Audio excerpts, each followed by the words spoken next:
Good evening, everyone. Let the record indicate it is 5:02 p.m. and the Warwick City Council Finance Committee is called to order. First item is minutes of the meeting for the bids on April 7th. Need a motion? Move favorable action. We have a motion. We have a second. Any questions?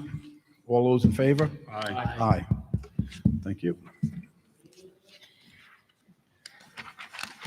We have minutes of the meeting of the Finance Committee on April 7th. I need a motion. Move favorable action. Second. We have a motion. We have a second. All those, any further questions? All those in favor? Aye. Aye. Thank you. Yeah, thanks.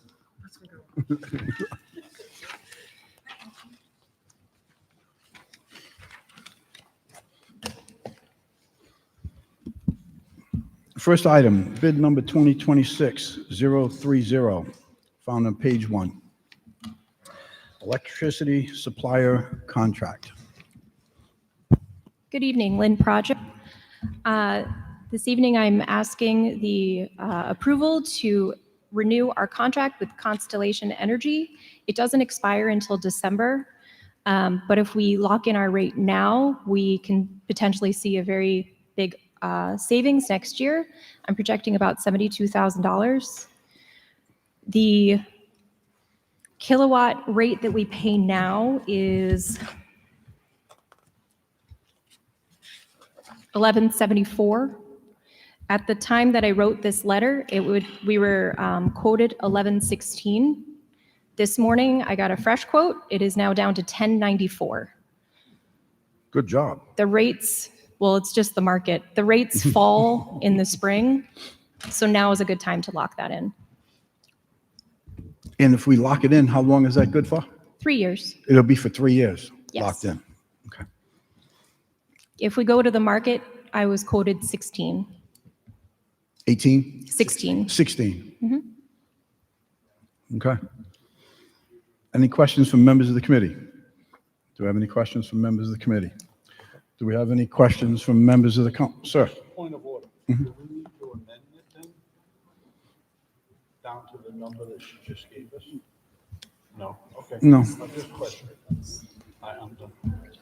I mean, I don't know what the rate is tomorrow. So that's right, because tomorrow Yeah. it could change, right? Yeah. Any other questions from members of the committee? Questions from members of the council? Do we have any questions from members of the council? Any questions from members of the public? Do we have any questions from members of the public? Are there any questions from members of the public? Hearing none, we'll move on. Item number 2, 2025-001. Maintenance and repairs at Thayer Warburton Ice Plant, found on page 16.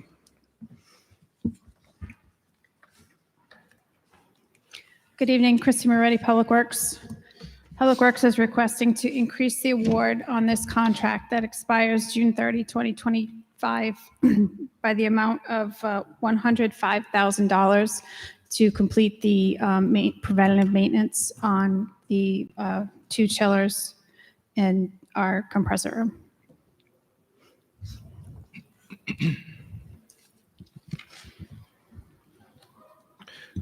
Christy, didn't we recently award some money for compressors for the ice rink? That was the new contract that begins July 1st.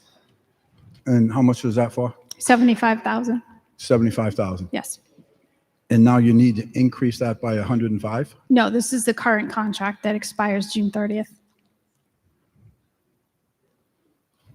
So are we actually talking for the ice rink 180? Yes.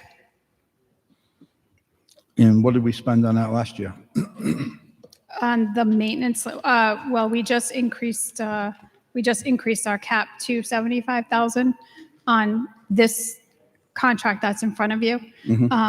We've spent all but I think $6,000 on that, but based on the the quote that we have for the preventative maintenance piece on both chillers, we need to increase the cap to accommodate that. These repairs that we seem to be doing on an ongoing basis on the compressors, are we fixing the same things over and over? Or is it These always aren't- something new? These aren't repairs. This is our preventative maintenance. So this is us taking care of the Okay. infrastructure that we have in that room to make sure that we don't have extensive problems in the future. Okay. Any questions from members of the committee? Do we have any questions from members of the committee? Any questions from members of the council? Do we have any questions from members of the public? Are there any questions from members of the public? Do we have any questions from members of the public? Hearing none, all the rest of our items Thank you. are under the 50,000. So I'll start with the committee. Does anyone on the committee have any items that you want to be pulled out separate? Any items from the committee that you want pulled out separate? I'm going to request item number 6, 2025-414, found on page 37. And item, excuse me, number 9, 2026-015, found on page 87. Does anyone else on the committee have any items? Any members of the city council have any items they would like pulled out? Okay. Is Council President good? Anyone from the public, any members from the public would like any items pulled out? Any members from the public have any items they would like pulled out? Okay, hearing none. Item 2025-414, found on page 37.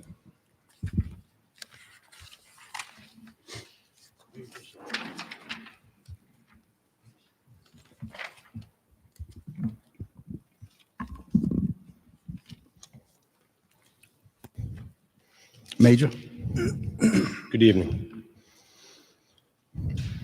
just identify yourself for the record, please. Major Andy Sullivan for the Police Department. Major, we had a brief conversation regarding these units.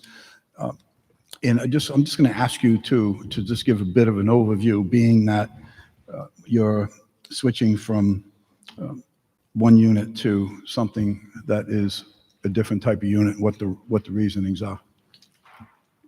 Are you talking regarding the radar bid or the? Yes, on the or radar.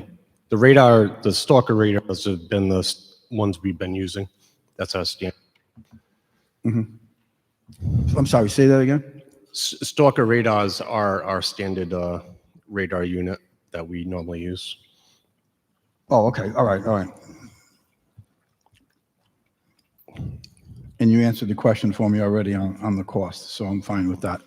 Any questions from members of the committee? Any questions from members of the council? Do we have any questions from members of the council? Any questions from members of the public? Do we have any questions from members of the public?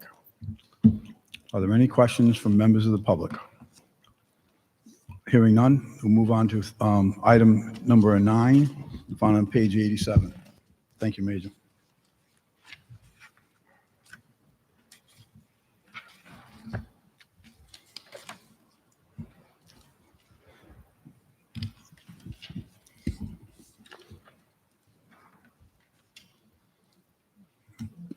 Go ahead, Chief.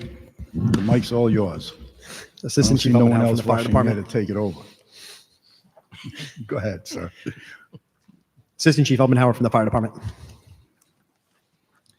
Chief, we spoke about this item earlier today, and I just want you to put it on the record as far as why you've chosen the bidder that you're choosing versus one that appears to be lower? Sure. The bid came down to, of the 6 vendors, 2 of them that were close to the same pricing for the quarterly inspections. One, Johnson Controls, who we're recommending, is slightly more expensive over the year, about $800, $874 than Fire Equipment Inc. But in talking to both vendors, the issue that we had in the past is if the sprinkler company doesn't have a fire alarm support technician that's trained and that goes with the crew to do the testing, we're responsible for supplying that fire alarm technician for the period that they're going to do the test. So they can basically take the fire alarm system out of service, disable it while they do the tests, and put it back in service. Fire Equipment Inc. did specify that they do not support that service, and that they'd be relying on us to provide that alarm technician during their quarterly tests. Johnson Controls, although a little bit more expensive on the quarterly test and price, does cross-train their technicians. So a sprinkler technician, all their sprinkler technicians are alarm technicians also. So when they come out, they'll disable that fire alarm system, do the test, and then put it back in. There's no additional cost to the department. A fire alarm technician per our bid contract is about $200 an hour if we supplied them ourselves. So in the long run, much more affordable to pay a couple extra $100 a year to have the company come out that has all the capabilities to do all the stuff that they need to do. Okay, thank you. Any questions from members of the committee? Do we have any questions from members of the council? Do we have any questions from members of the public? Are there any questions from members of the public? Do we have any questions from members of the public? Hearing none, I need a motion on the bid package. Move favorable action. We have a motion, we have a second. Any further discussion? All those in favor? Aye. Opposed? None. Moving on to item number 2 under new business, PCR 29-25. Resolution memorializing the General Assembly to enact legislation authorizing the City of Warwick to finance the construction, renovation, improvement, alteration, repair, landscaping, demolition, architectural costs, engineering, furnishings, and equipping of 1, 2 new high schools and on-site athletic fields, and 2, recreation and athletic facilities throughout the city, and approving the issuance of bonds and notes. This is in behalf of Council President Sinapi. Council President? So this somewhat speaks for itself, especially because of the long title. But this is a request for the 50 million, which that amount was requested by the mayor.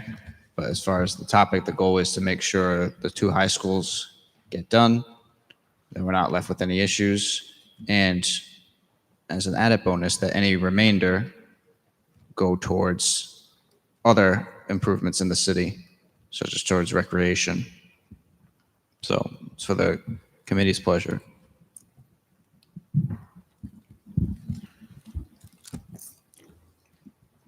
Do we have any questions from members of the committee? I'll defer to you. Go ahead, Councilman.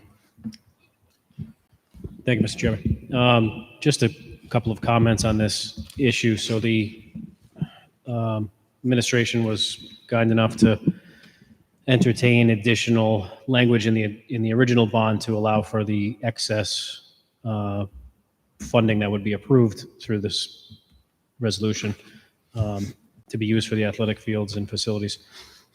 Sort of, in my opinion, a twofold benefit to that. 1, if we have authority to spend bond, and 2, we can afford it. If we can issue additional bonds for the spending that was authorized by the taxpayers, we can use those to upgrade the facilities that are throughout the city that further go to benefit both the taxpayers and the children to make effective use of our money in fields and such. The second benefit I see to this legislation having a twofold purpose is to send a clear message, and I want to be very clear on the record that this is absolutely not a nod from the city council that our building committee, left field, and whomever else is involved in construction to go ahead and spend $400 million. In no way is that the intention.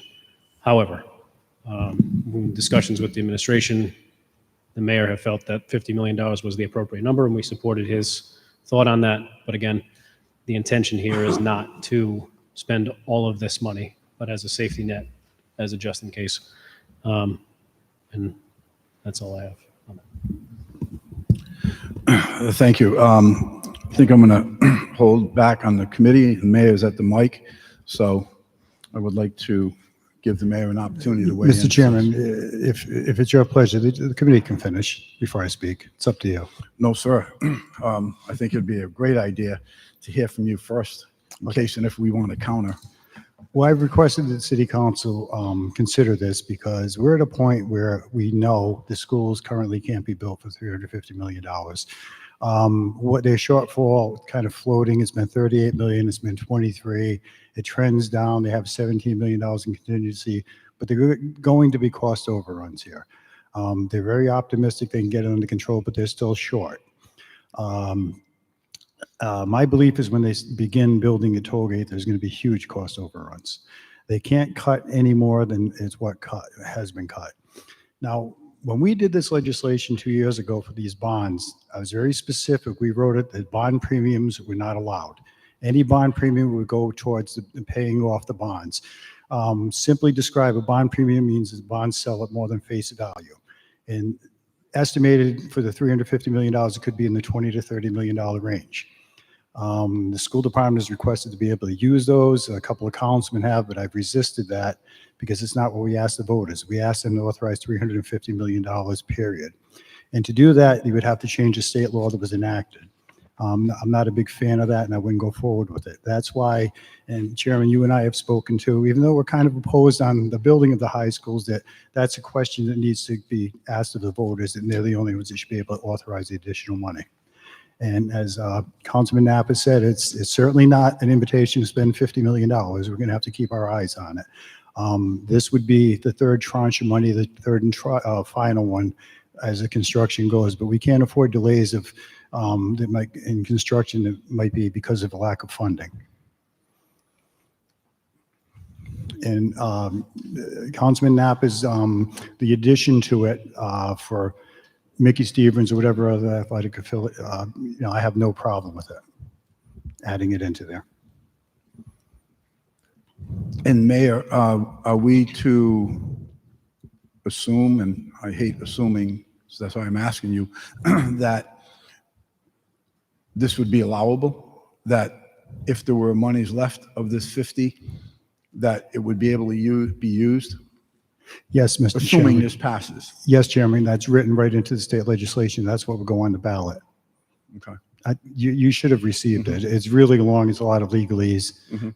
And perhaps Mr. Walsh can explain it to us, but it does allow for that. And it doesn't necessarily say you have to. You'll look at the circumstances at the time, the city council and the mayor.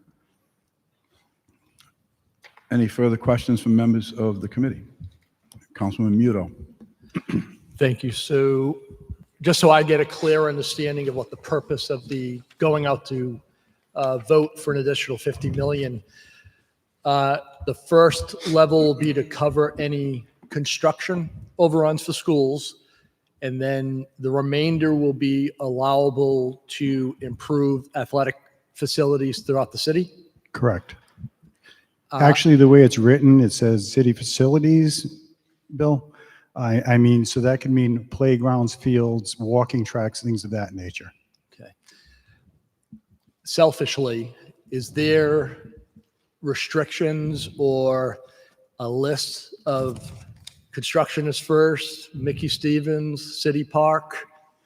Selfishly, I'm looking, There's a list as long as that table of needs. One more time. There's a list as long as that table of needs. Okay. Mickey Stevens, we've gone forward with it. It's ready to go out to design. However, hold on a minute because the high schools have to use them for the next 2 to 3 years during construction. We can't rip it up at the current time. And the funding, we're still seeking some federal grants for it. We still have the $7 million grant from 2006 to 7. It's not enough. It won't be enough. So it depends what's left here. I mean, Mickey Stevens would be a priority because that's citywide uses it. It's not just one area. It's not like a playground in one neighborhood. Awesome. With that said, we're voting to have the ability to go out for a special election. When will that, or when should a decision be made to actually do it? To actually hold the election? Yeah. We would, the speaker told me could probably get it in June, mid-June, depending on how busy they are up there. But he did say we needed to get it to him soon. That's why we're here tonight. We didn't have any time to waste. No, I'm sorry. And the reason I didn't want to wait until the regular election in 26 is we can't have that uncertainty with the construction. I mean, as I said, they've cut as much as they can cut. We have to know what we can do. Maybe I didn't make myself clear enough. So we pass this, it goes to General Assembly, we wait for passage or no passage, assuming it gets passed. What is the lever to push to say we definitely need to go out and put this up to vote? Or is it I would just assume as soon as we can, which would be in June. Okay. If the council felt that they wanted to delay for some reason, we could have that discussion. Mr. Chairman? Back Oh, here. Solicitor? So this resolution before us is the start of the process. It's asking the General Assembly for the authority for us to ask the voters to borrow these additional funds for these additional purposes. The Secretary of State's office generally gives some guidelines. We're seeing like 2 to 3 months is roughly when you could announce in order to get through all the hoops that you have to do to hold those types of elections.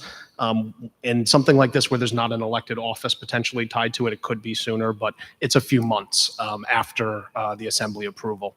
And then subsequent to that, if the voters were to approve it, one of the checks that does remain is the funds are not then just available. They still have to be appropriated for a purpose by this body. So sometimes we've done it in one chunk and sometimes we've done it piecemeal throughout. So it could be tailored to the item at hand, but those are also typically public procurements. So it's tied to something that we're putting out to bid, or so to say. So there are multiple checks down the road should we get to that point. So what's important for me on this, assuming that it gets passed, is this is essentially, it's a placeholder for us because the General Assembly, they're done in June at some point in time. The school department has indicated shovels are going in the ground, within the next couple of few weeks. And what's important is that we have the approval in our pocket to go for a special election if the need arises. If we don't act on this and we come into this, we're at 350 and we don't have any approval, good luck with trying to get the General Assembly to come back for a special meeting on it. So I'll defer to Councilman Muto, who has had, Councilman Foley, who is asked to be recognized. Councilman? Thank you, but Solicitor Walsh answered my question. Okay, I have some items, some questions on this.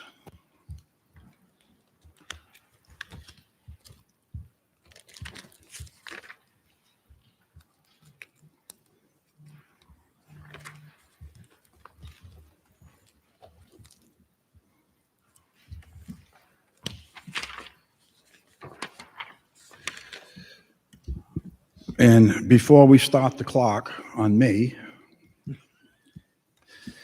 I want to put this out there, not counting towards my time, a list of questions that are specific items. One of them is on page 2, line 1, section 1. Page 3, line 6 through 11 in section 2. Page 3, line 14 through 15. page 4, line 3 to 5, section 4, line 9 through 10, 17 through 19, 22 to 23, page 5, section 6, line 18 and 21 through 23, page 6, section 8, line 22 to 23, line 1, on page 7, sorry, line 1 and 4, page 8, section 14, lines 16 through 17, page 9, section 14, line 2 to 3, and line 10 to 15. Mr. Chairman, just So- as a point of order, are you referring to the resolution document? No, good question, very good question. The proposed legislation going to the General Assembly, Thank you. which starts out at 2025 State of Rhode Island in the General Assembly. Thank you for that. My first point is that, as everyone knows, I have not supported building these two schools since day one. I have never agreed that they could be done with $350 million. I've never agreed that we need two schools. So my first issue is with the very first whereas the City Council of the City of Warwick endorses and supports the construction, blah, blah, blah, blah, blah. Let me be perfectly clear. If I vote in support of this legislation, I have not changed my position, and I do not endorse or support the construction of two high schools for $350 million. On the document going to the General Assembly, on page 2, it says year in the last installment, not later than 30 years after the date of the bonds. Does this suggest that the repayment of these bonds could extend from 20 years to 30 years? Yes, it could be 20 years, 25 years, or 30 years, depending on the situation, the path we want to take down the road. The initial bond called for 20-year repayment, right? I don't believe so. Initial, The initial, 350 million. or the initial 350 million. That was, I believe that was a 20-year I'd have to payback. research that, Chairman. I'm not sure that it did. Okay, I think it was. Not, So this is suggesting that if this were to pass, that the payment could be increased to 30 million. I'm sorry, to 30 years. 30 years, yes. Which will have a major impact on the length, on the interest that Yeah, will be yes. borne by the taxpayers, right? Yes. Okay, on page 3, a line starts at 6.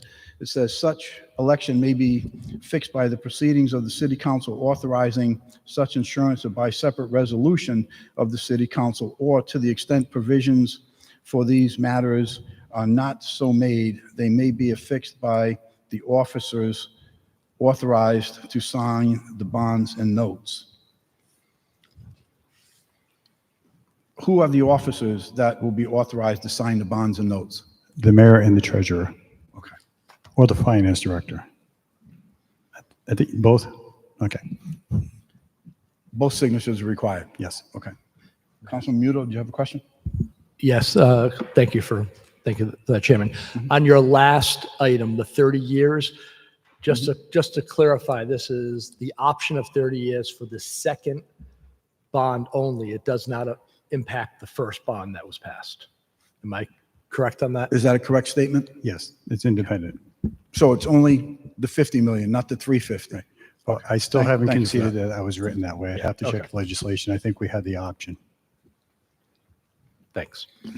It says the proceeds derived from the sale of the bonds shall be delivered to the city treasurer, and such proceeds exclusive of premiums and accrued interest shall be expended.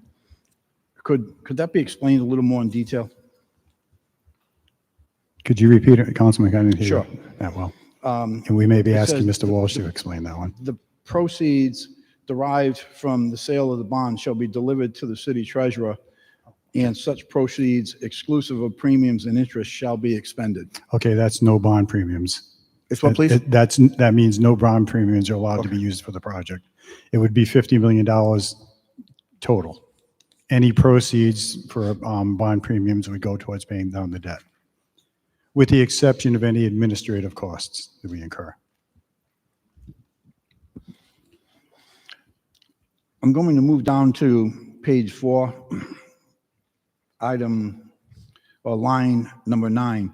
Temporary notes issued hereunder shall be signed by the manual of facsimile signatures of the city treasurer and the mayor, and shall be payable within 5 years of their respective dates. Could that be explained a little more in detail? Yes, I'm going to get the finance director to explain that one. And then if you can come here.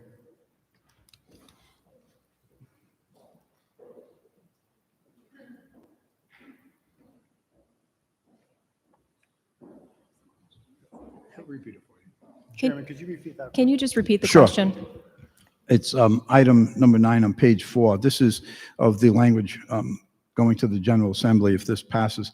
Temporary notes issued hereunder shall be assigned by the manual of facsimile signatures of the city treasurer and the mayor, and shall be payable within 5 years from their respective dates. I understand the signatures, but what are these temporary notes that'll be payable in 5 years? That is if we have to issue a temporary note before we release the funding from the bond. Okay, so this would be money that the city would have to front.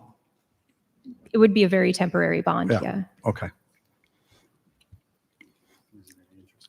On line 17, same page, any one time in excess of 200% of the amount of the bonds which may be issued under this act, and provided further that if the issuance of any such refunding note results in any amount of such temporary notes outstanding. What's the 200%? What's an example of that? At any one time in excess of 200% of the amount of the bonds.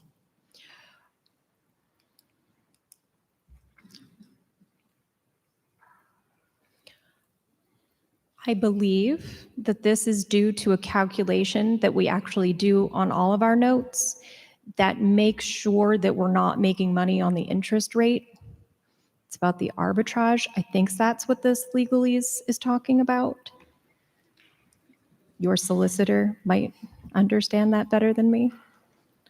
But we do this with all of our bonds and do refunding notes so that it's not legal to be making money on the interest on these bonds. Okay, item line 22, pending their use to pay the notes being refunded, monies in the fund shall be invested for the benefit of the city by the paying agent at the direction of the city treasurer in any investment permitted under section 6. What does that mean? Does that mean that we can invest this money and Yes, and we do. a return? Yes, Okay. and we do. We have collateral agreements for any cash that's being held at probably US Bank or Bank Mellon for both of our school bonds accounts. On page 5, section 6, it says, any proceeds of bonds or notes herein or any applicable federal or state assistance pending their expenditure may, then a whole bunch of words. And then item 21, line 21, it says, or as may be provided in any other applicable law of the state of Rhode Island or resolution of the city council or pursuant to an investment policy of the city. Give me an example of what a resolution of the city council would be.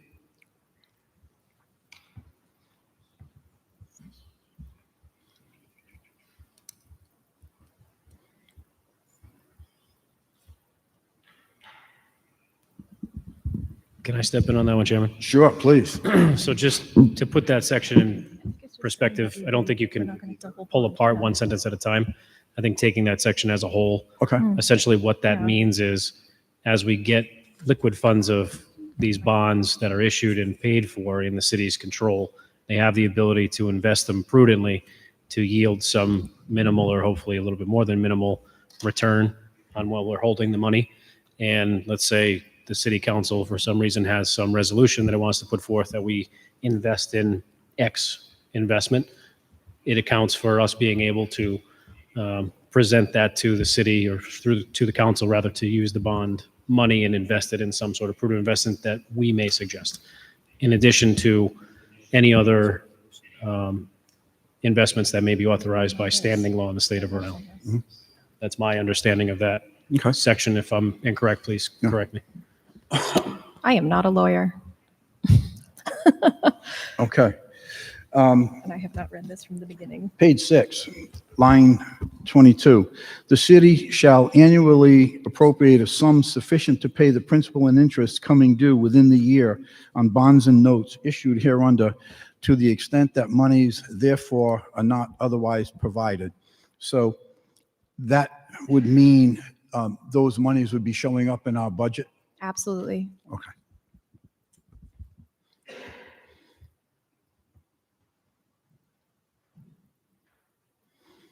On page 7, line 3, all taxable property in the city shall be subject to ad valorem taxation by the city without limitation as to rate or amount. Could you explain that one?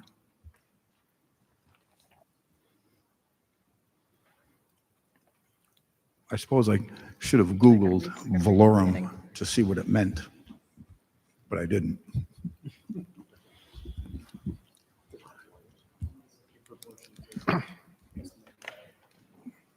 Okay, for the record, Councilman Napa? So the ad valorem proposition stands, it essentially means that it's in proportion to the estimated value of, in our case, would be properties. So the city could levy property taxes in proportion to their value to pay for the bonds, which is essentially what we do through our budget. Okay. Give you an exemption for cap.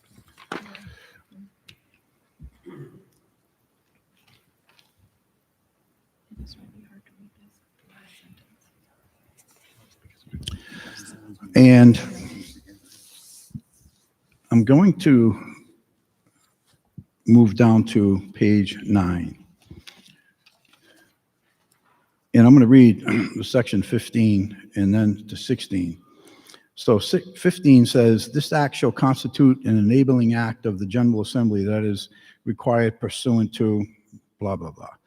Any bonds, notes, or other evidences of indebtedness issued under this act for school projects shall not be eligible for state aid reimbursement pursuant to the same statute, unless the school projects described herein have been approved by RIDE. So long and the short is, will we get the reimbursement from RIDE if we need to use that additional 50,000? There will be 50 no, million, sorry. Wish it was only 50,000. These funds will not be eligible for any reimbursement. Okay. Section 16. It says, section 14, which I've asked questions on. Oh, no, I haven't yet. Let me back up to section 14. The question of the approval of this act shall be submitted to the electors of the city at a special citywide election other than a primary to be held on a date determined by a resolution of the city council, which speaks to what we had talked about earlier, that just because this passes and approves by the General Assembly doesn't mean that we have to initiate that special election. However, section 16 says, sections 14 and 16 shall take effect upon the passage. What passage? Takes effect upon the passage of the General Assembly approving us for a special election, or takes effect upon the special election? I think that language, at least as I interpret it, is somewhat ambiguous. It says section 14, which is what I just read, to be held on a date determined by resolution of the city council. Section 16 says sections 14 and 16 shall take effect upon the passage. The remainder of this act shall take effect upon the approval of this act, the remainder of this act, by a majority of those voting on the question at the election prescribed by section 14. So if this were to pass, section 14 and 16 shall take effect upon passage.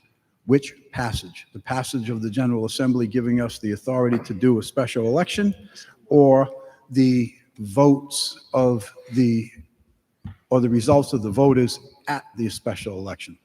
I'd like to defer to Solicitor Walsh, who went over this. Solicitor Walsh, could you Review this. weigh in on that one, please? The first sentence that's referencing specifically 14 and 16 taking effect upon the passage. Yes. That passage is a self-reference to the Assembly's action of their passing the bill to allow us to move forward.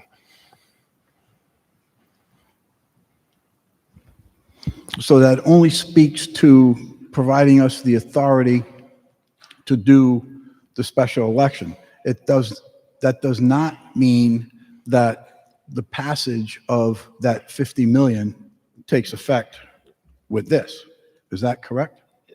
If I understand your question correctly, what they are laying out here is that the General Assembly is authorizing us to go to the voters, not to authorize the authority to issue the bonds at that time. That authority is contingent only on the voters saying yes at that later special election. Does that need to be clarified?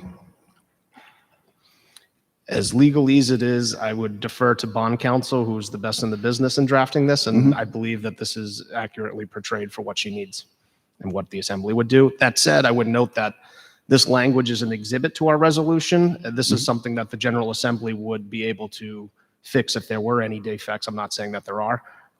What we are asking is the resolution itself, memorializing them that we would like them to do this, and this is an exhibit that allows them to have language that's ready.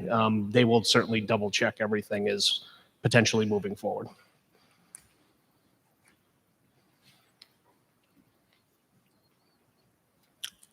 Okay, so your response and your position is that this only reflects the passage of the General Assembly giving us the approval to hold a special election. It has no influence or control over the actual special election or the results thereof. Yes, the language is intended to allow the voters to make the decision whether or not to approve the additional issuances. Okay.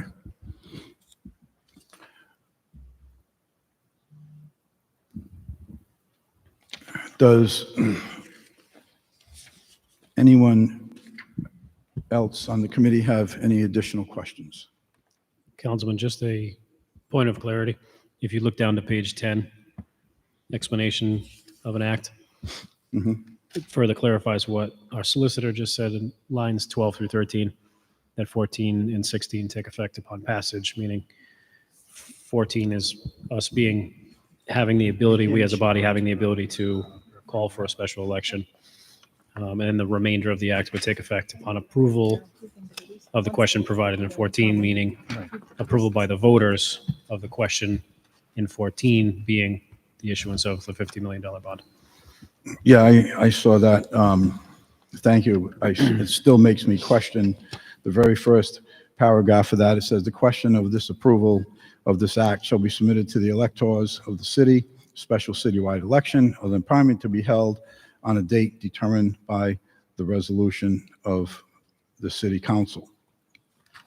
I just wanted to be sure that we had legal opinion on the record about that particular item. I don't want something to come back and bite us and say, oh, that's not what we really meant. Okay, any other questions? Sure, Councilman Muto, please. Thank you, Chairman. This is actually for Lynn. So Lynn, you were able to provide us with a financial impact?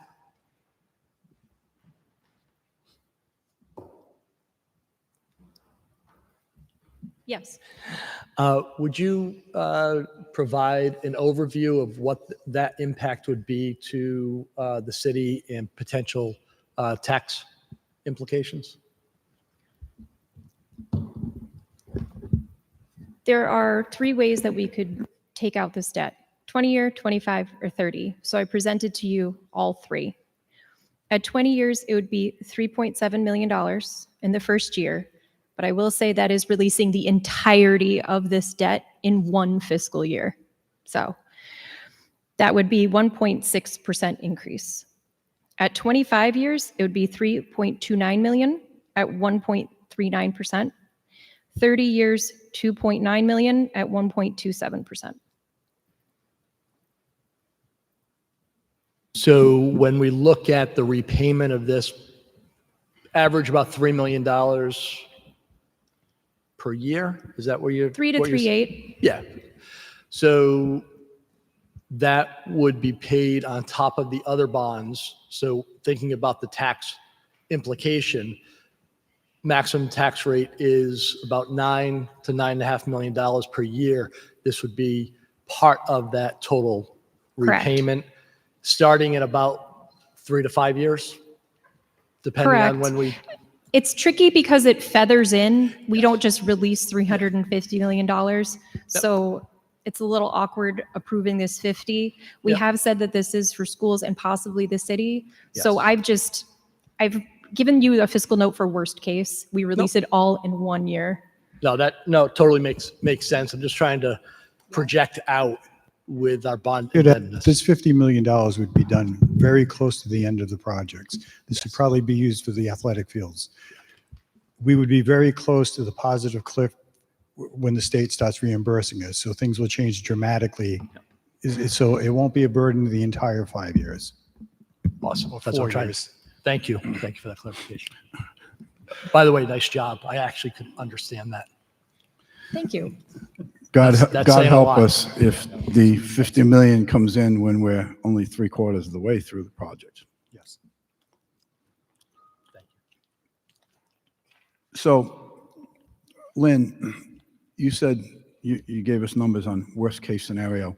So, worst case scenario, do you have a dollar amount that would impact the tax rate per thousand in worst case scenario? I've given you percents because the actual rate is a really hard thing to pin down. With the reval coming in, values will change and the rate is going to change. So the real honest answer is a percent, not a rate. Okay, so given the percent today, what would that percent be? Worst case scenario, 1.6%. And how does that 1.6%, that would be, so if someone has, their property is valued at 350,000, that's what, per thousand, that's what the 1.6% would be impacting? It would be 1.6% more of a bill. Of the overall bill? Correct. Okay. Any other questions from, first of all, members of the committee? Any additional questions from members of the committee? Yes. Any questions from members of the council? Councilman Ricks? Right. It's like a percent. Thank you, and thank you for putting this proposal forward.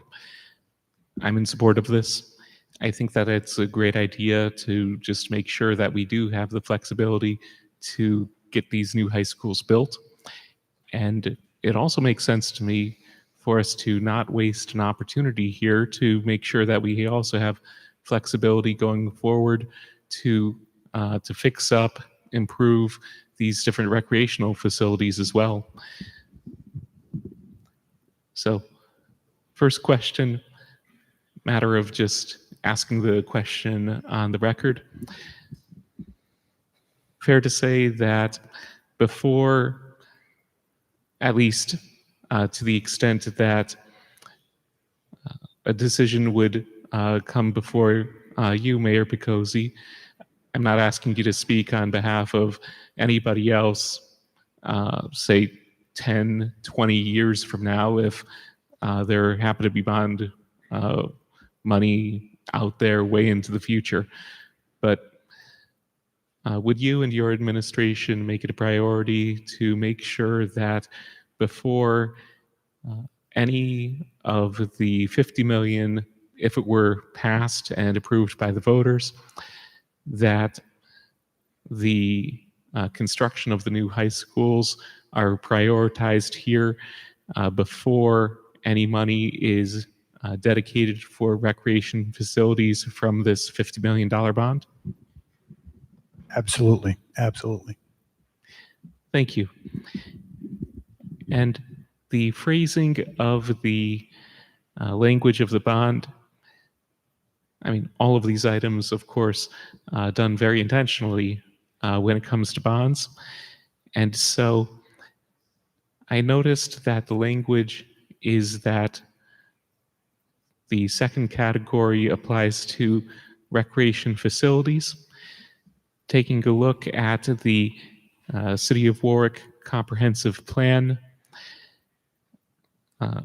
generally speaking, and obviously the comprehensive plan was last enacted, well, there have been revisions and amendments to it, but simply speaking, we're looking at the comprehensive plan 2013 through 2033 right now, and amendments aside, for members of the public who want to follow along and for our own information, generally speaking, the facilities that are highlighted as recreation facilities on the comprehensive plan are the types of recreation facilities we'd be talking about for that second category, right? Yes. Okay. Well, thank you. Not sure if the mic picked it up, but I heard yes. Yes, Yes, thank you. I apologize. Oh, quite all right. These mics are a little finicky. Yeah. So, yeah, taking a look at the map, and if members of the public want to follow along here, you can always Google City of Warwick Comprehensive Plan. It'll come right up on the city website, and you can flip to Chapter 5, Parks, Open Space, and Recreation. And map 5.1 has a very useful map identifying these different recreation facilities, which are found all across the city of Warwick. Obviously, things change a little bit. So one example is that the field behind where Aldridge Junior High used to be, that's no longer a school-owned public recreation area. Without getting into the weeds on all of that, without getting off topic here, simply pointing out that there are changes from time to time, but that map at 5.1 is a good resource just to visualize a lot of the different public recreation spots across the city that could potentially benefit from this in the event that these types of additional funds could be available in the future.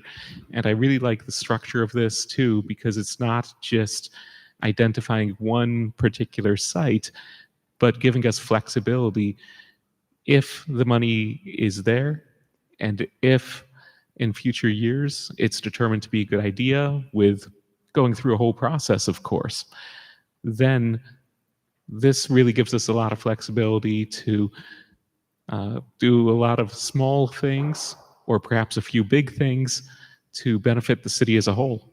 Thank you.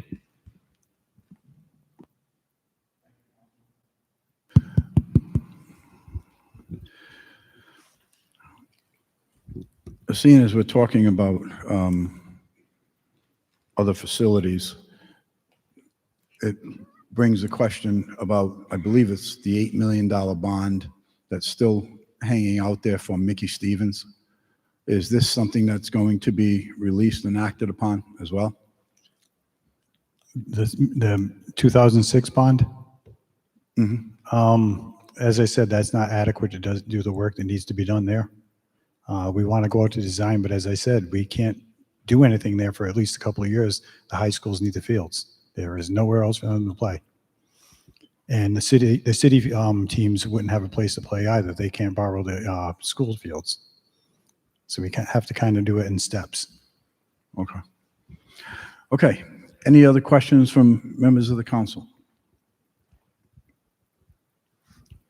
Any other questions from members of the council? Hearing none. Any questions from members of the public? Please step to the mic and identify yourself for the record.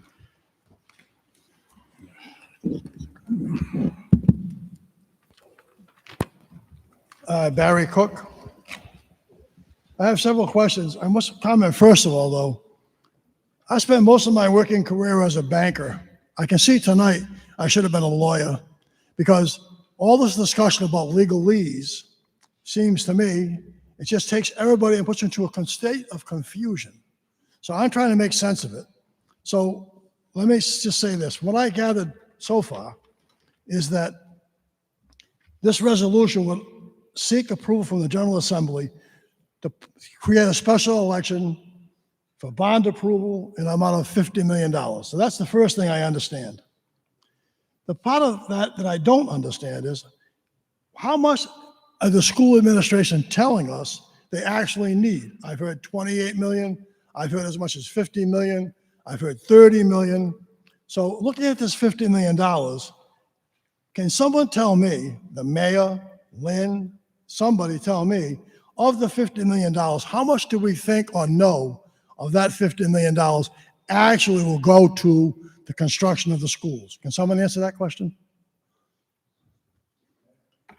It's authorization to borrow up to $50 million. You're very soft-spoken, I'm so I sorry. can't hear you. Mr. Cook, it's authorization up to $50 million. I agree with you. We don't know. I've heard a lot of different things too. The one thing that we've always heard is they don't have enough. They're over budget. Thank you.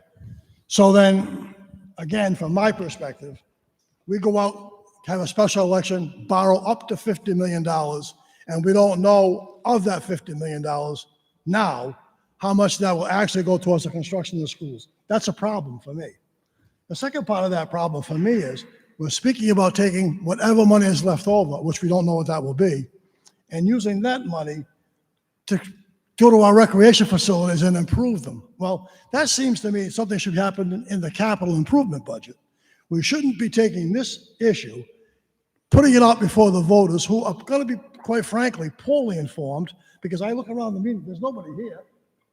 The Warwick Beacon can only report so much. There's only 700 people in total who look at your meetings. Every night, there's probably only 70 people who look at your meetings. And we're going to go right back to where we were with the $350 million. People don't know what they're voting for. So it may go down. If it goes down, what happens next? I think that needs to be clarified. What exactly are we doing with the money? And it looks like it's an end run around the capital improvement budget. Or it looks to me like what's been discussed in the past, and I think Councilman McAllister brought it up, in an effort to get these schools built, let's take the recreation facilities that are at Pilgrim and at Tollgate and move them into the city budget and let the city be responsible for those fields. Is that what we're doing here? It looks like an end run to me, and I think it needs to be clarified.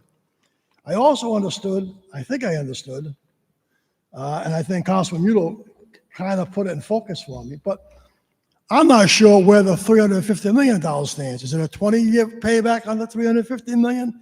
Is it a 25-year payback on the $350 million? Is it a 30-year payback? There's been some discussion. It could be as long as $30 million.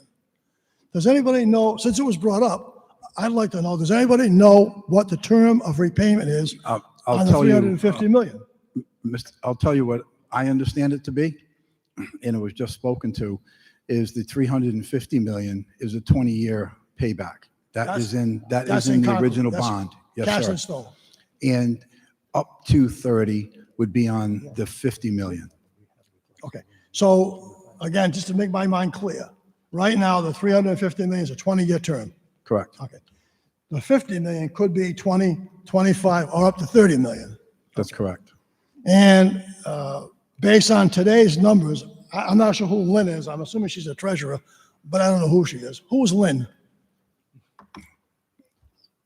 What's her function?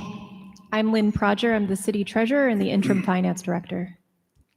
I'm hard of hearing. I didn't get quite sure what she said. Can someone explain it to me? It's Lynn Prodger is her name, and Lynn is the finance director Okay, and thank you. treasurer. Got it. As I get older, I can hear less and less. Maybe it's selective tuning. I don't know. A number of 1.6% worst case scenario.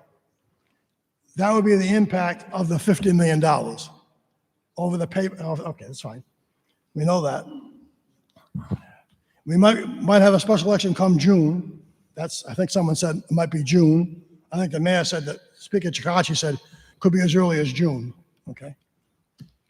Well, you have a yeoman's work to do between now and the special election, making sure people understand this, because this is Plan A. What's Plan B?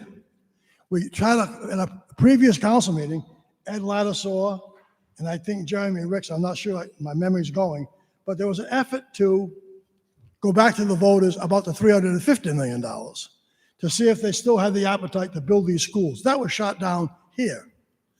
What happens with Plan A, which is this right here, 50 million? What happens if this is turned down? Okay, that's a possibility, and I think it's a very good possibility. What's Plan B? I don't expect you to answer it tonight, but I'd hope between now and June, someone has a Plan B, because even though the mayor's on record saying that he didn't think we could build the schools for $350 million, he wasn't in favor of building the schools. That's what he said. He's concerned about the effect on homeowners who might have to leave the city.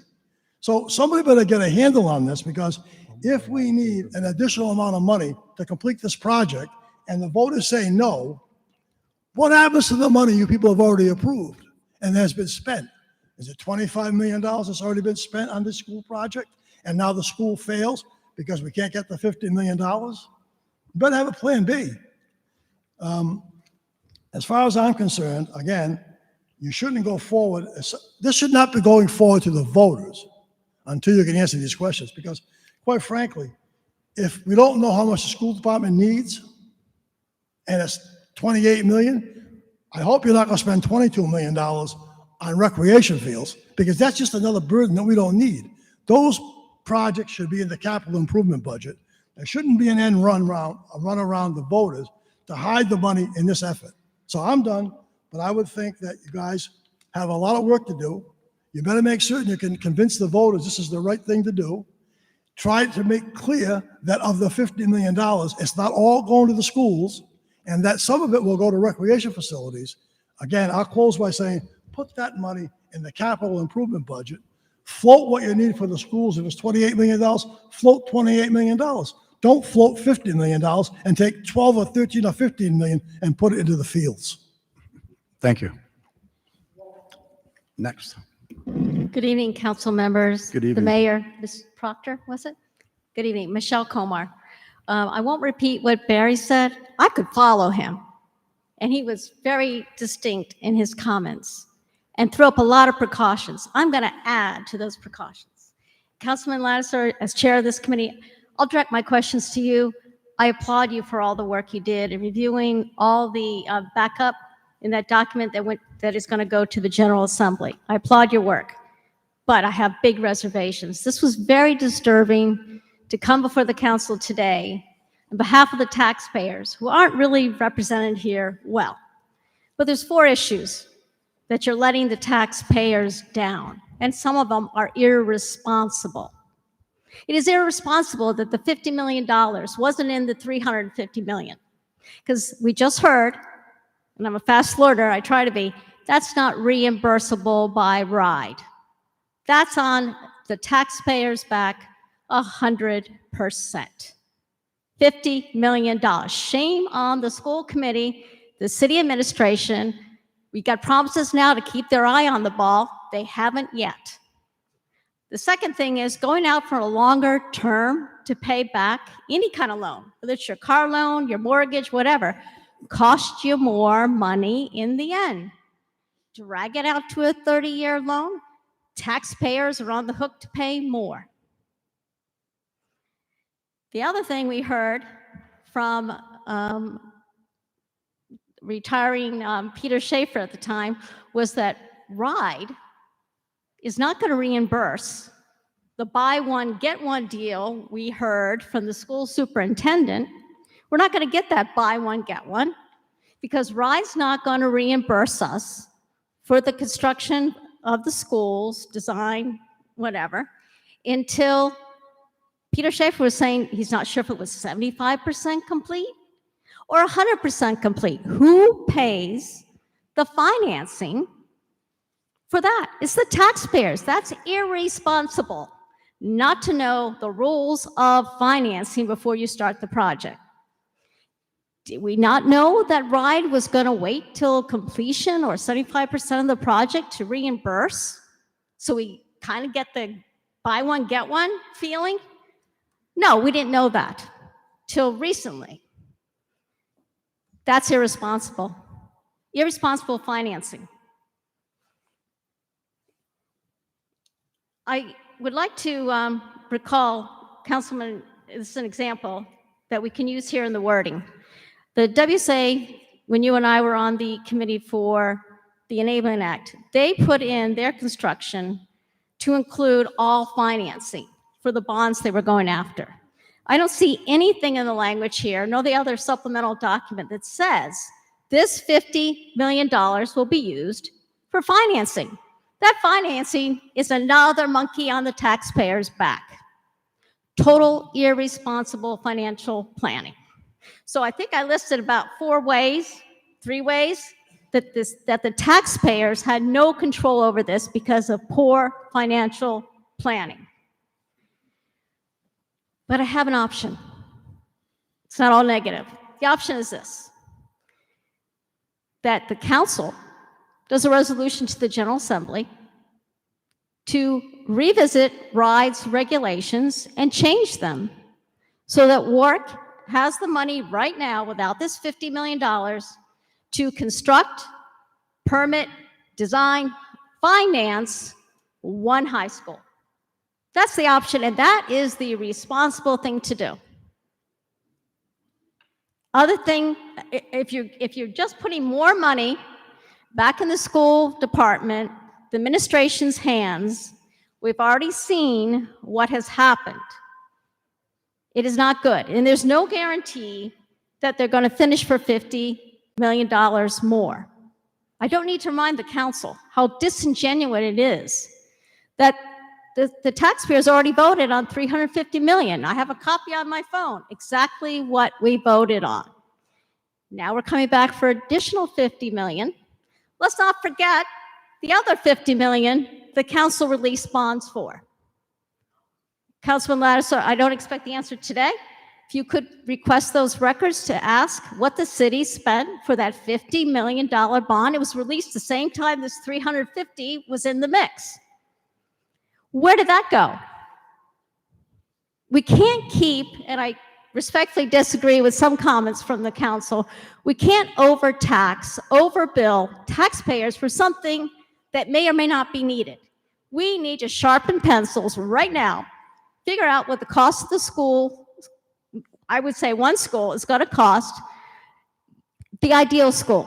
Don't skimp on lower grade steel. We don't know what steel is going to cost. We don't know what construction materials are going to cost. And giving this $50 million additional, or even thinking about it to put up forth to taxpayers, doesn't provide motivation to the school department for paying attention. They failed the taxpayers.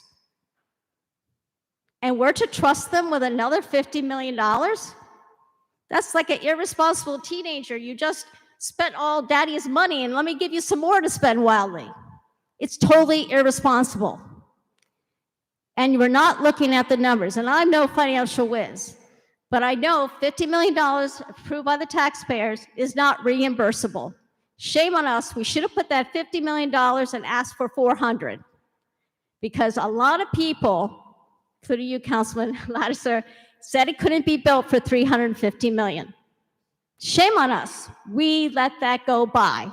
And now you're going back to the taxpayers, again, disingenuously, to ask for them for money because we did not sharpen our pencils to get a number.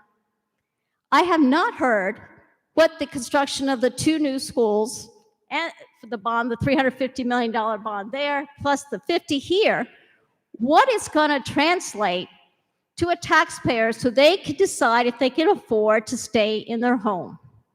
I've not seen that big number anywhere. We got the little incremental one right now for the $50 million at 1.6, 3.7, whatever.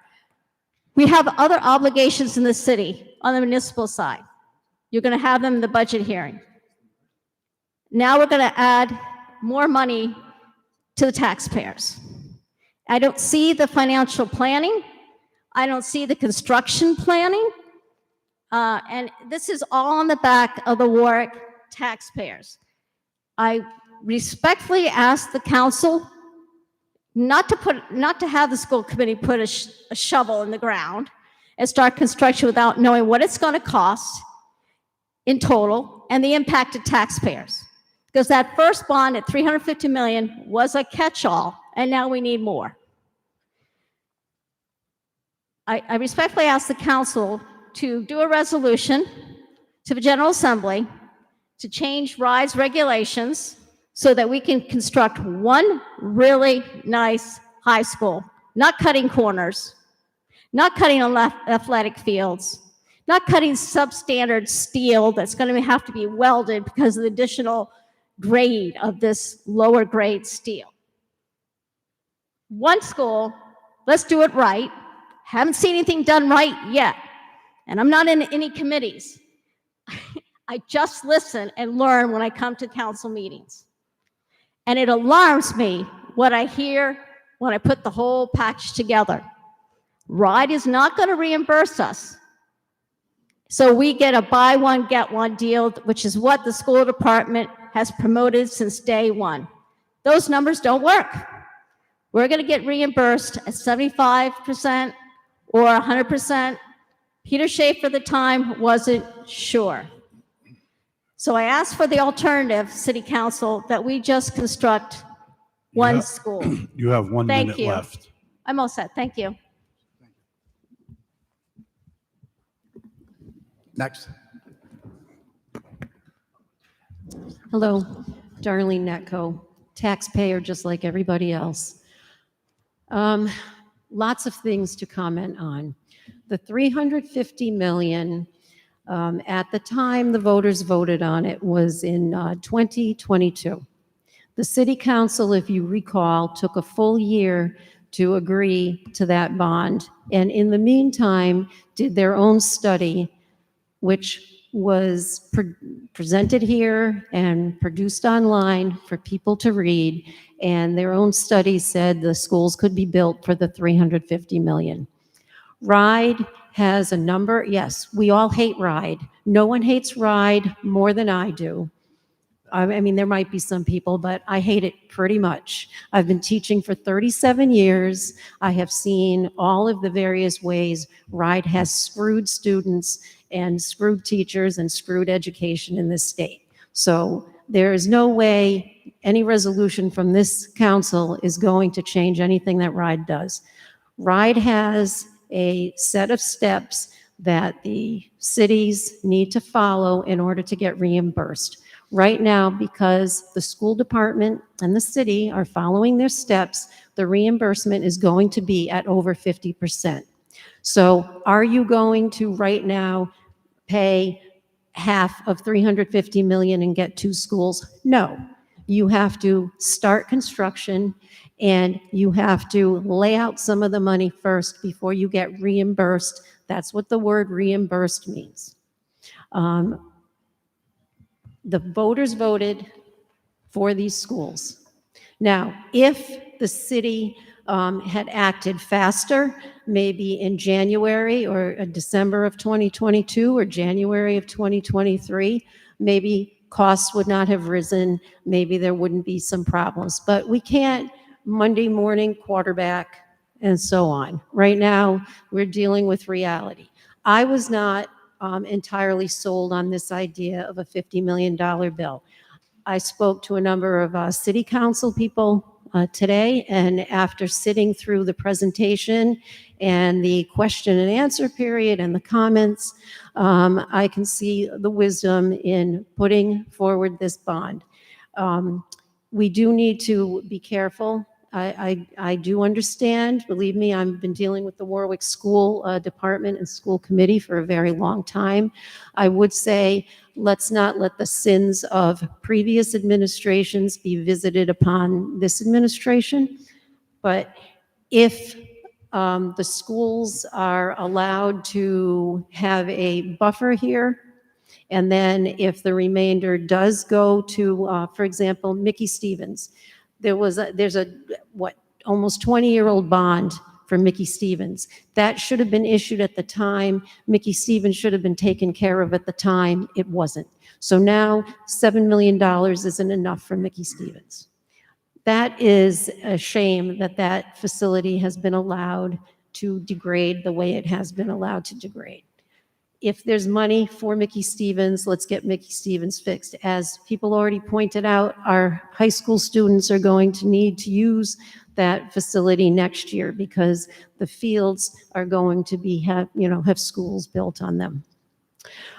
The only thing I would be concerned about is the ice rink back here. I thought that funding was grant funded or came from some ESSER funds or whatever. So I wouldn't like to see any of this bond going to that ice rink, but certainly Mickey Stevens, City Park, whatever else needs to be done, I don't have a problem with this bond paying to finish up whatever the schools need, and then have whatever else our citizens of Warwick need. The voters are going to have a chance to vote on this. The city council right now is not deciding we're going to take $50 million out. The city council is sending a resolution to the General Assembly who will decide whether or not Warwick can have an election for voters to go and vote. Voters went and voted for $350 million for the schools. Because of the lag time that it has taken to get these schools going, now there's some additional costs. The estimate of an overrun was 38 million in the fall. Now it's less than 20 million. So it's a moving target. They don't know exactly how much. Maybe when the final analysis is done and the amount that they've put aside for contingency is factored in, maybe there won't be much of an overrun at all. Maybe it'll be 3 million. Maybe it won't be anything. Bless you. But I think, as someone on the council pointed out, bless you, in order to have the ability to issue these funds if necessary, this is the process that needs to happen. This needs to go to the State House. The State House needs to authorize Warwick to have an election if Warwick needs to have one in order to vote for this bond. And the citizens of Warwick will get to vote yay or nay. So, and as far as the idea of one school, that ship has sailed. That ship sailed a long time ago. There was a time when New England Tech was empty, when there was an idea floated around the schools buying New England Tech to turn that into one big high school. That didn't happen. There was a time when an idea was floated where Warwick Vets is now. That the central location of that school, the fact that Mickey Stevens, the ice rink, the library, all of these facilities are already in that area. That would have been a nice location. But a previous administration turned that into a super junior high, and now that's no longer viable. So RIDE has approved the 2 new schools. The school department and the school committee has done what it needs to do, filed the necessary paperwork to get the reimbursement. There's no time to go back and ask for 1 new school because we won't get any reimbursement. And keep in mind, and I brought this up before, but I'm going to bring it up again. Our Warwick tax dollars go to the state. The state is issuing reimbursement money all around to other cities and towns that are building new schools. So we decide not to do what we need to do to get these schools done. And here are our Warwick tax dollars going to Cranston or East Providence or Newport or Middletown or Johnston or wherever. And here our Warwick students sit with nothing. So this seems to be a good move on the part of the city council to try at least have the ability to get another bond if necessary. As I said, though, I don't want to see anything going up to the ice rink. That's another story. But so the voters will get a chance to vote. And I think it's insulting to our fellow citizens to say they don't have the ability to go to the ballot box and make a decision for themselves. If it's on the ballot and they go and vote, they vote the way they want. That is their decision. Do not insult the voters of Warwick and the citizens of Warwick just because you don't like what they voted for. Thank you. Thank you. Please identify yourself for the record. Hi, good evening, Mr. Chair, Lattiser, members of your committee. For the record, Michael Zarum, resident Ward 2. And also thank you for other city council members, members of the administration, Mr. Mayor, and others who are here tonight. I'm pretty opposed to this. I'm going to tell you why. I think many of you know I've been around the city a long time. I see some decisions that are made by this council and some of the committees that are made as a political decision. I see other decisions that are soundly made in doing your job, which is to represent the people in each ward that elected you. When it comes to incurring this kind of debt, I fully agree with the position that Mr. Lattiser has put forward, because he does his due diligence and looks at the total picture. I'm going to express some of my concerns. 2 months ago to the same committee, I mentioned that I didn't see enough transparency here. That usually when projects like this happen, there are certain financial statements called pro forma or a forecast statement. And I mentioned two, a statement of cash flows and also a capital plan with sources and uses. Somebody on this committee, I'm not going to say who, told me I was getting off topic, but let me tell you something. I worked for 10 years for Raytheon Company, Senior Vice President and Treasurer, and I had to look at every cash flow over that 10-year period for all the international sales, with dollar prices anywhere from $30 million to $3 billion. This plan would never pass. I'm going to tell you why. There's unknown risk here for the taxpayer that has not been disclosed. Now, the woman that spoke before me mentioned that the city's going to have to fund a lot of money before you get reimbursed from RIDE. How much is that going to be? And what happens if the contingency plan, if the city doesn't get reimbursed by RIDE? I also object to having recreation tied in with the schools. I think recreation is important, but I think they're apples and oranges and the budget should be kept separate. They're different useful lives, there's different maintenance, and they should be kept separate. One of the reasons it should be kept separate is for recreation stuff, the city may be able to get other grants from people like DEM to contribute. If you mix it in with the same thing, it's going to make it difficult for that to get joint funding from somebody like DEM for recreation. The other thing I see happening over and over again in this city is facility after facility doesn't reach its useful life in the number of years. The annex next door that was torn down, Christopher Roads where I went to elementary school, Aldrich Junior High School. A lot of these buildings have much longer useful lives, but they don't live their useful life. Why? Lack of maintenance, which brings up another question with the new schools. What's the budget for maintenance? What's the maintenance plan? Who's going to take care of it? The other thing is I'm thoroughly opposed to starting this project before all the funding is in place.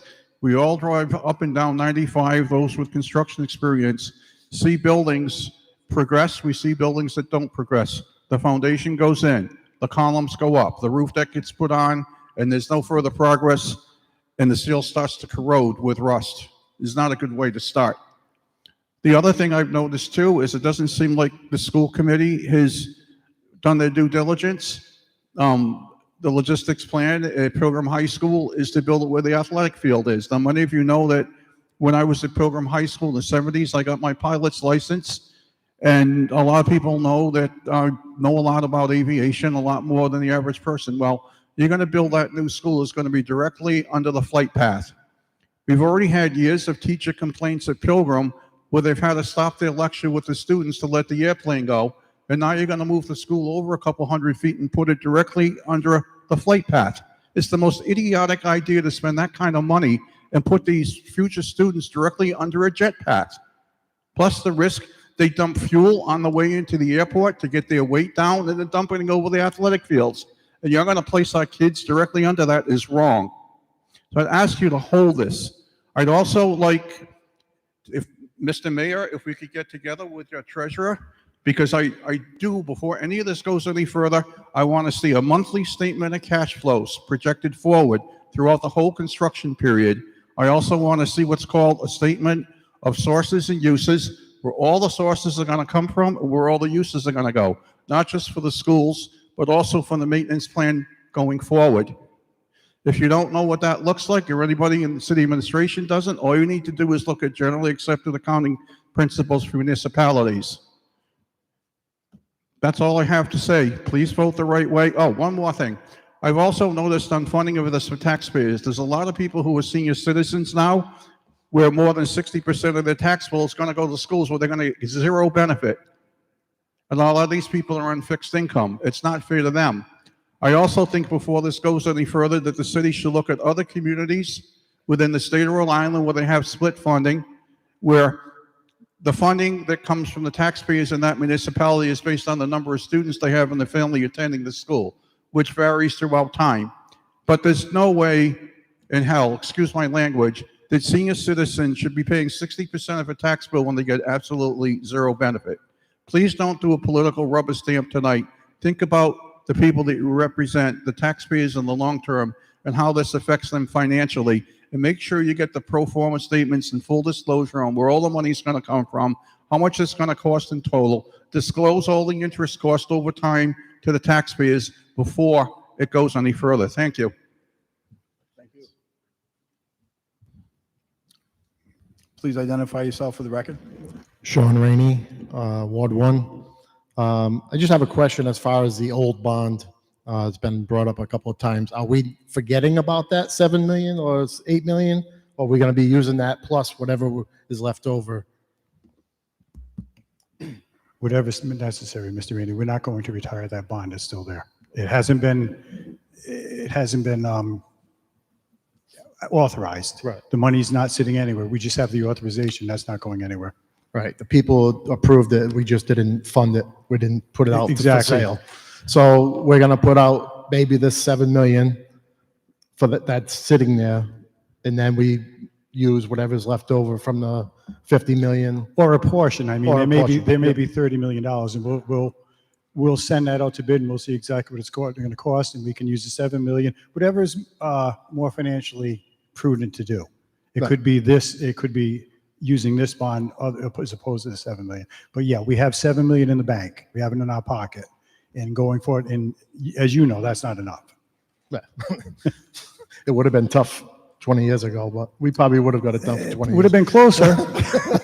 All right, so that answered my question. So, Gentlemen, okay, so we've had enough conversation on the 7 million or 8 million, whichever it is. So let's stick to, what we're here about now. And well, I'm fine with the it is part of discussion the we've had. discussion, Mr. Lattiser. It is part of the discussion because that 7 million is part of the 50 million, not per se, but it is part because there's 7 million sitting for Mickey Stevens. So if there's 23 million left from the schools, then that whole 23 isn't going for Mickey Stevens. 16 will go for Mickey Stevens. The 7 million is one bond. What we're talking about is 2. I don't disagree with the All right, concept. so, I don't disagree so with the all the concept. recreational facilities need to be done in the city. They're all gone to hell. Excuse my French, English, Irish, whatever you want to say. But all our recreational facilities are gone to hell. I hope that the schools come in on the budget and all the 50 million is used for our recreational facilities, because all our recreational facilities need probably more than 50 million. Thank you. Thank you.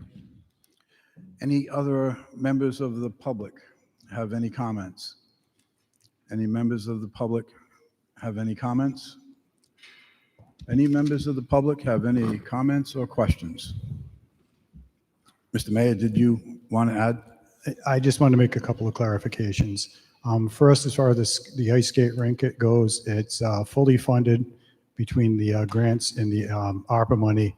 Not one dime of this bond would go towards that. Neither will it go towards the $10 million deficit in the school department currently. We are getting reimbursed. People forget this. We're not getting reimbursed on the entire $350 million. RIDE is allowed $314.5 million. That's what we're getting reimbursed on. And our reimbursement now is, we meet all the goals, which I expect to, would be 55%. Also, we've only authorized $25 million of the $350 million bond. That was done on a 20-year term, but the remainder, the $325 million, can be done 20, 25, or 30. It's at the city's discretion. And we'll examine the circumstances when we go. We're going to have two tranches. I believe one's going to be January. The school department needs $125 million, so we're going to look at it then. We have to get there. As I said, we have to work towards that positive cliff, which makes everything better. Unfortunately, I've had discussions with the state about reimbursing us sooner, but they just don't have the funds. They have their own budget problems. And Mr. Mayor, is it accurate to say that the school committee has awarded the contract to Demio for $350 million to build these two schools? Yeah. I'm going to put my chief of staff here. He attends the building committee meetings. Bill Facenti, chief of staff. Councilman, they have awarded a contract to Demio for construction administration. They're still bidding out all of the actual costs. Right now, Tollgate has not been submitted to RIDE for final approval. I believe it's been submitted but hasn't received final approval. They've bid out some of the items. Could you just get closer to the mic, chief? They've bid out some of the items for Pilgrim, but not Tollgate. So there is no signed contract between the school committee and Demio for the construction of the two schools? They have a contract with Demio to come up with the pricing. I don't know if you remember all the school committee meetings. They have a guaranteed maximum price they're expecting to sign.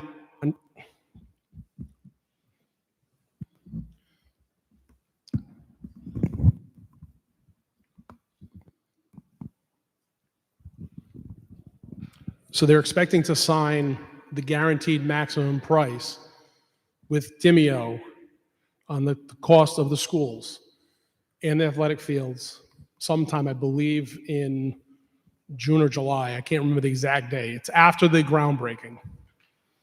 And I know there was some issue with that, but that's how they're moving forward. And have they being the school committee, have they recently awarded any spending authority or additional spending authority to Demio? I don't know that. And there's no one here from the school department, right? No. Okay. Anything else, Chief or Mayor? The $350 million will no doubt cover the buildings and part of the athletic fields, and that's where the shortfall is going to be, the athletic fields. And realistically, athletic fields aren't going to run into the dramatic cost overruns that buildings could be in excavating. It's a more simple process. So I think as we get towards there and we need to start using this money, we'll have a better idea of what those overruns can be. I'm not a fan of special elections by any means, and I resisted this. I just don't see any other option that we have. Speaking with Councilman, with you, Councilman Lattiser, I just don't see what other option. We can't just run out of money while we're building the schools and then go to the voters. Or, I mean, this could very well fail. Mr. Cook said that. It could very well fail. And then there'll have to be a plan B. I don't know what it would be, but we'd have to work on it. As I said, I'm not a fan of special elections. I intend for the city, we're going to, before there's a referendum, by mail, we'll contact every voter in the city and we'll give them all the financials and all the pertinent information so they'll be well informed. And then the decision will be left up to the residents of the city, and that's where the decision should lie. Thank you, Mr. Mayor. Any other questions? Councilman DeLuise. I just like to make a comment, just basically agreeing with the mayor. The clarification, we are not, if this resolution does get approved this evening, we're not approving the 50 million. We're just approving that it go to the General Assembly. And the General Assembly will determine whether or not to have a special election. And the fairness comes into play with the election, leave it up to the voters. And if the voters don't want it, they vote it down. It's as simple as that. So that's how I see it. Thank you, Councilman. Councilman Napa, did you have something? Hold on. Before we make a motion, I'll have a statement. Any other questions from members of the council? Any questions, further questions from members of the committee? So we've heard a lot of information this evening, and I made my statements earlier that if I vote in favor of this, it still hasn't changed my mind about the entire process. I said from day one that I opposed it. I said we don't need two schools, and the reasonings why. I said it'll never be built for $350 million, but yet all the assurances and all the promises came through that it could and it would. And then probably about a month after the voters approved the 350, the school department says, as it was quoted in a paper by someone, oops, we can't do it. There's been attempts to go back out and revote the entire project, and that didn't happen. So now we're sitting here and the school department still says we can't do them for $350, in addition to the millions and millions of dollars worth of cuts that they've made, and they're going to need somewhere in the vicinity of $28 million.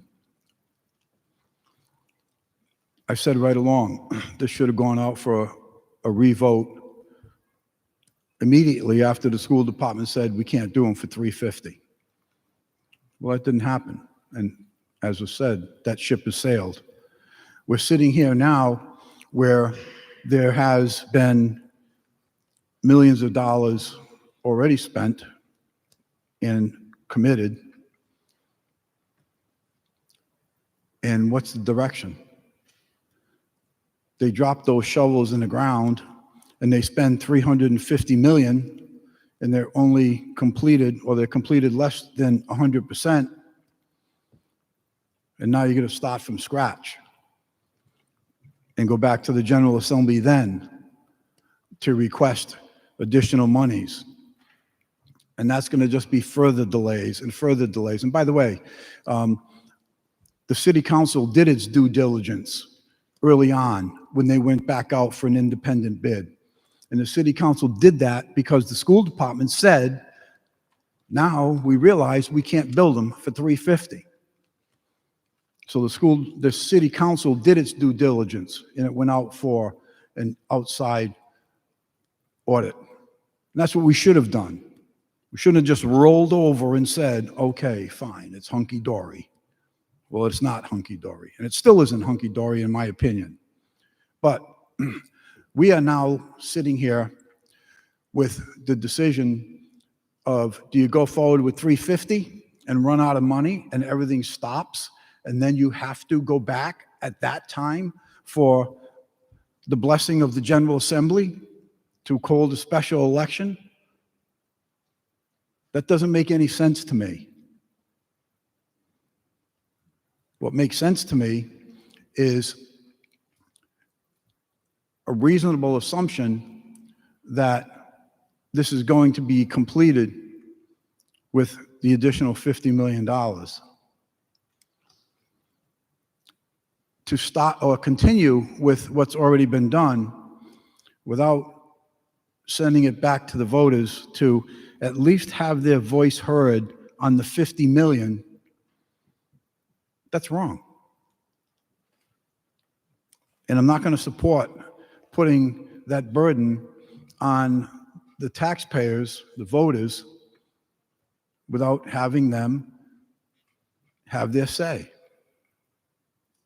I've said it from the beginning, and nothing's changed. I don't agree with the first paragraph. I made it perfectly clear. With that said, members of the committee, you have three choices with this. You can vote it up, you can vote it down, or you can send it to the floor without a recommendation. What is your pleasure? I need a motion. Motion for favorable, recommendation for favorable action. Second. We have a motion favorable. We have a second. Any further discussion amongst the committee? Hearing none. All in favor? Aye. Aye. Any opposed? Zero. Thank you. The Finance Committee is adjourned at 6:43.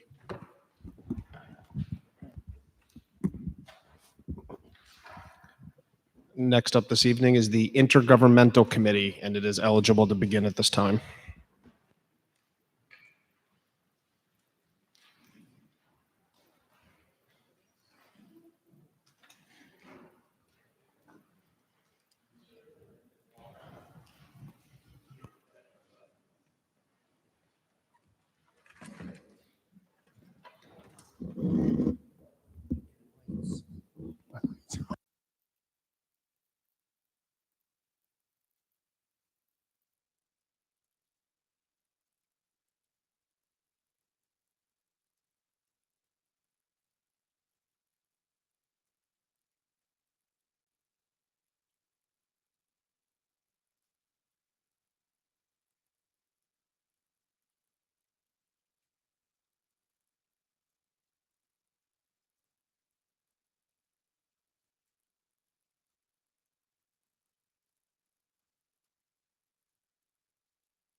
Good evening.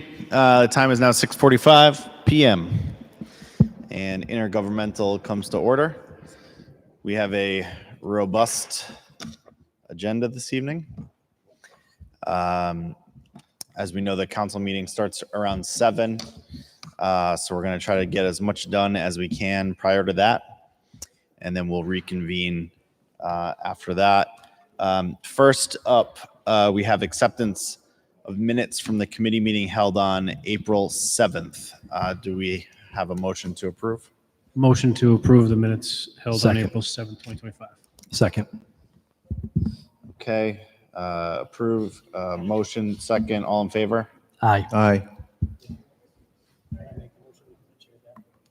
Yeah. I'm going to abstain. If there are conversations occurring, please take them outside. The acoustics in this room are awful. Okay, moving right along. Very exciting this evening. We have the appointments to the Warwick Public Schools Budget Commission. I see our appointees in the audience this evening. So without further ado, we'll move right through. So we're going to take these one at a time. First up is Ernest Almonte. Ernie Almonte.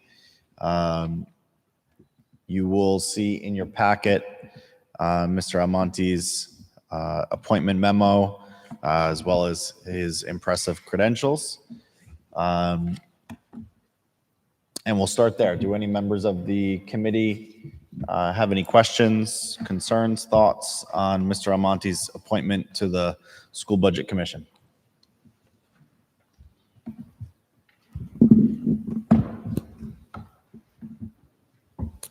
Councilman Napa. No, I just want to speak in favor of this recommendation. Mr. Almonte is incredibly qualified for this position. I think the fact that he's even considering it is a testament to his dedication to righting the ship. And I want to thank him for stepping on board along with the other appointees, and we'll get through that. But thank you, and we look forward to the progress you're going to make for us. Thank you, Councilman. Councilman Mito. Thank you. I would also like to add my approval to this nomination. You know, over the last several months, I got to know Ernie Almonte better. Did a lot of research on him, and yes, he has a impressive resume and experience, not just with budgeting, but also fixing and coming up with plans to fix what ails school systems and cities. So I am very confident, and I'm also very excited to have his expertise help us as a city, as a council, and as a school administration to help right this ship. Thank you. Thank you, Councilman. Any members of the council have anything to add? Councilman Ricks. Thank you, Chairman. So first, I'd like to say that I do think that Mr. Almonte is incredibly qualified. He has a fantastic resume. It would be hard to find someone who's more qualified based on their experience for this position, and I would like to thank Mr. Almonte for stepping up. I do have a couple of questions for him.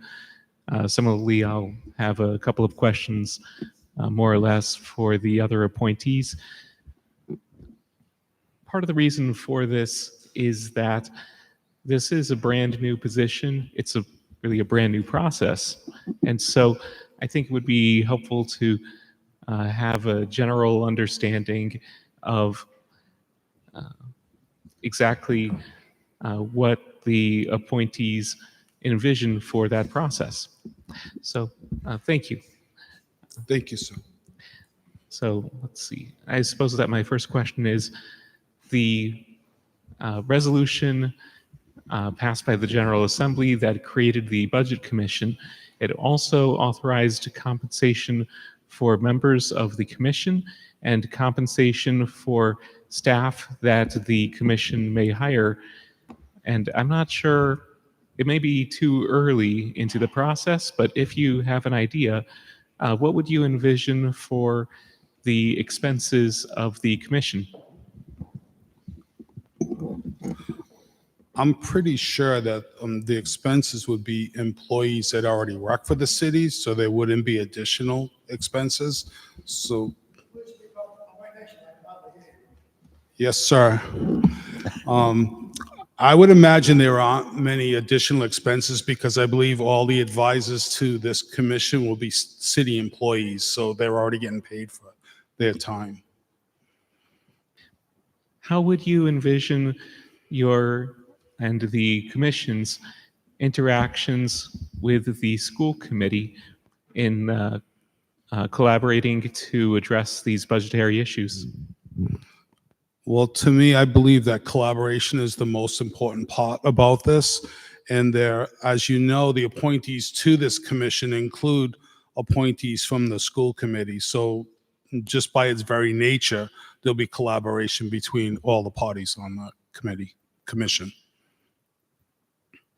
Thank you. That's encouraging. Let's see. Now, it's a difficult task ahead. When it comes to attempting to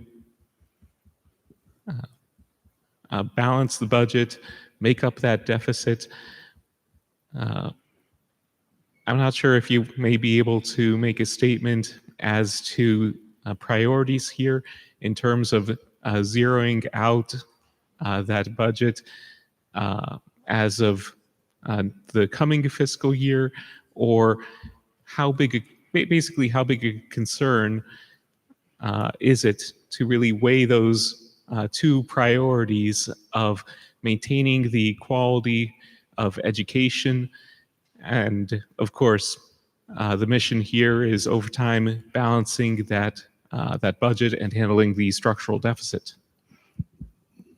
Well, sir, throughout my career, I always walk in with an unbiased opinion. I tell people my core values are integrity, reliability, independence, and accountability. So do not walk in with any preconceived notion, and truly find a way to operate the school system so they can educate the children so they become responsible adults and become successful in their career. I understand the balance between the money that's funded for that and the end result is a great education for your residents. So to me, I think both of them can be accomplished. Councilman, just in any future lines of questioning, let's try to keep these on the appointees and not wade into any speculation for steps that the commission will take or directions that will go in just because it's not been properly noticed. Well, I suppose as chair of the commission, or excuse me, chair of the committee, I respect your opinion in that regard.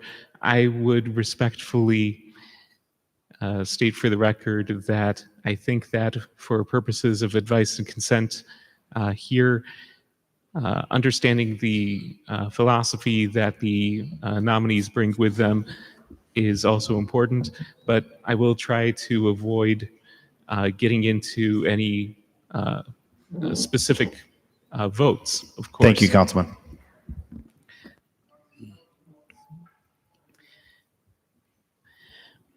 I'm not sure if you've had an opportunity to review the proposed fiscal year 2026 budget and any initial thoughts.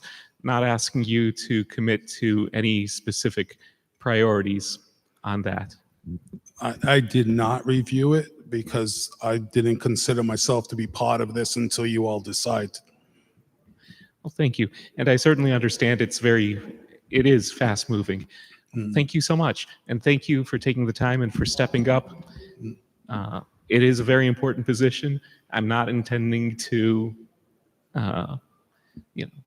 show anything here but respect for you, for your talents and skills, and what you're bringing for us here, really serving the entire city of Warwick. Thank you. Thank you, sir. It's my honor. Thank you, Councilman. Any other members of the council have any questions, comments, concerns? I want to thank you for coming here tonight. Thank standing you, before Chairman. us, handling our questions, and we look forward to your help and support in ironing out the school finances. So Thank you, very Chairman. much. Thank Mr. you, Almonte. members of the committee and the council. Sorry, I didn't mean to cut you No, off. I was just thanking everyone. Do any members of the public have any questions or comments on Mr. Almonte's appointment?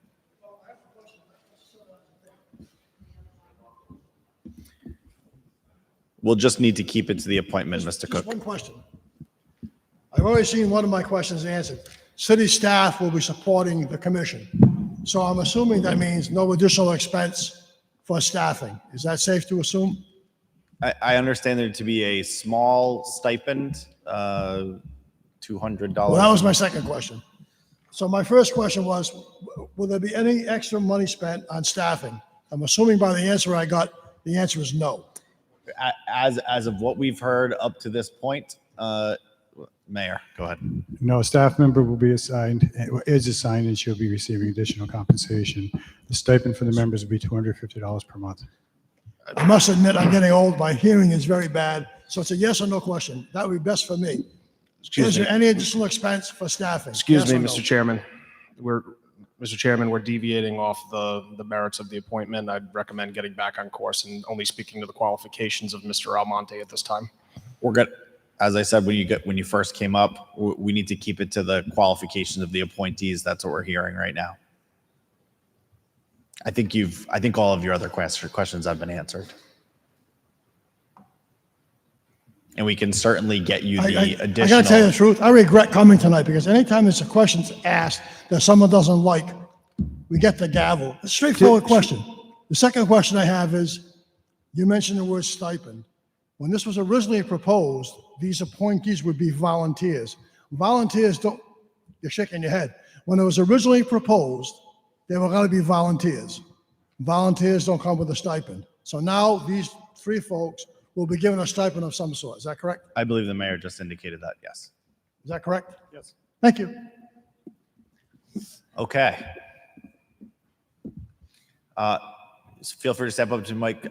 Please introduce yourself for the record. Hello, Julie Connors Costello, Ward 7. I'm just curious, how come the appointees are not from Warwick? You want to take that one? I'm sorry, I didn't hear the question. Question is, why are the appointees not Warwick residents? I don't see a need for them to be. We just want to qualified people. You have to understand the superintendent, the assistant superintendent, large percentage of the teachers, the administration, they're not from the city of Warwick either. They were hired based on their qualifications, and that's how I've appointed people. Okay, thank you. You're welcome. Thank you. Good evening. Your name for the record? Jeremy Langell, Ward 5. I'm just wondering if the candidate could talk to us about some experience working with RIDE and how that might factor into his already high level of experience with finance. Absolutely. Thank you. If you wouldn't mind. Okay. Thank you. Through my 17 years as the Auditor General, I have excellent experience of working with RIDE, mutual respect for professionalism and robust discussions and challenging questions that I ask. Remember, my background is I'm an auditor, so you have to prove to me that what you say is correct. And so I challenge them, but I have to say throughout all 17 years, highly professional relationship, and I have the highest respect for them. Thank you.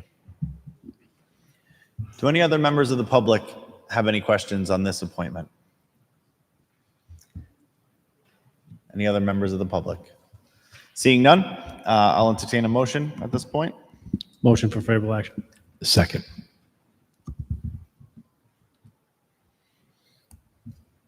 We have a motion and a second. All in favor? Aye. Aye. Aye. Welcome to the Warwick Public Schools Budget Commission, Mr. Almonte. Next up is David Champagne.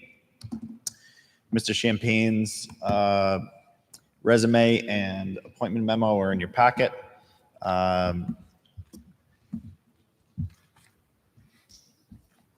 Do any members of the committee have any questions of Mr. Champagne?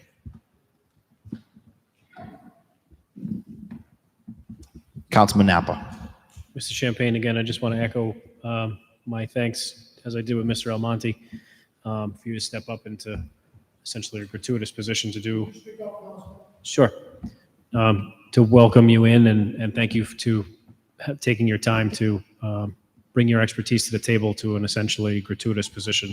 I'm sure you're going to put in an exorbitant amount of hours on work, and we look forward. You come highly recommended, and my understanding is that people and colleagues that have worked with you in the past have had nothing but positive things to say, and your resume is impressive, so I welcome you aboard. Thank you very much. There you go. Really close. Perfect. Any other members of the committee? Councilman Muto. Thank you, Chairman. Thank you, Mr. Champagne, for not volunteering. We get a little small stipend, but it's not worth the gas it's taking you to come back and forth. However, after several meetings with you and learning about your experience and talking with you about your philosophy, one of my criteria was that this is not just a numbers exercise. It needed to be based on sound educational principles to do the balancing of the funding and the delivery of student achievement. And thank you for all the time that you've given me to learn about you and learn about your philosophy. And I look forward to having you put that experience to the benefit of the citizens of Warwick. Thank you. So thank you so much. Thank you, Councilman. Any members of the council? Any questions, comments, thoughts? Councilman Ricks. Thank you. First, I would like to similarly thank you for stepping up from your resume. Just reviewing it briefly, it just shows a wide breadth of experience, so much of which decades of experience in fields and areas that are directly applicable to these issues that Warwick schools are facing. So if I may, I would just have some similar questions as to the philosophy that you bring to the commission. So similarly, if I can recall the more or less order that I asked the previous questions, not going to necessarily hold you to this because it's at the beginning stages, but would you tend to envision any need for the commission to hire staff beyond working with staff of the school department? At this point, my understanding is that the bulk of the work is going to come from us. Again, we're looking forward to from my perspective, is to prioritize the importance of the students and the stakeholders in the school so that they can benefit from responsible spending, responsible budgeting. And in this, that is the job of the commission, not to burden additional people, then bring them in and have them do the work. We're to do all of the work. Thank you. Thank you. That's admirable, especially given the scope, really the scale of the issues here.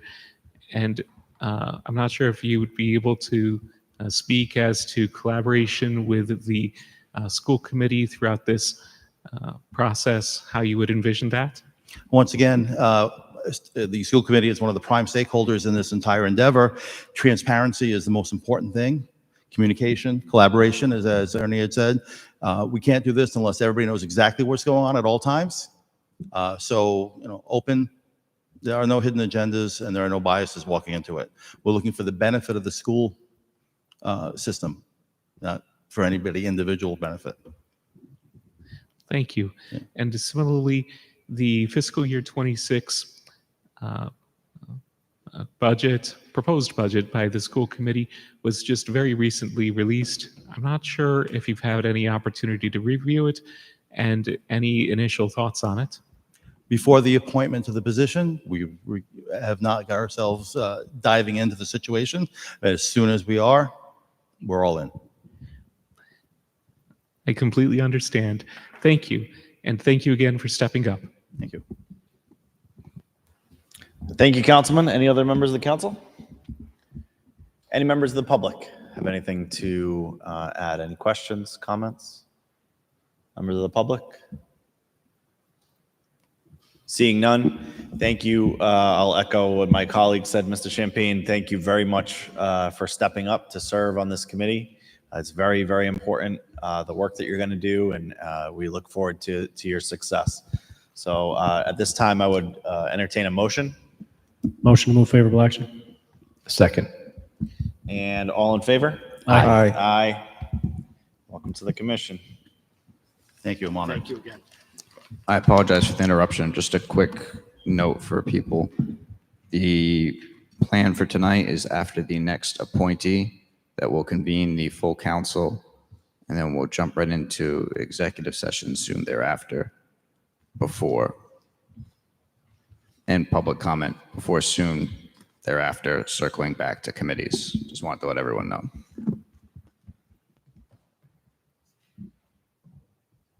Council President. Next up is Angela Murray. Good Hello. evening, Ms. Murray. Hi. Controller for the City of Warwick. Do any members of the committee have any questions for Ms. Murray? Councilman Apple. So I'll just go first again, and thank you for taking on, wearing two hats at this point. It's going to certainly be a challenge, but we look forward to you working. I think your perspective from this, bringing the city side into the school department and that function is going to be unique and definitely needed. And again, an impressive resume, and we trust you as the controller for the city. Why wouldn't we trust you also on this commission? So thank you, and we look forward to the work that you're going to do with the rest of your committee members and getting us back on track. Thank you. Councilman Napa. Muto, sorry. I'm better looking than that. Come on. Yes. Thank you. Thank you for agreeing to put your name up on this commission. As you know, it's we're in a challenging spot, but it's definitely fixable with the right folks, and with the 5 appointees that we've met and interviewed, we believe we have an all-star team. And it's a great combination of financial expertise that you bring. And what I find very interesting is not what I've heard from you, but what I've heard from your colleagues about you. And I won't necessarily repeat everything, but they say, well, one of the things that you're very independent, and you bring your ideas to the table, and you're not you're not afraid to step up and tell it how it is. I will say one joke, well, not really a joke, but one of your colleagues basically said that you don't necessarily listen to the mayor. And when she said that, I was extremely thrilled with that response. It wasn't Lynn, or was it? No. But anyways, hearing and seeing your background on the financials and the municipal side, also your experience in schools, in school administration in the past, your expertise coming to this commission is welcome and needed. And thank you again for the time and commitment to our citizens. Thank you. Any other members of the committee? Members of the council? Councilman Ricks. Hi. Thank you. So first, thank you for stepping up. It is absolutely an additional responsibility to take on, and I can imagine, in fact, I have a family member who is a retired controller for a large organization, and so I have a general appreciation that it's not a 40-hour-a-week job that you currently have. It's a matter of getting the job done, and oftentimes that does involve putting in the extra hours. And similarly, I feel that that experience, that positive attitude, is exactly what the Budget Commission needs as well. That willingness to step up. And so I would like to thank you for your service, not just with the city through the present, but also into the future with this Budget Commission. So let's see. I'll start with the same first question of whether with the Budget Commission, and I'm not going to necessarily hold you to this, but at this point in time, do you envision a need to hire additional staff for the commission beyond working with the City of Warwick and school department personnel? At this time, I do not. Thank you. Next question.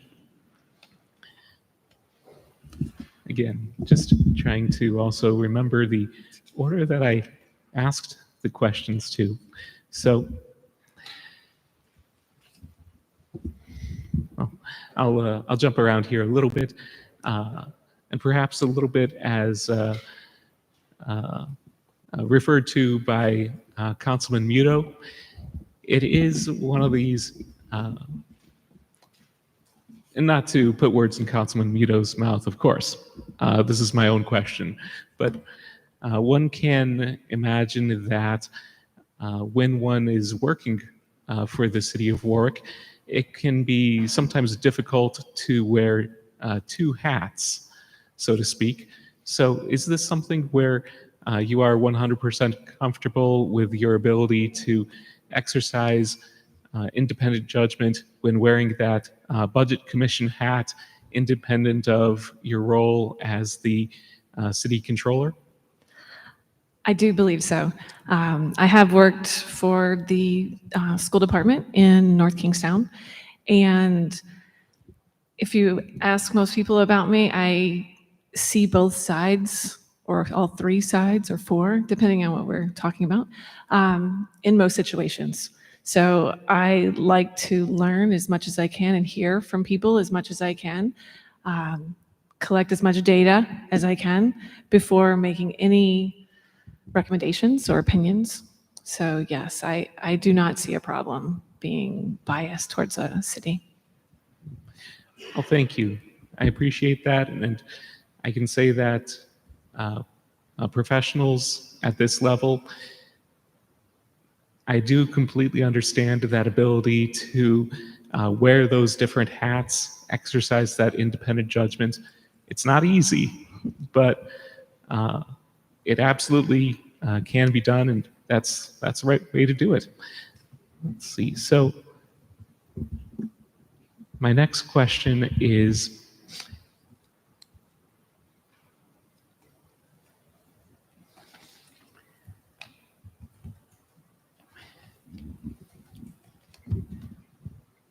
have you had an opportunity to review the proposed school budget as proposed by the school committee? And I'm not sure if you'd be willing to share any initial thoughts on it at this time. I have printed it. I have it in a binder, and I have it with me today. And I have started to review it, but I do not have any comments on it yet. I understand very early in the process, of course, was just recently released. And thank you for your initiative in starting to review it. And I can certainly appreciate the wanting to reserve thoughts on it until making sure to have thoroughly reviewed it, discussed it, and so forth from there. And let's see.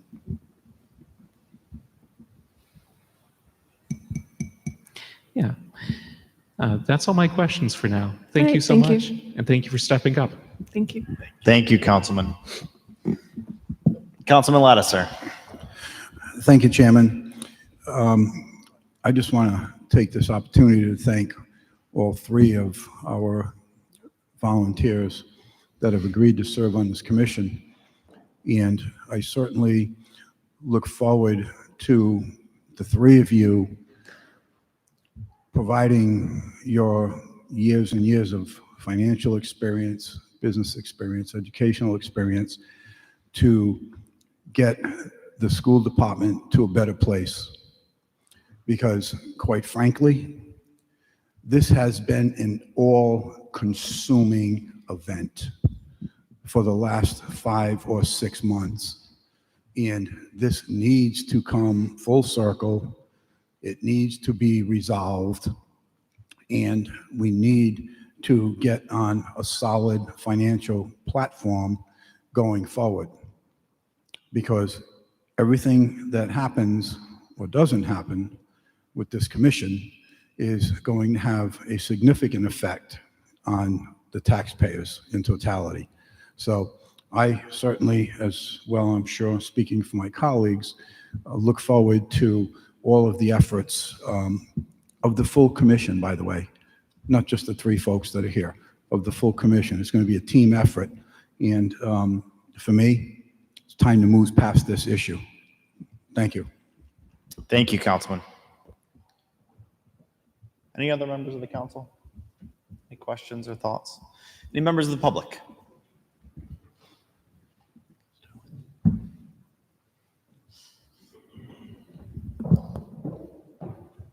Just introduce yourself for the record, if you would. Darlene Netco, Ward 7. Again, lifelong resident, homeowner, taxpayer, just like everybody else, taxpayer. Just a couple of questions in general about the commission. When is the commission planning to meet? When is the first meeting? How often is this commission going to meet? I don't expect an answer right this minute, but I expect something posted online, post haste. I haven't heard yet, even though it's come up, exactly how much this commission is going to cost. And I want to ask also if any money has been budgeted, since we're talking about taxes and taxpayers and money. What is this commission costing? I want to renew my opposition to this commission. I went up and testified against it at the State House. I don't think it's right. Ms. Netco, if we could just keep this to the appointee who we are on, Ms. Angela Murray. Well, I waited so I would just talk about all the appointees then. All the appointees, these three are from the city side, the school side gets 2. That's not cool. And I also just want to remind the appointees then that there are exemptions in this act. So remember that when you are sitting down and doing whatever you're doing. And there's also an expiration date for this act. And the school department did pass a budget the other night, and they did pass a plan to ameliorate the whatever the over budget is now, because they have throughout the last couple of meetings reduced that initial shortfall. So just in general, there's an expiration date, there are exemptions, and the public needs to know when this commission is meeting. It needs to be well publicized, and the public needs to be able to watch it in action. And we need the numbers. Thank you. Thank you, Ms. Netco. Any other members of the public? Any questions on Ms. Murray? Seeing none, I'll entertain a motion. Motion will favorable action. Second. All in favor? Aye. Aye. 4-0. I think we will pause there, but thank you all to the members of the commission. Thank you for answering our questions. Thank you for your service. We look forward to your work. The intergovernmental will recess at this point until after the council meeting starts. Thank you.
Council will convene at 7:21 PM. Clerk will call the roll.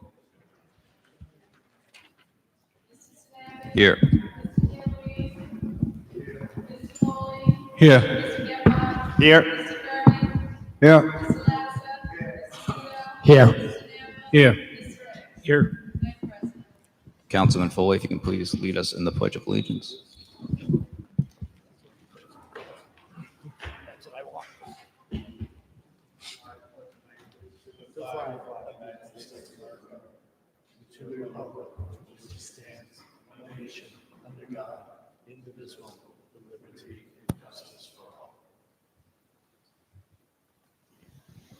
Oh, say, can you see by the dawn's early light what so proudly we hailed at the twilight's last gleaming, whose bright stripes and bright stars through the perilous fight o'er the ramparts we watched were so gallantly streaming, and the rocket's red glare, the bursting in air, gave proof through the night that our flag was still there. Oh, say does that star-spangled banner yet wave o'er the land of the free and the home of the brave?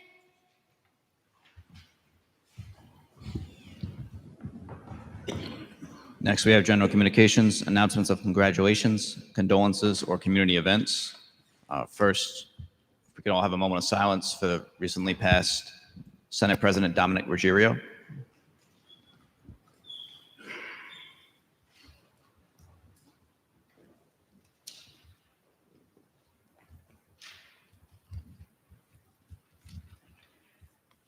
Does anyone else have any congratulations, condolences, or community events?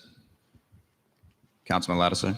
Yes, thank you, Mr. President. I'd like to request a moment of silence for the passing of Pope Francis.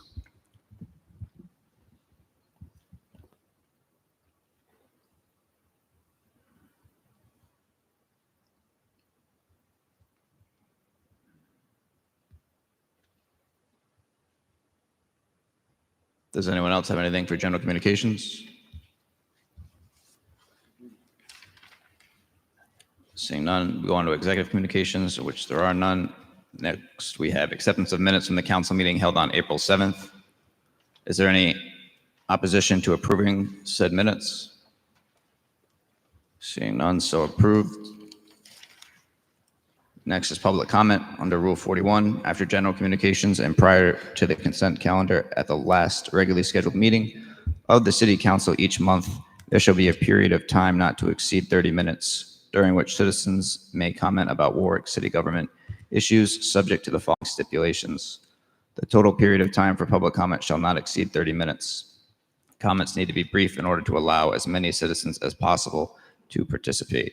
Each citizen signed up and present shall have not to exceed 5 minutes to speak, provided, however, that if more than 6 citizens are signed up and present, 30 minutes will be split evenly amongst speakers. Time shall not be transferable among speakers. The topics for comment shall be issues directly affecting city government. City council members will not respond to questions during the public comment period. The public comment session will terminate at the expiration of the earlier of all speakers concluding their allotted time for 30 minutes. Waiver of this provision requires a unanimous vote of the council. The first individual on the list is Barry Cook. Just when you get to the mic, even though I already said your name, please make Thank sure you, to Barry state Cook, it. Ward 1. Again, I'm here again to suggest that this rule should be amended to allow for comments between the council and people who are speaking to the council. I keep hearing that the open meeting law prevents you from doing that. Well, I'm not a lawyer, but I don't agree with that. I think it's common courtesy that when someone comes to the microphone to speak to the city council about things affecting the city, there should be a time when a city council person ought to be able to respond, acknowledging the person who's here. If it only is a, thank you, Mr. Cook, we appreciate your comments, I'll see you after the meeting. Or thank you, Mr. Cook, I'll take your comments under advice. Please put some time aside, call me when you get a moment, and we'll meet to discuss it. That's all it takes. I'm not asking anybody to go into a 10-minute diatribe. It's just common courtesy. If we come here, you ought to respect us for coming. You might not like us, you might not like what we have to say, but we should get an acknowledgement that we exist. The last time I came before the group, there was a husband and wife here complaining about flooding, drastic problems with flooding. And nobody, not one councilman, acknowledged them. Not one councilman said, that's terrible. Not one councilman said, see me after the meeting. Now, I saw our council president, who was silent during this time period, address them as they walked out. But you know what? That's not the way to handle it. So again, I doubt you're going to amend this to my liking, but it ought to be amended so you at least acknowledge that we're here. That's all, period. Now, there are several things on the agenda that I'm not going to stick around for, but I would like to comment on them. There's a resolution here requesting the General Assembly to review and consider adopting amendments to the public records law. As I recall this from the last meeting, one of the things that I object to is that it's suggested that the state law be amended that the 1 hour rate of $15, in other words, you do 1 hour's worth of investigation, it's $15. But after that, each time you review something, it's $25 an hour.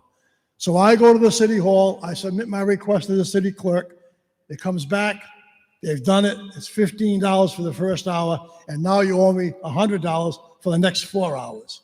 That's $115. Now, I don't know what the intent of the state law is, but it certainly isn't to my benefit or the benefit of many city residents of Warwick to have to come before the city asking for information that's pertinent to that person's request.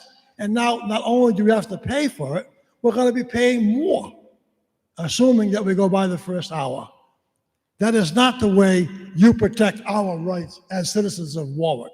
Quite frankly, that oppresses my right, because now I have a pressing need for information. My wife and I are on Social Security. I won't give you her age, but she's older than me, and we're both in our late 70s. So now we're both on Social Security. I'm still working part-time as a security guard at 78 years old. Now I'm working to supplement my income. Now I'm an involved taxpayer. I do go to City Hall now and then and request information. So now, in light of everything else that's going on, I'm going to have to pay more if this passes the General Assembly. Now, I know you can't control the General Assembly, but you don't have to side with the General Assembly. You should not vote in favor of this amendment. It doesn't do anything to help the taxpayers of Warwick. And I think I read someplace along in the resolution itself about the primary goal of blah, blah, blah, blah, blah, is to protect the rights of citizens of Warwick. This doesn't protect my rights. It makes it harder for me to deal with the public. I also note that in going back to the rules, you're going to start the meetings at 6:30 if these amendments are passed. One of the things you're going to do is start the meetings at 6:30 and not 7. So I thought about that. If that's supposed to be a plus, it isn't. Many people work until 5. They get home. They've got to prepare dinner if they're going to eat it in, or if they're going to go out, they have to go out to eat dinner. So instead of coming here at 7, now you're asking to come here at 6:30. I don't know how that's a positive. I think that's a negative. It doesn't help anybody who's a working person get to the council meetings. No, I'm retired. I can come to all your meetings whenever I choose to. I don't work except part-time, and I don't have to work. I can call out sick, and no derogatory problem for me. I don't understand the 6:30. I know I'm not going to get an answer tonight because you're not allowed to speak to me. You're not allowed to answer me. So I guess what I'll do is I will write to certain council people. And when I wrote about the Rule 41, I said that I got responses from 8 people. I was wrong.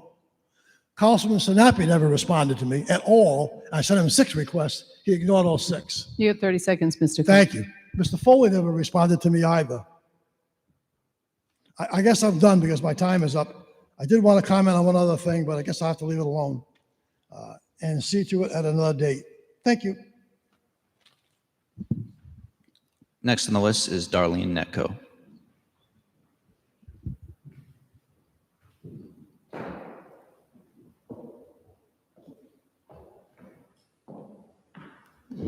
Darlene Netco, Ward 7, lifelong resident of Warwick, homeowner, taxpayer, voter.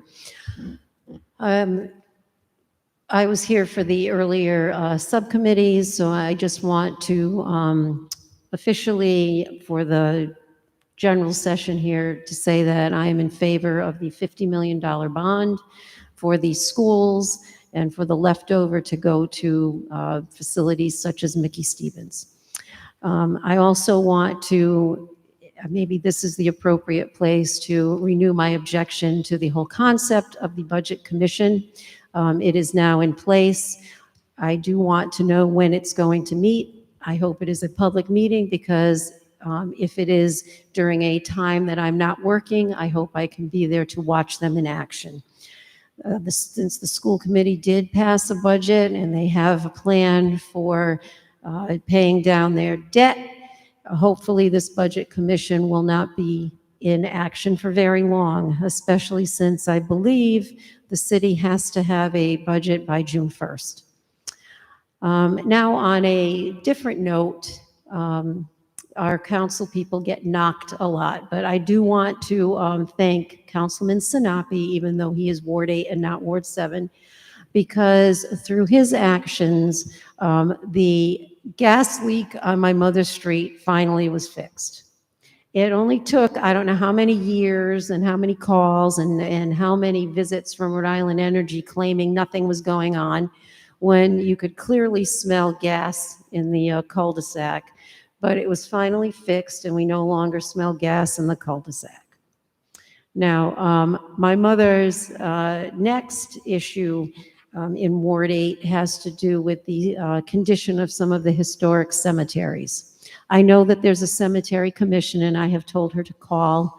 I've looked up the number to call, but you know, she's 87 going to be 88. So just in general, a plea to make sure that our historical cemeteries are taken care of.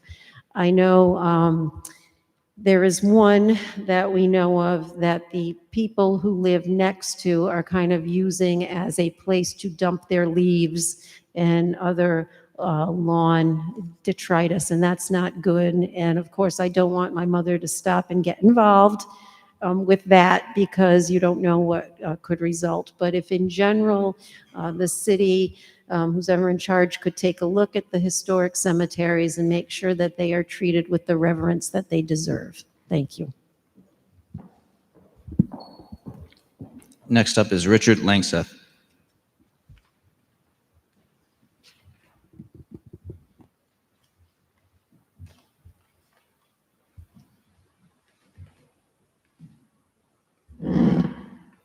Richard Langseth, Budlong Farm. I want to show my appreciation to the mayor for his interest in open space near the shoreline.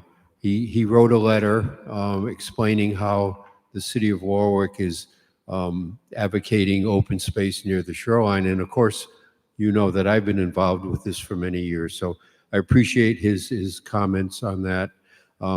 But we have to go one step further than what he suggested. I don't know if anybody read the Providence Journal on Sunday. Above the fold, a big story about coastal access. Some of my friends have introduced legislation to the General Assembly about open access and rights of way, including parking. You may recall that I've been saying that the private Buttonwoods ordinance that I've been protesting for a few years does not have a hearing. So if you don't have a hearing on an ordinance, that ordinance is void. And I think the city clerk and I have come to the conclusion that there has been no hearing on that. But interestingly, at the same time that process was going on in 1984, at the very same time, the city council passed an ordinance on Sylvia Drive, which is a coastal resources right-of-way. And this is a very wide street. And what somebody did, Mr. Brophy or somebody like that, put no parking on Sylvia Drive, which is a very wide street, and it goes to one of the finest beaches in Warwick. And those signs need to come down. I know that city council members have been working on eliminating no parking signs from rights of way, and we really need to get on that because there are many new people moving into Warwick, and these people are expecting it to be a shoreline community with 39 miles of shore, but there's no place to park. And then you have the in quotes private Buttonwoods, which is obviously not private. And we've been going over this with the CRMC, and now I've made a motion for summary judgment, which will be heard on May 27th. And what's going to happen is the Buttonwood Beach Association is going to come back with the city solicitor letter, which was an attack on me in 2003, which is totally ridiculous. And the Harbor Management Commission has asked the mayor to look at that, and hopefully we can get that resolved before the May 27th. In addition, I don't know where we stand with this private Buttonwoods ordinance, but it's been like a year and a half, and I think there's some traction there. I think we all understand that the city doesn't have any jurisdiction over the streets of Buttonwoods. It's the Buttonwoods Fire District. And so for the city to be passing ordinances saying that the streets are private, when they're clearly not private, they're being maintained by a fire district, which is inherently a public entity. A fire district, let me give a little history here. There used to be an Apponaug Fire District, and there was a gentleman up by where Robert Half used to be, which is now around CVS. And he was saying, "Oh, I'm not in the fire district because the water can't get to me." And the You have 1 minute, Mr. Langseth. Okay. And the Supreme Court made a determination that fire districts can only do public functions. They have absolutely no private interest at all. So here I am embroiling you in all of this Buttonwood stuff, and it goes on month after month after month. And it's not going to end until we do things like change that ordinance, which is void at the start, and do things like the city solicitor opinion, get that straight. That was a personal affront against me, by the way, and we really need to straighten it out. And I thank you for your time.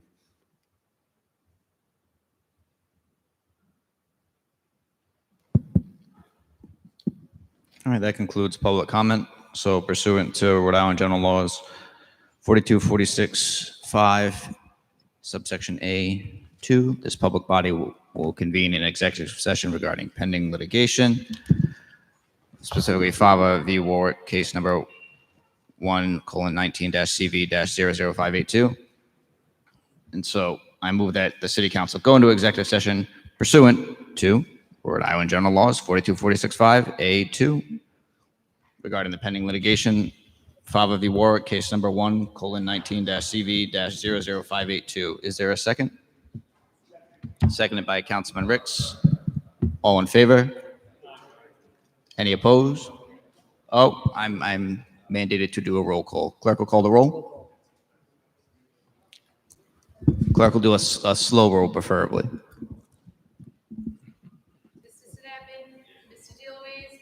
Here. Mr. Foley? Yes. Mr. Gephardt? Mr. Kirby? Mr. Kirby? Mr. Lattiser? These people are ridiculous. Mr. Buno? Mr. Napa? Yes. Yes. Mr. Wicks? Yes.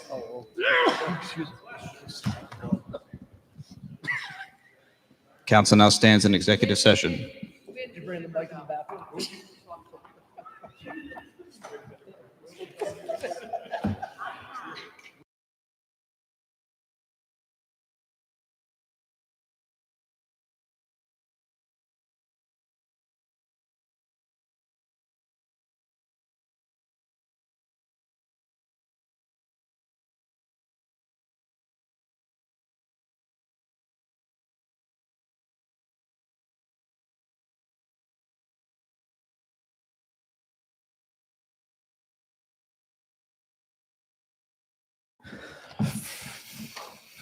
First up, PCR 34-25, a resolution requesting the General Assembly to review and consider adopting amendments to the Public Records Law as presented in 2025 H 5457. Councilman Napa. What's your pleasure here, sir? I would like to just present on this and request a motion when I'm done. Sure. Comment. The floor is yours. So this is an act related to a House bill that was relative to costs for public record request. Just wanted to address a comment by the public, I believe it was Mr. Cook, earlier tonight to clear up an ambiguity. There is no charge for the first hour currently, and there is no charge for the first hour of records research and retrieval from either the existing law or the amendment, so that the $15 an hour does not apply, or any fee does not apply to the first hour of records research and retrieval. The amendments that are proposed by the House are to increase the staff cost, hourly cost for staff from $15 an hour to $25 an hour. And this is, again, not in an attempt to unduly burden the public or any taxpayers. It's in an attempt to bring the reasonable cost of goods and services and time on task and staff costs up to a reasonable rate at this present time. $25 an hour is certainly well within the reasonable realm. There are about 30 other states, just to put it in perspective, that charge actual costs, and this legislation as it stands is only staff costs plus any copies. And my clerk, our clerk, tells me that essentially there are no copies, it's just time on task. So in the state of Rhode Island, we're just charging for actual time on task, less that first hour of records retrieval. So that $25 an hour really isn't 25 when you stretch it over the hour to hour and a half of maybe 2 hours of time that it's actually time on task by staff. The second amendment that the state had proposed is that anyone making document requests under the applicable law shall pay any outstanding balances owed to the city prior to making a follow-up request. And to clarify that, any requests made within a 30-day period are considered one request. So I know that there were some concerns by constituents and colleagues that it would preclude someone from making a follow-up request, but as long as that request was made within the 30-day period, they're considered the same request. As it stands, it's not a huge sum, but there is a sum of money, I believe roughly around $3,000, that is owed to the city for records requests that haven't been paid. I think it's a reasonable approach to say, if you're going to make records requests and demand time on task from city employees, that if you owe a bill, you pay that bill before you make your next subsequent record request. It's really in an effort just to bring legislation, effort to bring costs and reimbursements to the city up to a reasonable rate to reflect how much it actually costs for manpower and for our clerk and other departments personnel to do these records retrievals. I think it's a reasonable ask. I would suggest and request that you approve. Thank you, Councilman. Very helpful context on this one. Any members of the committee have questions? Councilman Muto. Thank you, Chairman. As far as the record request, what is it, the public, or is it another entity or entity types that are driving the costs for our records? Great question. That was something I didn't actually touch on that I meant to. My understanding from our staff and administration is that it is the abuse by commercial entities, such as large personal injury law firms, insurance companies, that are driving the large majority of record retrieval in an attempt, essentially what it looks like to me is when they're working on contingency fee that they're sort of using city resources to reduce what they have to pay their own staffs for those same records retrieval. It would appear that it doesn't overly burden the taxpayer. It wouldn't have a large effect on requests that are coming from the taxpayer. This is directed mostly at the abuse of public records requests by commercial agencies. If just a follow-up there, and excuse my ignorance on this, is there the ability to have differential pricing for commercial entities versus consumer? So I would assume yes. There are other jurisdictions across the country that do apply that same standard, where there is one rate or standard for a commercial entity, and there is one rate or standard for taxpayers and individuals requesting documents. And just a follow-up, because I'm a little confused. So this is not a ordinance for Warwick. This is what is up at the General Assembly being proposed. This was proposed in February by General Assembly, and it's just a resolution in support of that. That would then obviously filter down to us if it does pass through House and Senate. Thank you. Thank you, Councilman. Any members of the committee? Councilman Lattiser. Oh, sorry. Councilman Lattiser, I'm gonna pause. Councilman DeLuise. I received about a dozen emails from people in my ward voicing their concern about the costs of accessing public records and being able to get, they want transparency in government, all this other stuff.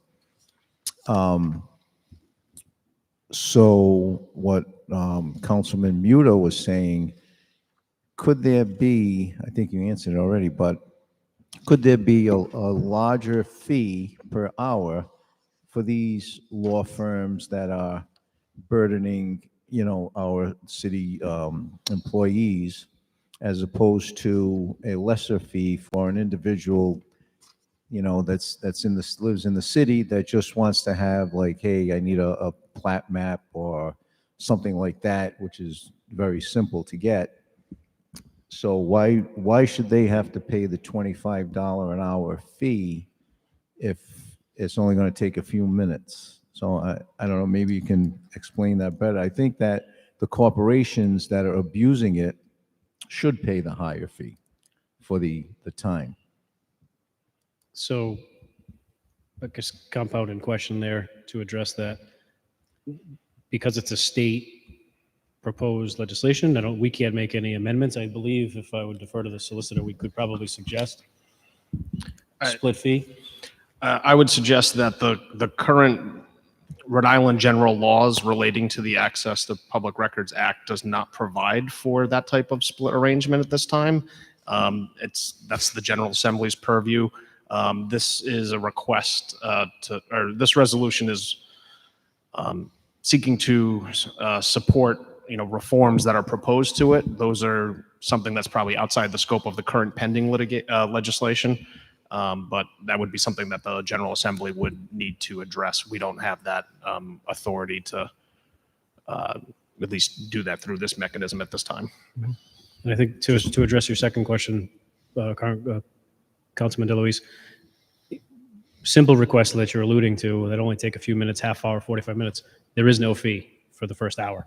So those simple requests, and I'm told by our clerk that there are a large amount of requests that she can fulfill in under an hour, and she does. There is no fee unless they're requesting copies, and it's a per page fee if they want hard copy. Right.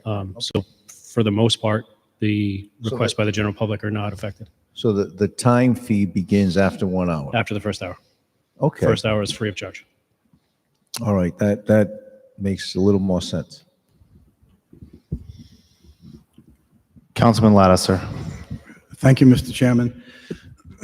So I also had some conversations and pretty much received the same feedback as Councilman Napper said as to where the problem really lies.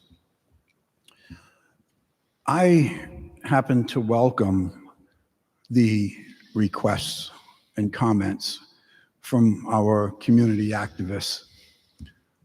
We had two of those folks with us this evening. One is still here, Mr. Cook, Ms. Komar. We have community activists that, thank goodness, they're digging in and doing the things that are very helpful to us. Mr. Cody, Mr. Cushman, Duran, and Mr. Fife. Matter of fact, Mr. Cushman did a post just last week that resulted in a significant change of financial conditions. To increase the burden, the financial burden on the residents of Warwick who are looking to gather this information, who are willing to spend their time to do this, and of seniors who can't afford to be paying those types of numbers for information that, for the most part, should be readily available, is nothing I'm going to support. I would, however, be in total agreement based upon the information that I've been provided, and this is from people in the know, that the entities that Councilman Napa referred to, realtors, insurance companies, attorneys, and I'm sure the list is quite lengthy, who put this burden on, and I'm only going to speak for our city clerk, on our city clerk because they don't want to do the legwork, or they're being dependent upon our clerk and the clerk staff to do this research and work for them. That's ridiculous. But I can't support adding an additional financial burden onto our own residents who reside in the city. They pay taxes. They're entitled to receive answers to their questions and concerns. To burden them, in my opinion, with additional financial costs is not fair. With respect to, you're not going to get any more information until you pay for the first set of information, there is some validity to that. However, there's also an exception to that. When the public information request is first sent in, I believe I've got this correct, that the recipient has 10 days to respond. Or on the 9th day or the 10th day, could request an extension of, I believe it's as much as 20 days. And somebody correct me if I'm wrong, but that's what I believe it is. So now you're at the 30. And they're going to be prevented from submitting an additional request because they haven't paid for the first one, that they haven't even received answers for. Because I also understand that in some cases, you pay after you receive the information. In some cases, you pay upfront. So if the problem lies with people or entities outside of our residents here in the city of Warwick, put the financial burden on them. Don't put it on the residents here in the city of Warwick who, unless, again, someone disagrees, it does not appear to be the problem. Thank you, Mr. Chairman. Thank you, Councilman. Councilman Ricks.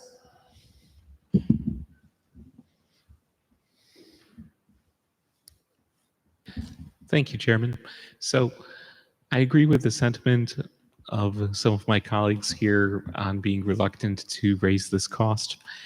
When I was taking a look at this cost, doing a little research into it, I'm going to have to double check the precise dates.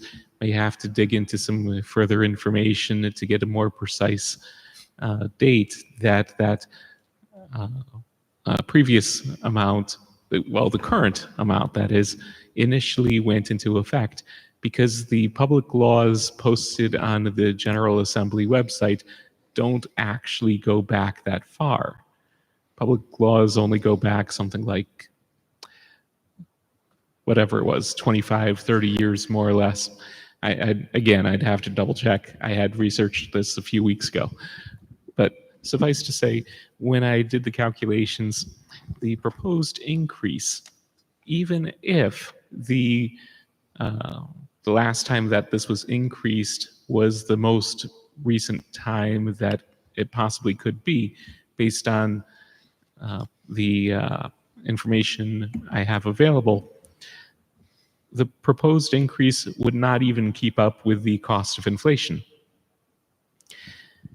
Moreover, it seems that most types of public records that would be subject to this, especially nowadays and going forward into the future, we're really talking about electronic records for the most part. Granted, there are some exceptions where there are some areas where up until very recently, there were substantial amounts of handwritten records. Thankfully, recent administrations and the current administration have taken steps to more and more make sure that we rely on electronic records here as opposed to the old handwritten notes, which I can only imagine with the handwritten notes. I remember years ago working in a file room trying to tell numbers that someone had scribbled. Not fun. So, anyways, going forward, more and more focusing on the electronic records, it becomes faster to retrieve those. So, for all of those reasons, I think that this proposed increase is reasonable, especially since those organizations that much more typically actually get hit with the 25, or pardon me, the current hourly rate are those that, for instance, insurance companies, attorneys, etc., that are basically using the city resources in that manner, and the city should get compensation for it. So, is this perfect? No, I don't think that there is necessarily a perfect solution here, because like so many things, there are pros and cons to the way that we're handling this. Just like any other fee that the city charges, there are those areas where we wish that we could make a little exception here or there because we like that particular use, or that, or we think that our Warwick residents in particular should face a lower fee and those out-of-towners should face a higher fee, but that's not how any of this works, for better or for worse. So I do support this resolution for those specific reasons, while understanding the concerns of those who are opposed to it. One other little item here to address. Typically, we don't see the city council spending a lot of time considering resolutions up to the General Assembly. Obviously, the General Assembly is going to do its own due diligence and how much attention they pay to our specific resolution in support of or in opposition to what they're voting on.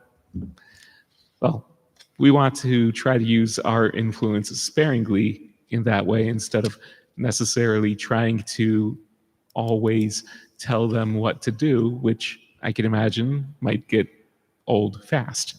However, here I do see it as appropriate for us to be considering this, because this directly relates to city fees, city revenue. So I'm comfortable taking a vote on this particular resolution. Thank you. Thank you, Councilman. Any other members of the council have anything to add? Councilman Kirby. Hello. I'm kind of confused. If you're a resident of Warwick and you're going to pay the same as someone outside or a business, whatever, for a copy, to bring your waste, yard waste and everything to the city, where you bring your leaves and stuff or tires or whatever. If you're not a resident of Warwick, you can't dump your stuff there. So we got two different things here. Mr. Chairman? I think the point the councilman was making is that there are certain instances where we limit requests from outside of the city, such as dumping, and drawing the parallel to that. Did you want anyone to answer that? Or you just, No, but did you follow what I'm getting at? yeah, Yeah. yeah, yeah. Councilman, I would just add that this is a unique situation where the state law sets a certain standard, and whereas something in that nature, we have a little more latitude to set city policy, whereas in this instance, the law is uniformly set for state application, so we don't have discretion in that light. If the state law should set their rules and the law there, do we have the right to change it for our city? No, I would suggest they control what this law says, and so we could ask them similarly to do other changes to it, but that's similar to what is being asked tonight, is looking at one aspect of potential changes to it that's currently before their body. But it would require an act of the General Assembly to make any change, whether it's this one or anything like you're just suggesting.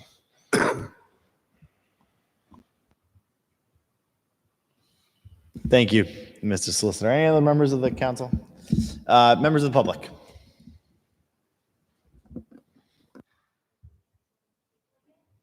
I don't think your mic's on. It was, I saw it red earlier. I'm not sure if it's. Hi, Michelle Komar.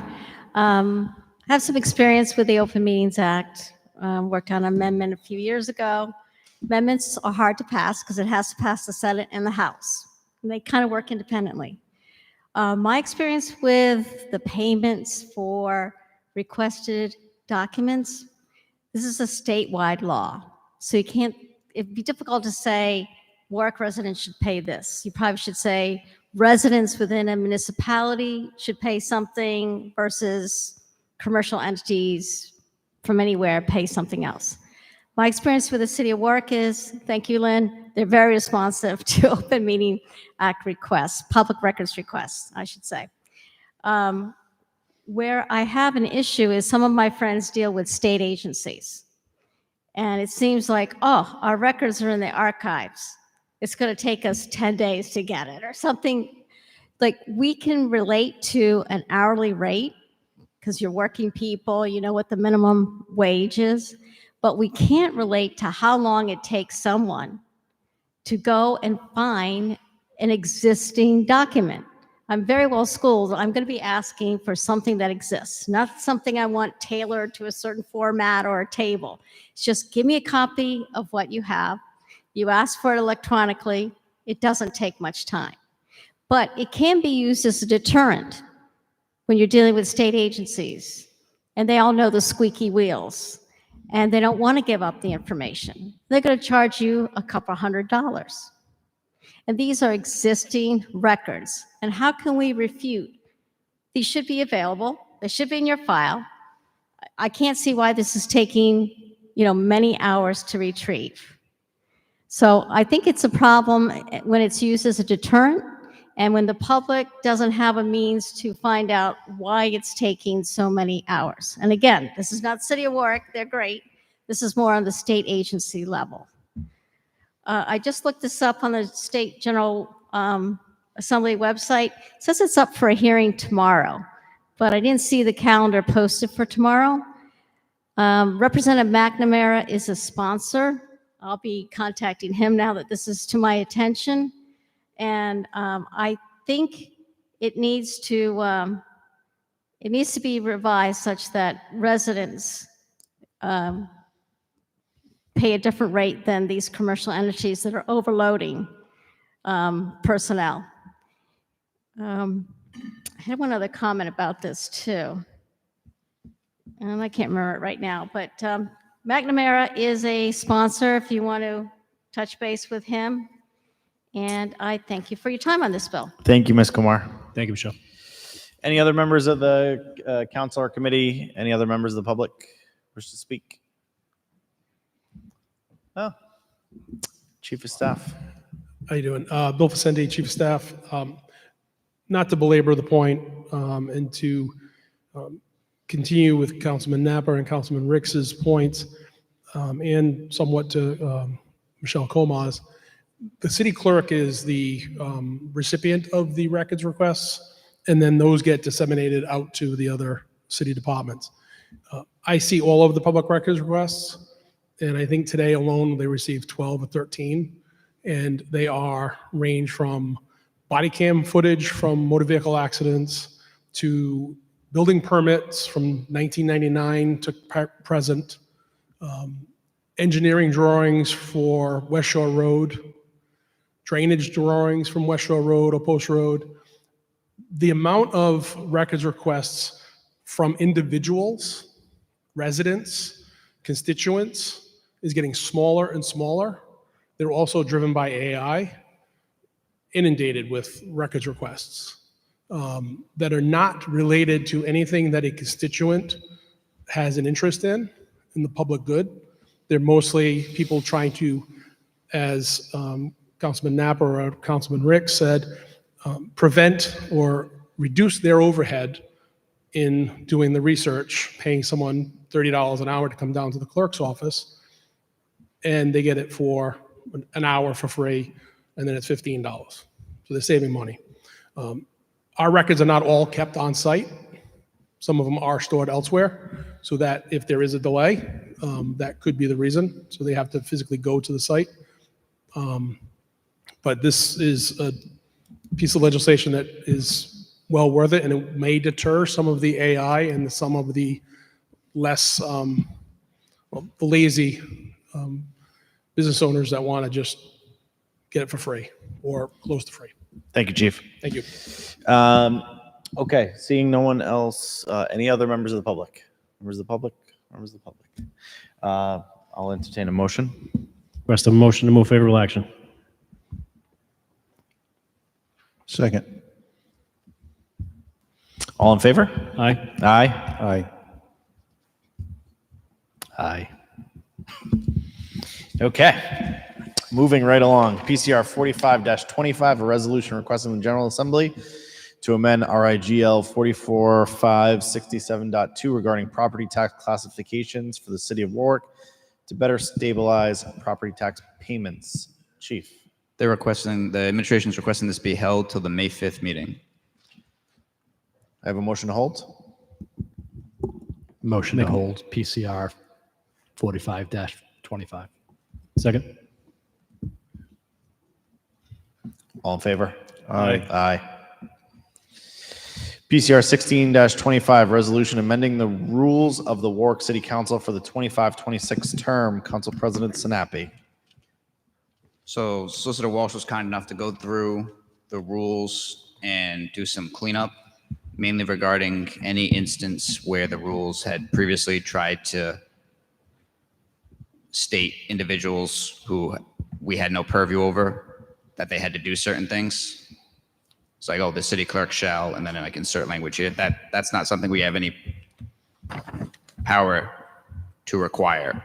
And that was littered throughout the rules. So all that, I believe, was removed by Solicitor Walsh, thankfully. He cleaned that up. He also cleaned up some issues that are no longer relevant, such as the wetlands rule, I believe. Thanks to Ms. Komar, actually. Yep, good point. And it's mostly cleanup. So any questions? I'm happy to immediately punt to the solicitor on it. I have one question just right off the bat. Thank you, Council President, for the introduction. Do we need to do any sequencing here? Because on page 6, line 25, it indicates the meeting start time to 6:30. Is that just We have another item that will be considered right after this. That is a resolution kind of setting those times as well. But it's, I think one piece that's missed is at the start of Rule 15, unless noticed otherwise, that we will start at 6:30 rather than 7. So we have previously, with much notice, put like the budget public hearings are set for 4 p.m. on Monday, the So unless it is so clearly noted that it's a shift of the default from 7 PM to 6:30 PM is the proposal. This move is similar to a proposal in Councilman DeLuis's resolution that we'll also have before the committee tonight, that adjusts not just the council start time, but also the committee potential start times. Okay. As far as sequencing, if it turns out this passes, but the other proposal doesn't, we can amend on the floor to change this accordingly. Okay, that sounds great to me. Members of the committee, anyone have any questions on the rule changes? Councilman Mito. Thank you, Chairman. I'll start somewhat general. I understand we need to do some cleanup and some housekeeping, but I guess if you could give me some clarification first on the change of the responsibilities of the clerk, because my understanding is that the clerk is the official record keeper of the council, and I'm just a little concerned by that type of change in the language since it's been there for decades, and why all of a sudden that has changed. Sure. One of the requests that the council president asked me to take a look at is to streamline language that effectively is not really in the council's direct control. So these are our rules of governing ourselves. We cannot say department member such and such has to do certain things at certain times. It's not really our scope of authority. We can set expectations of what is prepared for us. The clerk's office is the intermediary between the two branches of government. So we are not necessarily looking to change responsibilities, other than there's one example about Rule 31 pertaining to the council liaison handling council appointments. The council liaison is our department, essentially. But otherwise, it's not intended to change what the clerk's office is doing. It is intended to just clean up the language to set the expectation, whereas right now it reads, the clerk shall do X, Y, Z. It isn't necessarily in our clear directives that we can do that. So today, is the clerk doing what is in the rules? And are we changing the job descriptions? We have no authority over any job description, any employee except one, and that is the liaison. We have no authority over any other to give directives about what employees do or what their job descriptions are. So we are not proposing to change anything. We still expect and hope the wonderful performance that the clerk's office does in assisting us with preparing and executing the meetings and retaining those records. But we are trying to declutter our rules package. This at one point was, I believe, beyond 20 pages. And with all of your help, we may be able to get this to a more manageable place and let Robert's rules kind of gap fill, which is something that the council president has worked on over many years. But this is an intent to just streamline things, not necessarily recreate the wheel or shift burdens from one entity to another. Right. Yeah, part of it is this doesn't apply so much to the new people, but a lot of, especially prior iterations of the council, take for granted all the things, not just the clerk, but the city does just because they're not required to do a lot of the things they do for us. And previously it was memorialized here as if that meant anything. It never meant a thing. I don't know who put it in originally, but it can cause problems, such as then if those things didn't happen, you could have members of the public calling the clerk's office saying, you didn't do it, it's all your fault, you're required to do it. And they're not. Not to mention a city council member could call and do the same thing. So this helps make it clear, or at least less unclear, regarding a lot of those activities. So I get that, but I guess my concern is we're shifting at least the total responsibility to somebody else without more resources. So we're not, because we can't. We never had the ability to set those responsibilities, and we still don't. The rules, which is why we can't shift them either. The rules may have been overstepping their direct authority, and so we are trying to right size them to match where we think there's a delineation of powers between. I get that part. I guess my challenge is, even though we overstepped our authority, the job was being done by another person. And now we're taking that away and piling it on somebody else. That's my concern. So we're not piling it onto anyone else. Everything will basically be status quo. And in fact, some of these rules will now matter, whereas before they didn't. For instance, any requirements that the city clerk or the city shall provide blah, blah, blah by a certain time. That meant nothing, and there was nothing to enforce, as opposed to some of the changes now where some of them will say the city council will be provided, or we cannot hear XYZ unless they are provided these things within a certain time frame. That rule actually has a bite to it. Now it actually has to be followed. So now we're actually making it so some of the requirements and duties that the city was doing now actually have to be done, as opposed to before they could say, well, we didn't feel like it. Okay. Granted, they haven't done that, but you get it. I'm not buying it, but I'll move on. Is there a particular rule that has come up before, just so you know, as far as, for instance, for Yeah. appointments where certain things weren't provided to us. It's like, well, we didn't have to. That's right, they didn't. Yep. Now they will. All right. I'm just not comfortable with it yet, so I'm not prepared to. And so bear in mind, if there's a concern regarding actual duties and whatnot, it could be addressed elsewhere, maybe even via ordinances. But that's where we would have to deploy the power. We can't do it via the rules because the rules don't work that way. All right. The other part, and this is a couple of spots throughout that just raised my eyebrows because I have a difficult time reading all the materials in the time allowed now, and it seems like we're shortening a day here and a day there, and those extra days really mean a lot to me to really get through a lot of this stuff. So the reasoning on that? We had varying deadlines that did not match. Some were, and effectively, they were all, regardless of what the rule said, the Open Meetings Act still gave us the last ditch window of opportunity. We propose here streamlining those things to all meet that, but it does not mean that we will not maintain the delivery of materials, such as when the bid packages get finalized and shared with you, when ordinances and proposed PCRs and PCOs are drafted and disseminated to everyone. The intent is not to just drop all of this at the end, but it is intended to just have one deadline that is enforceable and mandatory. And that is this fourth day concept, which effectively is Thursday for a Monday meeting, which matches more explicitly in Open Meetings Act, just based on the day of the week that we happen to convene. Okay.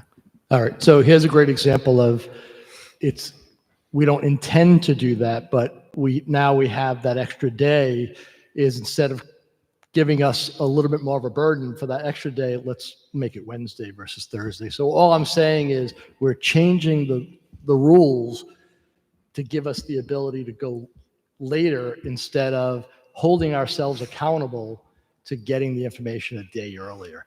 So I'm really going to be stuck on this one just because, I know I'm a freshman here, but it takes me a long time to read all the crap you guys send me. And I need every minute possible. So with all candor, my only preference is that whatever we do, that it's consistent. So that way you're not stuck trying to remember, well, the date for this one's this, for that one's this. So if more is necessary, I don't really have any objection to that, assuming it's logistically possible, because if we're trying to propose something that the city clerk can't do, then there's no point. But yes, if a larger deadline for all the dates is preferred, I don't really have a preference for it. Although, again, I would want to make sure the city clerk had the opportunity to weigh in or evaluate it. Same with the solicitor, because they both deal heavily with the deadlines, not to mention the liaison. I'm just raising the objections, but obviously we need to be able to actually deliver on what we're trying to do. So I'll reserve the rest of it.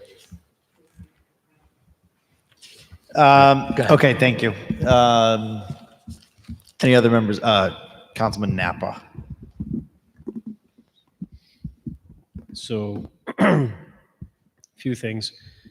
I'd also like to echo my fellow freshman councilman on the 5 days being sort of integral to be able to effectively manage the calendars, or at least to this point in our tenure, effectively manage the calendars that I've presented thus far. I have no gauge as to how long it's going to take, maybe on a quote unquote normal schedule, but so far we seem to be a magnet for an undesirable heavy schedule.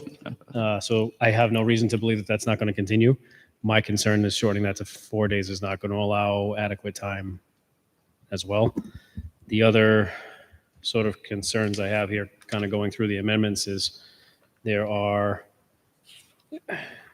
well, we're saying on one hand, we don't have the authority to cause the city clerk to do anything. On page 12, items K, well, the newly noted items K, L, and M all direct the city clerk to do certain tasks. So I think at the very least, it would be prudent to maybe hold this. I don't think this is pressing where we have to jam this through. No doubt we do need to clean up this and make it more efficient and streamlined. But I think maybe holding this until after the looming budget hearings would be prudent to allow us to make sure that we're all cleaned up here, because if we go through all the amendments that I've just sort of circled in the last few days of going through this, we're going to be here for another 2 hours working on amendments, and then we're still not going to be comfortable and clear on what we're amending.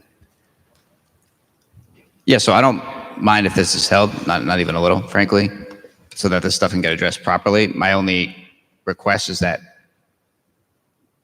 get it to the full floor and then hold it. That way we can get input now and we don't have to do a rinse and repeat later on.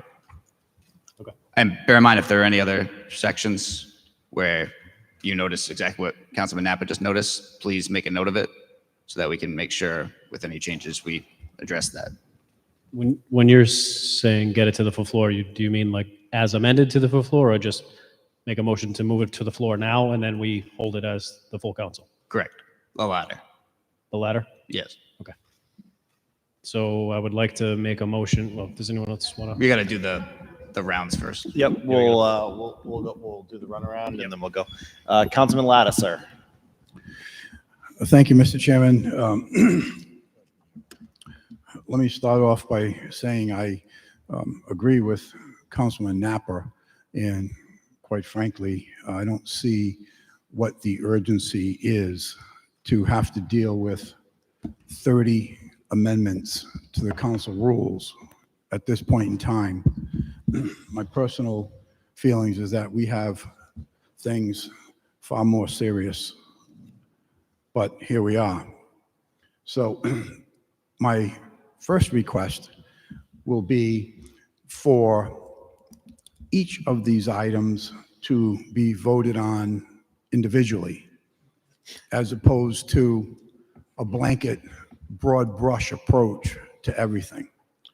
I had actually was going to request that each item be taken in order, but certainly the committee has their job to do in getting to the point of us here on the floor. So with that said, I'm going to go through the items that I have questions on. Some of them may be redundant, but nonetheless, I need to expand on them. So on page 7, I'm sorry, item number 7, in the way I've numbered it, on page 6, line 31.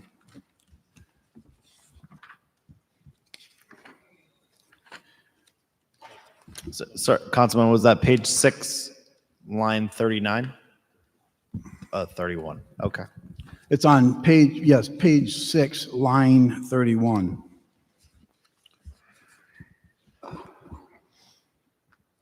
So line 31 through 33 has been eliminated. And what is the reason for that elimination? In line 25, and as the council has done year after year, and actually a couple of times made amendments, we set the actual dates as adopted via resolution. So the rule sets a guideline that, in this instance, we had scheduling conflicts that resulted in the changing of the July meeting from the previously prescribed second Monday of the month in July. We ran into an issue with scheduling and we changed it by resolution. So the fact that the council can always set their calendar by resolution was, as it's already says in the couple sentences up or a couple lines up in that rule. We're really relying on the council sets its meeting dates by a resolution. These other things are good suggestions. They've been around for some time, but they have been changed from time to time when it's not convenient for members. So it's not to say that anyone is saying we should have more meetings in July and August or unlimited meetings. It is saying that the council will set that via resolution. Well, that's pretty much exactly my point, is by excluding that language, does that mean that we have no meetings in July and August? Or does it mean we're going to have 2 meetings like the rest of the months? It means that Where does it state what the meetings will be in July and August? Or where does it state in this council rules that it'll be up to the city council at some point in time to determine what the meeting dates will be in July and August? The rule itself, Rule 15, says that the council shall meet at their meetings at such time on dates as adopted via council resolution. So right now that it's the rule actually could be in conflict. So it's a cleanup. Whatever the council would like to do as far as how frequently these regular meetings are is up to the council to do via a resolution. So it would always, it's something that this body has the ability to decide for itself. We have had this rule that governs that, or that has made the suggestion, I would say, that we have a second Monday of July meeting and a third Monday of August meeting. But as we've experienced recently, those dates were not necessarily optimal for everyone. And therefore, we propose here to just let the body select its routine dates for itself. All right.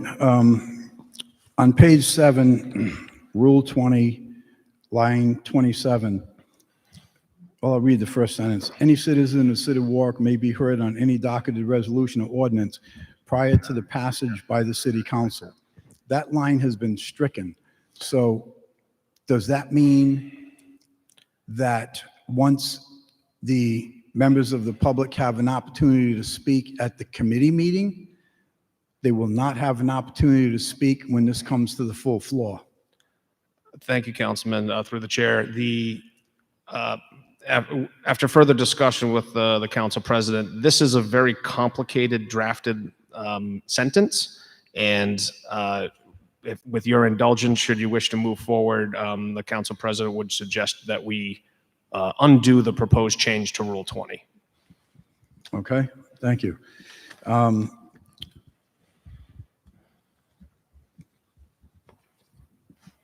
In concern, or having concern that I'll run out of time, I want to move to page 10, Rule 30.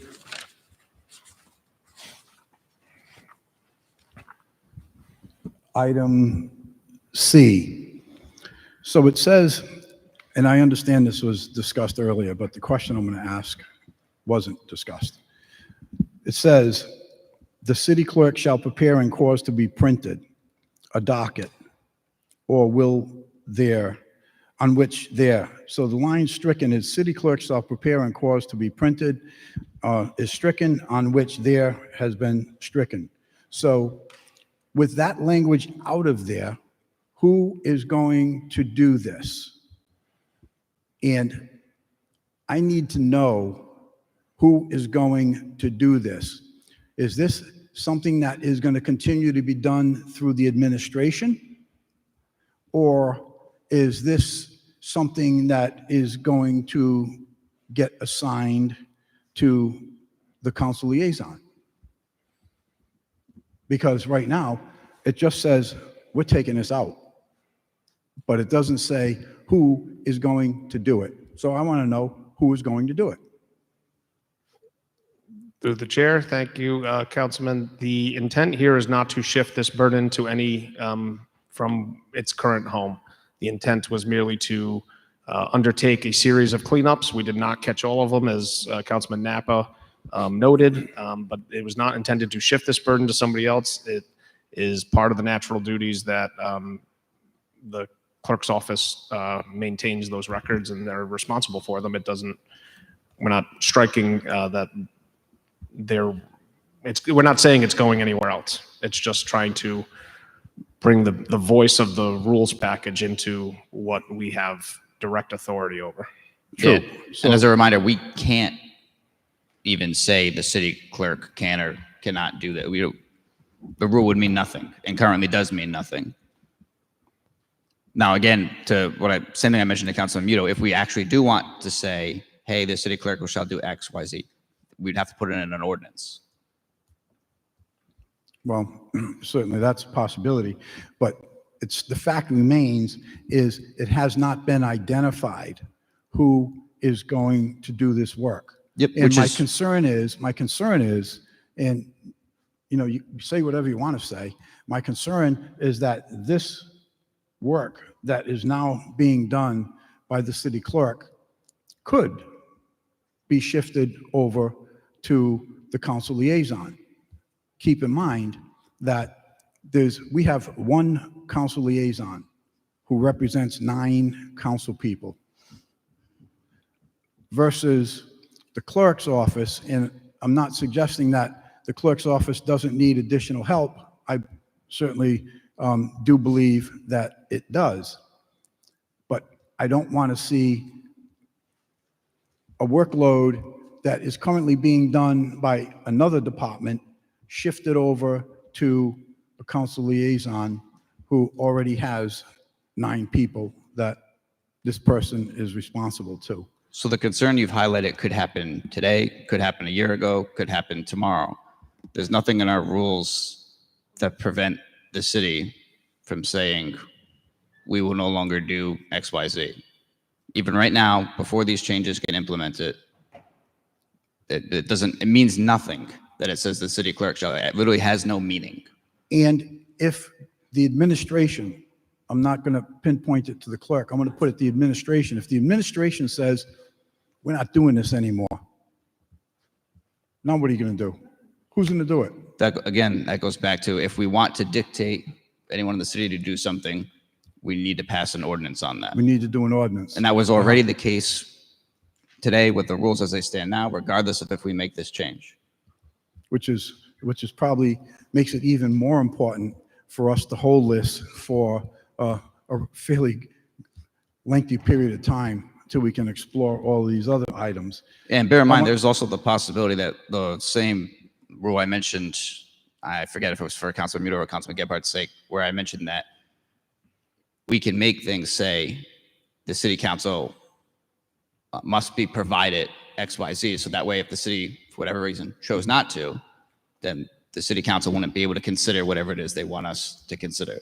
So you can start to weave requirements in that are enforceable very readily. So with that said, Mr. President, and I like that idea. I would like it a whole lot better if that action or those actions affecting other parts of this resolution were enacted prior to changing the council rules. Just my opinion on that. Yeah, what I just said would happen via changing the rules. So when we hold this, that could be one of the things we go through as far as see which ones we can better intertwine. Correct. That's what I'm getting at. We already talked about that. On also page 10, we have item E.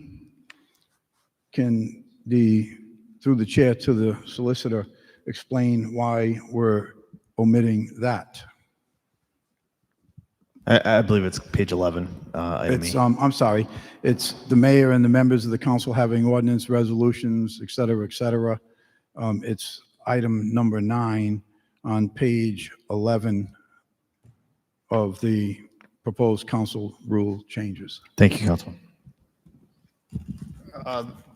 This seemed to be a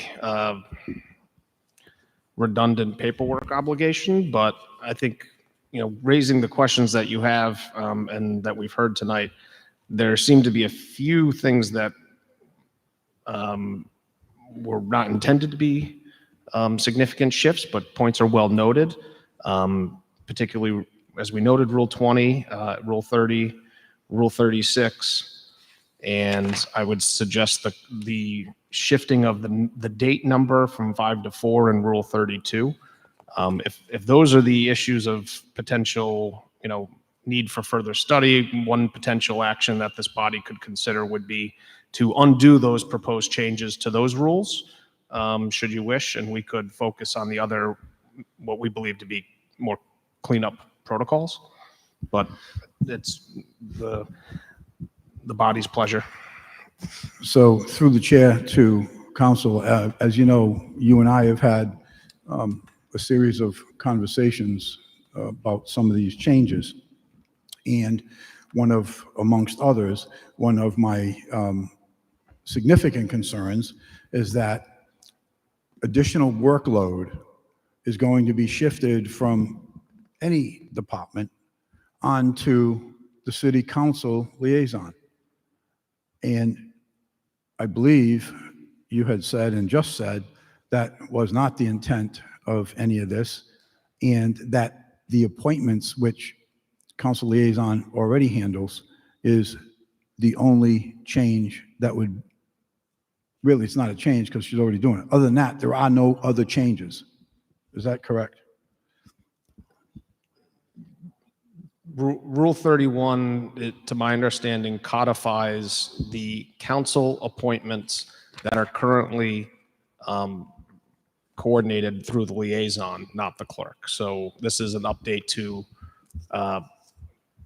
codify the existing practice that is somewhat contrary, although you could make an argument procedurally, it does ultimately end up through the clerk. But this is aligning the council appointments, not the mayoral appointments, but the council's appointments processes to be managed as they currently are, even though the rule doesn't spell that out as clearly. Councilman, before you get started again, I've been stopping and starting as you ask questions and people answer, but you're up to about 9 minutes, so just another minute to wrap it up. Thank you. Again, on Rule 31, so the clarification is made, the council liaison shall notify the chair of the intermental government position, terms expire. Is that something that is being done by the council liaison now? Is that one of the items you were referring to? Yes. Okay. And this says the city clerk shall also, it's scratched out, send a copy of said notice to every member of the city council. That's something that you also were referring to that is already a task performed by the council liaison? And if it's not, who's going to do it? See, that's my point. So I'm not going to belabor this any further. My point is that there's language in here that, to me, is ambiguous. There's language in here that by deleting language, there hasn't been, at least as I interpret these things, a clear and concise designation as to who is going to be doing this. Even if it's simple wording that, okay, the administration. I feel more comfortable that the council president said that, these things certainly can be considered through an ordinance prior to our voting on this little Thank you, 30 Councilman. items. Thank you. Thank you. Councilman Ricks, if you can be brief, knowing that we're going to hold this, and many points have already been made. Go ahead. I'll try to be brief. I often try and don't succeed, but we'll try. So, first off, I do agree with a certain point raised by Councilman Muto, Napa, and Lattiser as to the number of days provided. I do recall it wasn't that many years ago when we were receiving the agenda and various items a full 10 days before council meetings. And especially for newer members, it really does make a difference. I get that. And, frankly, for myself, now, how on earth did this happen? Second most senior member. Yeah, sometimes it still does make a difference because this is a part-time position. But there were certain compromises that were made so that we're not putting too great a burden on the clerk's office. One point that we try not to burden too much, but we often do.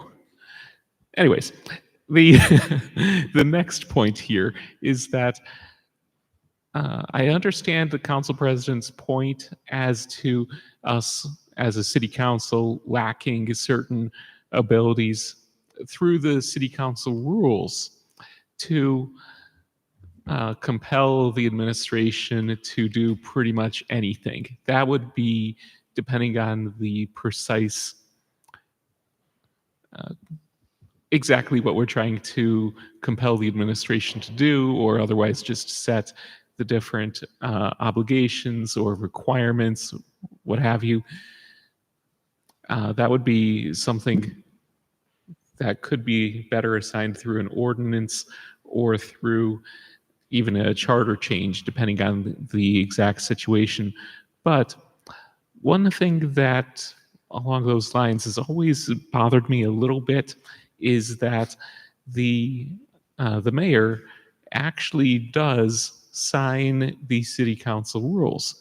I've never seen a circumstance where any mayor, at least so long as I've been on the city council, has declined to sign the city council rules. Well, I suppose I shouldn't speak on that because the city council rules would go into effect without the mayor's signature. But then in theory, what happens if the mayor, and I'm not talking about the current mayor, but a theoretical, hypothetical future mayor were to actually veto the city council rules? Then I suppose it would take the normal course of we would have to come back and have a 2/3 majority. But how much sense that really makes from a checks and balance point of view when it comes to the city council rules in particular is a little bit strange. So putting all of those thoughts together, it strikes me that perhaps the city council rules may carry a little bit more authority as to the administration, perhaps because the administration has veto powers. I mean, it's all arguments, I suppose. I'm not saying that this is necessarily the best argument. I would defer to our city council solicitor on that. And I think that there are cleaner ways to handle this as well, of course, that are less controversial. But that also just leads into another related topic on the city council rules in general.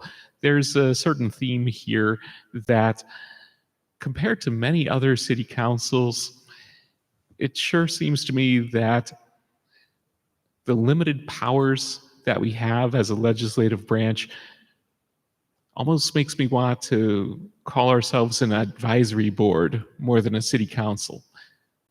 Obviously, we have certain powers. We have the power to set the tax rate, power to set the amount going to the school department, but that's a different discussion for another day. So where I'll end this with is that, yeah, I think that it is most appropriate to hold this.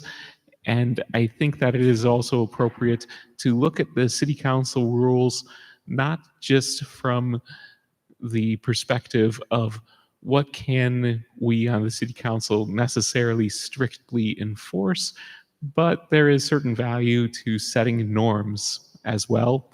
And then if there winds up being pushback on the norms, maybe then it's time to take more seriously, okay, do we need to shift the responsibility more formally and does our constituent affairs liaison have enough resources to do that? Do we need to get an assistant to the constituent affairs liaison? Or alternatively, is this something that certain norms we need to codify as ordinances? That's my last thought on it. Thank you. Thank you, Councilman. Any other members of the council or the committee? Members of the public? Ms. Komar. Good comments tonight. This is Michelle Komar. Just Rule 42, it's the last one. And it calls for the council can set up a presentation by the actuarial firm to do a public hearing presentation on the financial status and outlook of the city.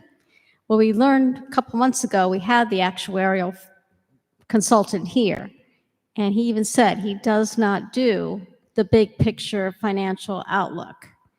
And I remember Councilman Ricks, if I'm correct, and Councilman Lattiser wanted this into the rules or an ordinance, I can't remember which, but their name was on the legislation associated with this. And I suggest that actuarial firm be replaced by the word auditor, because an auditor would look at the big picture for you. The consultant that was here a couple months ago looked at OPEG. I mean, very limited slice of the whole picture. So that would be my comment, just to change the word actuarial firm to auditor. Thank you, Ms. Komar. Thank you. Any other members of the public have anything to add? Members of the public? Seeing none, looking for a motion to hold. Motion to hold until the June 2nd meeting. As a reminder, the request was that it go to the full floor and then it be held. That's right. Motion to move to the full floor without recommendation. Second.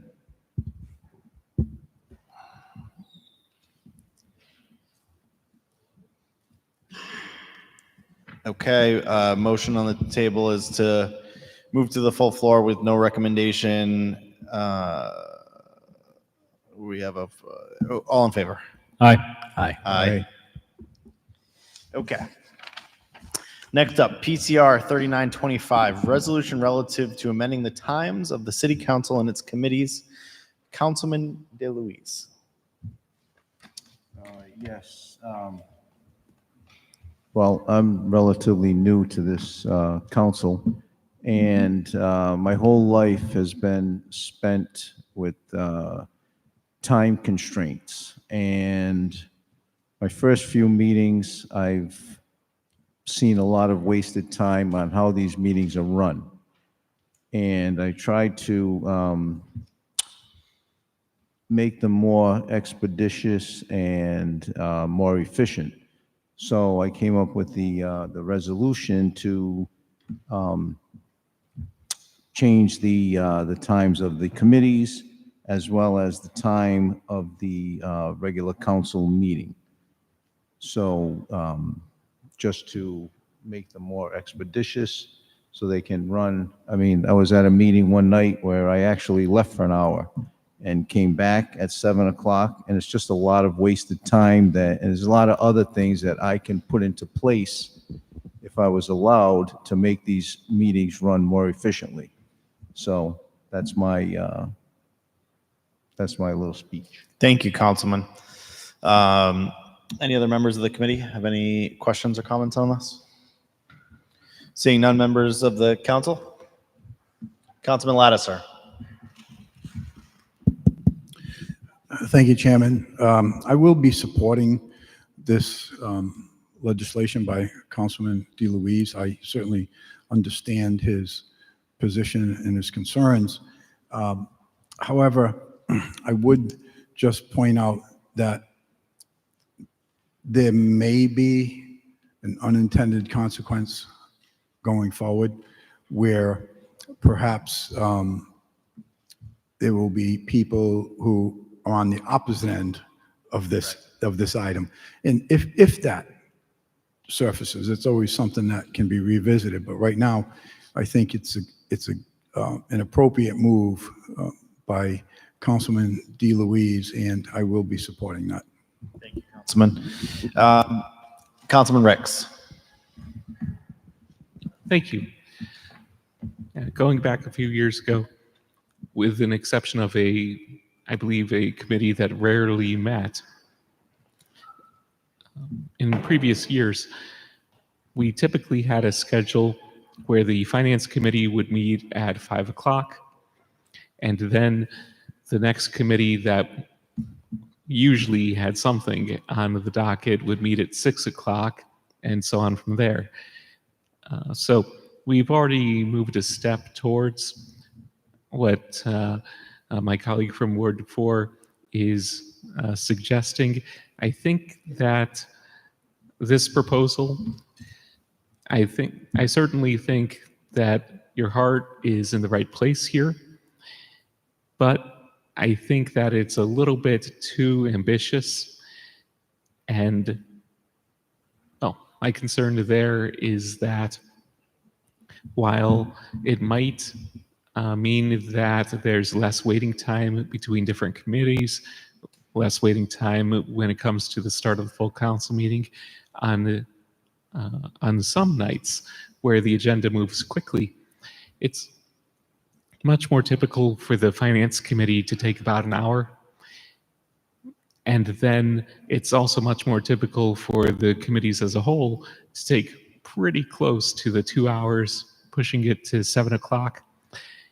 And so even though this proposal may save some time, those different gaps in those meetings where things move along quickly, my real concern here is that it's about members of the public. That's really who this meeting is ultimately for when it comes to the advertised times. And if we set times that are far more often than not overly ambitious, then when our constituents are asking us, oh, what time should I show up to the meeting? I might have to tell them, well, this committee is slated to meet at 5:20 or at 5:30, but most likely the Finance Committee might take an hour. Or, oh, it's a heavy docket, Finance Committee, so it might take quite a bit longer. Or, oh, the Ordinance Committee is meeting first, and that committee might take a good hour. And next thing you know, we're just in one of those positions where more and more we have that degree of uncertainty, and constituents don't know, should I show up so early? Should I just rush to the city council right after getting out of work at, say, 4:30 or 5 o'clock, skip eating, or do the quick drive-through thing, and then wind up waiting for hours? I mean, obviously that sort of thing happens already. It is a concern as it is, but there always has to be a certain degree of balance, and I think that the current balance is, by and large, a balance I'm more comfortable with at this time. Thank you. Thank you, Councilman. Any other members of the council have anything to add? Councilman Napa. Yeah, just quickly, I do agree with the not the consolidation, the compact schedule that Councilman DeLuise has proposed. My only suggestion was there's an hour-long gap between public properties and the council meeting beginning. Would be maybe to consider moving that gap between finance and the following committee, because finance seems to take anywhere between 30 and 45 minutes typically, and I could be wrong. It just could be the first few months of meetings here, but if that's sort of the standard, perhaps we move the gap between finance and the subsequent committee, whether that be ordinance or intergovernmental or whatnot, just to allow appropriate time to the finance committee to get through finance committee. That docket, I guess, that agenda seems to be larger than the rest. 15 minutes is not enough. Yeah, just so bear in mind, by having them spread out that way, we have that same situation now where Finance Committee will start at 5, and it'll go long past when other committees would start. So that status quo won't change. The only thing that changes on that this would implement would be nights like we had a Finance Committee meeting, and God, it was like 5 or 10 minutes or something really short. So that this would then allow for Ordinance Committee to have the ability to start. rather than the mandate to start. So having that gap where it is doesn't hurt you. It only helps you by compressing them like that. Because if you change it to that finance committee has a larger gap, now if what happened one night happens again, we're all stuck sitting on our hands waiting for that time slot to open up, as opposed to having the option or ability to move to the next committee. Mr. Chairman. Did that answer your question, Councilman? Yes. Yeah, it did. Thank you. Anything else? Councilman Lattiser. Yes, thank you, Mr. Chairman. Just a quick follow-up. For those members that were not on the city council back in the day, we actually held separate meeting for the finance committee because of the length of time that was involved. I would also point out, and will take it much more seriously, the amount of items that come to the bid package. If we are overloaded in that bid package, the finance committee is going to take all that much longer to get through it because we all do our due diligence. And if we continue to get overloaded or in the future get overloaded, that's going to delay the process. So to the council president's point, the finance committee is the one that sets the tone. And there will be, I'm sure, many times when we're just not going to be ready to roll at 6:30. But when we are, great, we are. Thank you. Thank you, Councilman. I think all the members who wanted to speak have had an opportunity. Members of the public, Ms. Komar. Thank you. Hi. Just your name. After Your name. Michelle Komar, thank you. After attending council meetings for maybe 20 years, I got you beat. I sit on the other side of the table, and I'll tell you what I hear. People are disappointed when the agenda changes for order of events, which the council is allowed to do, in particular for public hearings or presentations, and then people are waiting longer. They're also discouraged when things run late. So if you have a short time frame for them to show up, in particular like a 5:15 meeting, and finance is running over, they're grumbling in the audience. And you may lose constituents, residents' input. And I'd hate to see that happen. But that's what's happened over the 20 years of my experience. I don't have the answer for this, but when you think about this schedule, think of what the time eaters are. And I would say public hearings. And they're usually dealing with street abandonments and zone changes. So what committees do you want that in? Those committees usually need more time. Sometimes you'll have 2 public hearings. So I would arrange the times to accommodate if you're going to put them into ordinance or public properties, and a lot for potential public hearings. The last comment I have is an amendment to this, which would be that the times of the committee meetings will be posted on the city council website. I brought this to the council's attention at this beginning of this new term. They're not posted. For me to find out when intergovernmental met, I had to go to the Secretary of State's website. That's why you don't have people here. They don't know what time the committees are meeting. Let's spend time encouraging public participation instead of what we're doing right now is compressing the time the public can participate and not give them notice. Not everybody's great at searching the Secretary of State's website, but I could not find the committee meeting times on the council website. So I would suggest an amendment that the committee's meeting times be posted on the city council website like they have every other year in the past. Thank you. Thank you, Ms. Kumar. I don't know that we necessarily need to make an amendment on this. That's something we can effectuate a change to have these be posted. Any other members of the public have anything to add? Seeing none, do we have a motion? Move favorable action. Second.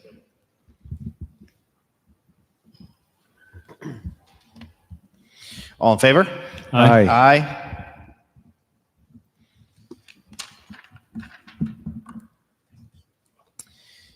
Next up, PCR 40-25, Resolution of General Assembly requesting amendments to the Warwick City Charter to allow for electronic notice of special council meetings, raising the small procurement dollar threshold by ordinance, and requiring board and commission appointments to be nonpartisan. Council President. So I'm going to punt to the solicitor again because he was kind enough to go through and find these cleanup changes for the charter because we figured there's going to be a special election for the bonds. We could potentially get some other stuff handled, some of which has been a constant thorn since it first arose, such as the service of process. Thank you, Mr. Chairman. Through the chair, thank you, Mr. President. In the past few years, we've identified a couple of instances where the charter has proven to be outdated through the times. The three proposed changes address kind of unrelated things, but are all kind of part of that same theme. So the first was our charter spells out how we can provide notice to the members of the council regarding a special meeting of the body. It currently only allows for it to be served upon your person or left at your usual place of residence at least 48 hours prior to such meeting. We're not seeking to change those as options, but we are seeking the ability to allow for an electronic communication as an option to provide you such notice to satisfy the charter in order to hold such special meetings as they may need to be called. The second item has to do with small purchases. There's two thresholds that are spelled out for between 1,000 and 2,500, and those items that are in excess. The state law has subsequently updated in the 50 years or so since this charter was adopted with those stagnant dollar amounts. And so right now, I believe those thresholds are up to $5,000, but there has been pending laws before the assembly to further enable communities to adjust that up. For example, up to, I think it's 10,000 for small procurements and up to 25,000 for small construction proposals, but that is just a pending law. One problem we have is the charter sets a specific dollar amount that is enshrined there permanently, subject to voter change. So the ask that is before you on this one is to allow for the council to set this by ordinance, subject to whatever authority the state law provides. So it is merely to provide the flexibility for the council to set this threshold within the confines of state law to give you the discretion to raise that as you may or may not see fit to whatever threshold you're allowed to do. And the last one we ran into very early in the mayor's term, where it was identified that we had this process that the party that was not the mayor, of which we don't have a minority party when you have a independent mayor.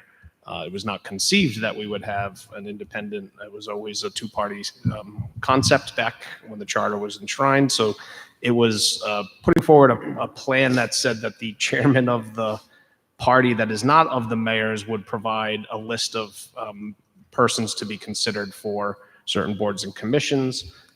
As we do not have that situation currently, it warranted a fresh look to see if the voters similarly would like to decide that unless we're required to, there are some boards that have partisan requirements per state law. We're basically saying, absent those directives from the state, that these boards be filled independent of any political affiliation and that they be done on a nonpartisan basis. So the request is to allow the ability for the voters to, we would be here asking the assembly to either add a special election or the 2026 general, whichever may be scheduled earlier, or at the discretion of all of you. It would allow for us to ask the assembly for the authority to go to the voters to change those three provisions of the charter. Mr. Chairman, a correction. Thank you, Solicitor.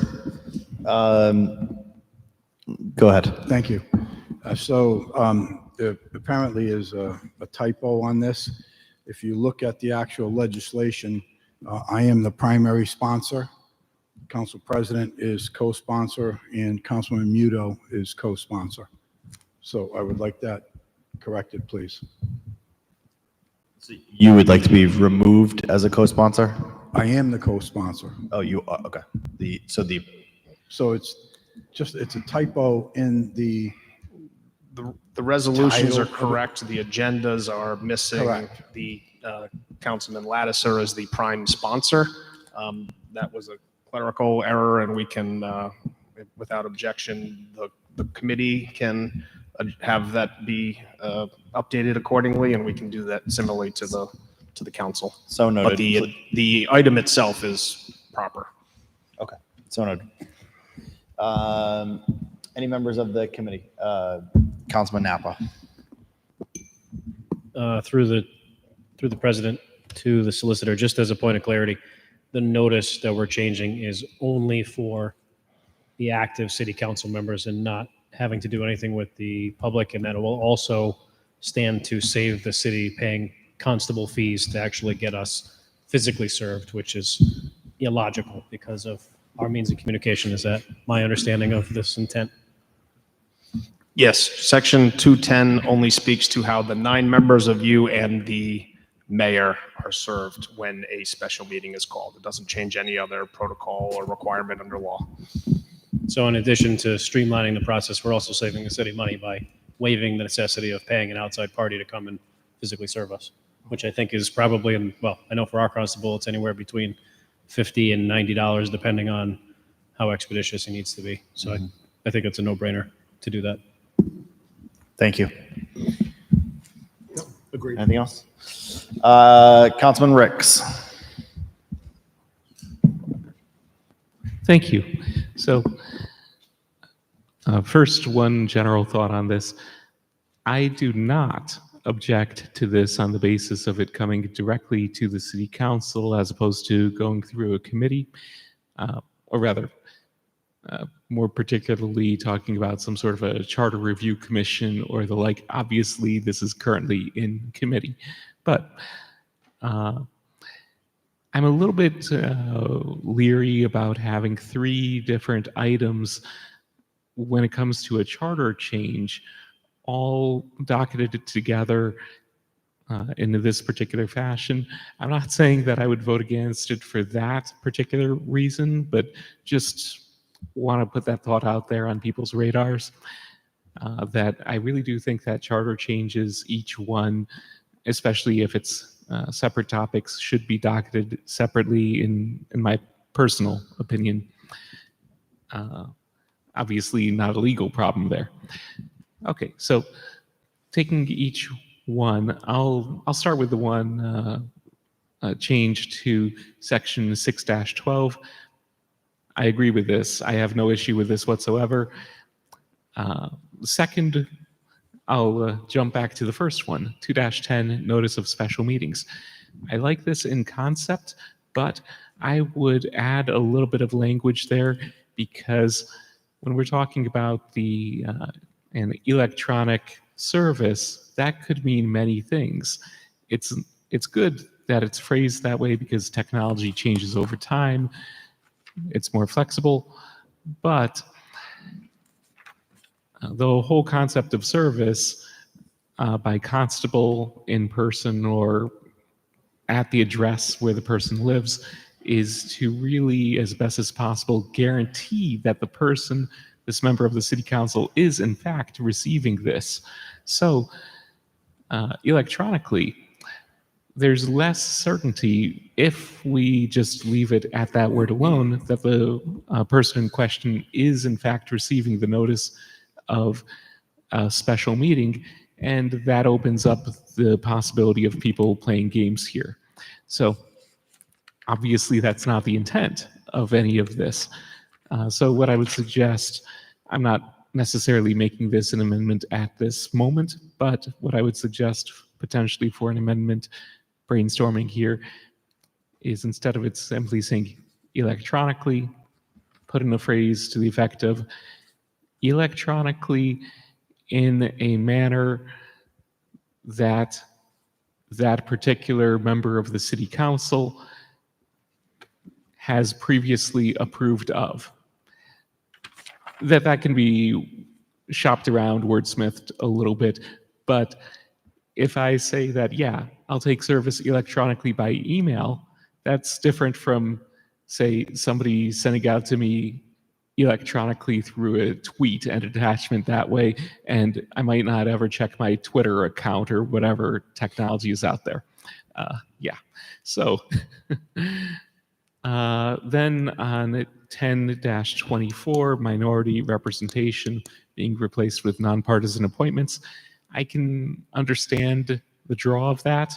However, like so many other issues, when it comes to separation of powers, checks and balances, this is an area where I do have concerns.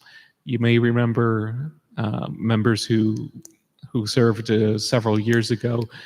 I was, I think at the time, the only member of the council who voted against certain appointments to the zoning board based on what were, in my opinion, failures to follow the traditional process, where there were no Republicans serving on the zoning board at that given time, following the unfortunate and premature passing of the late, great Don Morash.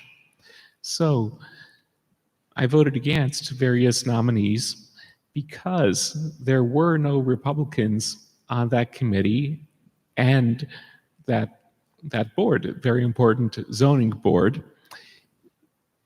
And the process wasn't being followed that I believed was legally required of, well, you can see it in the strike through red text right there, what I interpreted that process applicable to be. I won't rehash all of that in further detail. You can check the video from that time that came up. But going forward, although we may have independent mayors in the future, although we may have mayors of third parties in the future, I would, and by the way, that would pose a little bit of a challenge with the current phrasing of minority representation. So I do think that change should be made to that section. However, I do think it is important for there to be representation of any political party that is either the party of the mayor or a political party that has at least one person elected of that party to this city council. As of, if this were enacted, that is that one sentence, then hypothetically, a mayor could decide, that's it, no Democrats or no Republicans on any committee whatsoever, and I don't think that's good for the balance and making sure that there is that diversity of opinions. So that's why I wouldn't be in favor of that last provision. Thank you. Thank you, Councilman. Any other members of the council have any questions or comments on PCR 40-25? Members of the public, Ms. Komar. Hi, Michelle Comar. Councilor Ricks, thank you for those comments. I fully agree with you. I think we need diversity on our boards and commissions, and people come from different angles. I'm surprised what my friends think politically sometimes. I think we need that diversity, and I like it the way it is, so I'd be opposed to this change. Often, we try to get representation from all parts of our city. So some boards, I know some people have not been nominated because we don't have representation for boards equally from wards, or it's heavy in Ward 1 and then we don't get anything in Ward 9. And we're supposed to be, we don't have general representation on any boards. We have it by ward. Or they just pick out people. The planning board in particular on their agenda, and I believe zoning as well, says what ward the project's in. So I like it the way it is, that it's spread out and you don't have lopsided representation in one ward and not another. So I'd be opposed to this. I think the system works fine the way it is. Where would, my next two are questions. Where would public comment fit in? The procedure now is we speak in committees or at public hearings. So if there's electronic mailing to council people, are they affiliated with a committee? I just want to know if this affects public comment at all. I believe, Ms. Kumar, this is related to a announcement of a special meeting, and how it's disseminated to the members. Correct. I understand that part, but it's usually associated with a public hearing or a committee meeting, and then there's affordability for the public to speak. Mr. Chairman. State your question and I'll get you an answer. Okay. I want to know if this legislation affects public comment any differently than it is today. No. Okay. No. All right. My last question is, the legislation says here it'll either be on the ballot for 2026 or a special election.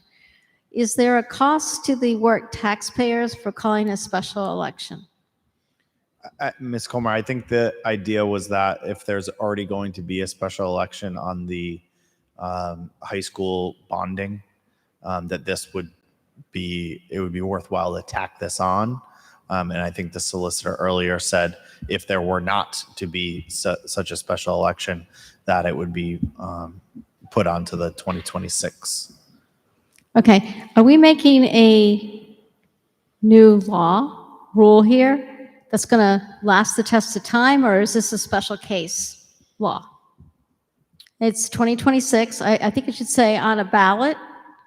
If I would just put it on a ballot. I don't see this a big rush to have a special election expense. So why don't we just put it on a ballot and make that amendment? If I may, so there's going to be a special election anyway, assuming it passes tonight, and then it passes the General Assembly regarding the bond request.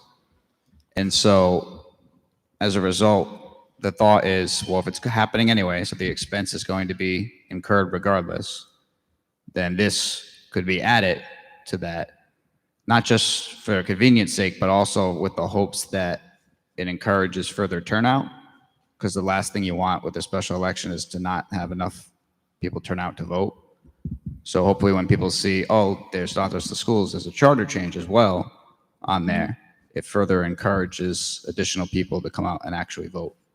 I think the topic overall is kind of tough for people to understand in one sentence is on a ballot. It probably deserves some explanation and some questions like I've asked, because they're used to seeing things work a certain way. And people want to make sure their voices are heard and there's no shortchanging the public comment opportunities. So if that's not clear, I kind of think these are very non-specific. They're just too hard to absorb what they actually mean to the public to be on a ballot. Thank you. Thank you, Ms. Kumar. Any other members of the public? Jeremy Langell, I'm so sorry. I just wanted to second, I think, I agree with Councilman Ricks. I think the language of nonpartisan doesn't guarantee representation. And seeing the weaponization of a majority in DC right now against minority party, I'm just a little bit nervous about it. So anyways, I just wanted to put a check mark by that. I think it's worth thinking about. That's all. Thank you, Jeremy. Mr. Chairman. Councilman. So just to give you my viewpoints on this, the change to electronically, that was a result of meetings with the city clerk. That was the result of years ago getting served by a sheriff on Christmas Eve. It was the result of, from a business perspective, the cost of this service is expensive. And I think the clerk made a very good point that today's day and age, we don't need to incur that expense. There may be a tweak that someone wants to make this evening for a receipt of the electronic delivery. I have no objections to that. I also think that Councilman Ricks made some very good points on the nonpartisan appointments. I think he brought up some good points, as did two members of the public. So I am not locked in solid on that item, and I would certainly welcome any amendments that anyone wished to make and have discussion on those items. Thank you. Thank you, Councilman. Any other members of the council? Councilman Ricks. Thank you. I know that this is currently in committee, but through the chair, if I may, procedurally offer an amendment, or would it be better to do that on the floor? I would love if you would jot it down, get it to the solicitor, let him work it into the language, and when we get to the floor, certainly. Thank you. We'll consider it. Okay. Does anyone else have anything else on this item, PCR 4025? No? Do we have a motion? Motion for favorable action. We have a motion favorable. Second. 6-3. All right, all in favor? Aye. Aye.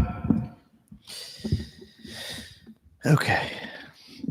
Next up, PCR 4225, resolution of General Assembly requesting amendment of the Warwick City Charter to expand the composition of the school committee from 5 to 7 members by adding 2 appointments by the mayor. My understanding is that the administration would like this withdrawn.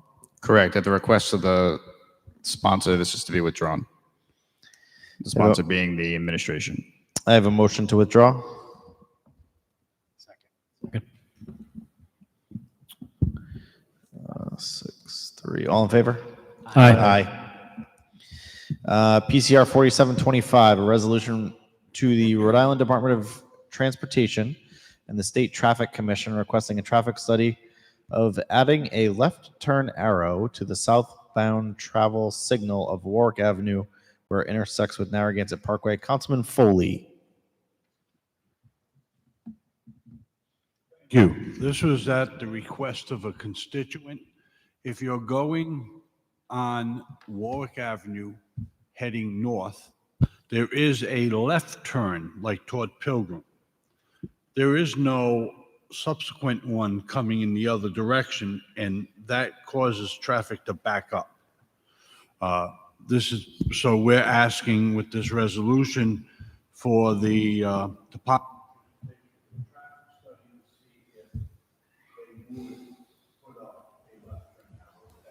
Thank you, Councilman. Any other members of the committee have any questions or comments on this traffic signal? Members of the council? Members of the public? Members of the public? Members of the public? I have a motion? Motion for favorable action. Second. All in favor? Aye. Aye. The time is now 9:57 and intergovernmental is closed.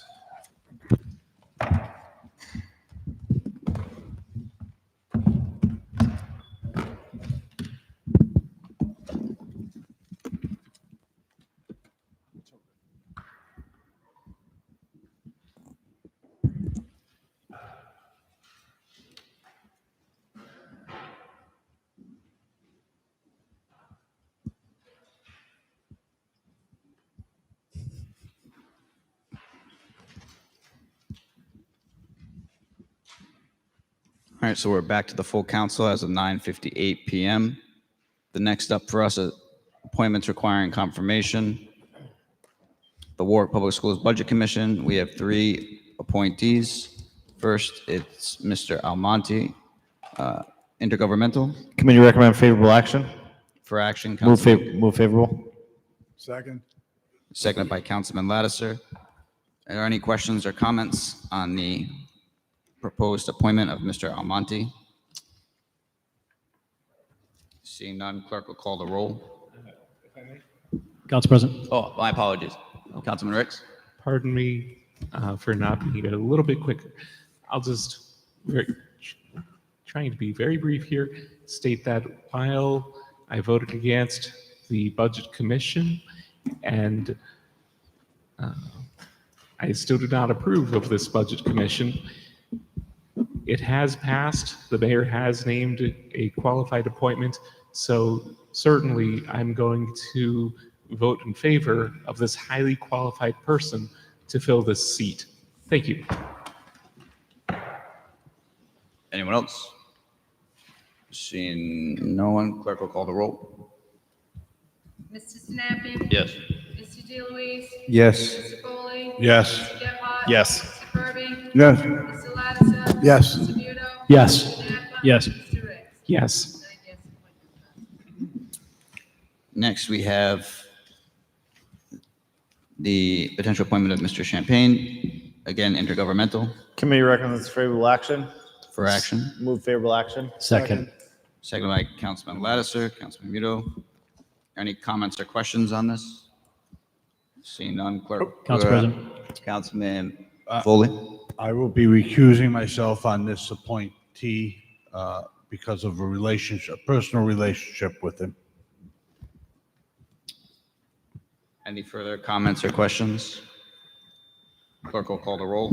Mr. Sinapi? Yes. Mr. DeLuise? Yes. Mr. Foley? Mr. Gephardt? Yes. Mr. Kirby? Yes. Mr. Lattiser? Yes. Mr. Muto? Yes. Mr. Napa? Yes. Mr. Ricks? Yes. 8 yes, 1 abstention. Next, we have the appointment of Miss Murray Committee recommends favorable action. for action, Move favorable action. Second. Second. seconded by Councilman Muto, Councilman Lattiser. Any comments or questions on this one?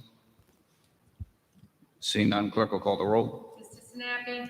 Yes. Mr. DeLuise? Yes. Mr. Foley? Yes. Mr. Gephardt? Yes. Mr. Kirby? Yes. Mr. Lattiser? Yes. Mr. Muto? Yes. Mr. Napa? Yes. Mr. Ricks? Yes. 9 yes, appointment passes. All right, next we have the consent calendar. First up is PCR 51-25, resolution relative to bids. This is finance. Committee recommends favorable action. For action, Councilman Lattiser. Favorable action on PCR 51-25. Second. And you want to go through that, Councilman Lattiser? Do Sorry? you want to go through them? Or you like say that this one's this one's that? Do I still can't hear you. you want to do your usual spiel now where you go through them? Oh, yeah, sure. Absolutely. Be my pleasure. It's late. Item number 1, 2026-030, electricity supplier, 2025-001, maintenance and repair of Thayer Warburton Ice Plant, 2025-453, Solar Winds, 2025-457, purchase 7 police radios, 2025-456, State Processing and Postage Service, 2025-414, Stryker Dual Multi-Directional Radar Guns, 2026-011 Alpha Quarterly Fire Alarm, 2025-389 Penetration Test, 2026-015 Fire Sprinkler System, 2026-014 Janitorial and Cleaning Supplies, 2026-028 Police Radio, 2026-011C Charles Quarterly Fire Alarm, 2026-027 Specialist Consultant Services, 2025-458 Technical Installations, 2025-446, 2025 Advanced Hotel Motel Build Kit, 2026-016 Structural Firefighting Protective Gloves, 2025-430 Furnish and Install Concrete Floor, 2025-421, upholstery repairs. 2025, celebrate operator physical analysis. 2025-457, it's celebrate operator. 2025-134, stenographer services. 2025-098, harbor master fuel. 2025-292, cloud data mitigation. That completes the bid package, Mr. President. Any questions or comments on the bid package? All right. Clerk will call the roll on the consent calendar then. Mr. Sinapi? Yes. Mr. DeLuise? Yes. Mr. Foley? Yes. Mr. Gephardt? Yes. Mr. Kirby? Yes. Mr. Lattiser? Yes. Mr. Muno? Yes. Mr. Napa? Yes. Mr. Ricks? Yes. 9 yes, consent passes. Next, we are at, unfinished business. First, we have PCR 34-25, a resolution requesting the General Assembly to. Mr. President, Sorry, yep. we have PCR 2925. PCR what now? I'm on. That's the next page. New business. You Okay. skipped a page. Yeah, we're on unfinished business still. Okay, sorry. No worries. PCR 34-25, a resolution requesting the General Assembly to review and consider adopting amendments to the Public Records Law as presented in 2025-H5457. This is Councilman Napa, intergovernmental. Committee recommends favorable action. For action, Councilman Napa. Motion to move favorable action. Second. Are there any questions or comments on this? Seeing none, clerk will call the roll. Yes. DeLuise? Yes. Mr. Foley? Mr. Gephardt? Yes. Mr. Kirby? Yes. Mr. Lattiser? No. Mr. Muno? Yes. Mr. Napa? Yes. Mr. Ricks? Yes. 8 yes, 1 no, motion passes. Next, we have PCR 45-25, a resolution requesting the General Assembly to amend RIGL 44-5-67.2 regarding property tax classification for the city of Warwick to better stabilize property tax payments. This is intergovernmental. Mr. President, this is held to May 5th. Any objections to such? Seeing none, it is so held. Next, we have PCR 16-25, resolution amending the rules of the Warwick City Council for the 2025-2026 term. Sponsored by myself. This is intergovernmental. Mr. President, this was moved to the floor with no recommendation. And my request currently is that we hold it till May 5th. And is there any objection to holding this matter? Seeing none, so held. Mr. President? Yep, go ahead. I would like to counter that amendment to hold until the second meeting in June. All right, so in that case, pardon? Second meeting in June. So in that case, it actually needs to be a formal motion. Do we have a motion to hold this matter until May 5th? Is anyone willing to make that motion? I should actually look around. No, all right, so your request? Thank you, Mr. President. I make a motion to hold PCR 16-25 until the second meeting in June. Second. That means you get to list out all those PCRs for finance for a while, because that was in there to fix that. So enjoy. All right, is there any objection to holding it until Look June forward to it. 16th? Seeing none, so held till June 16th. Where did it go? June 16th?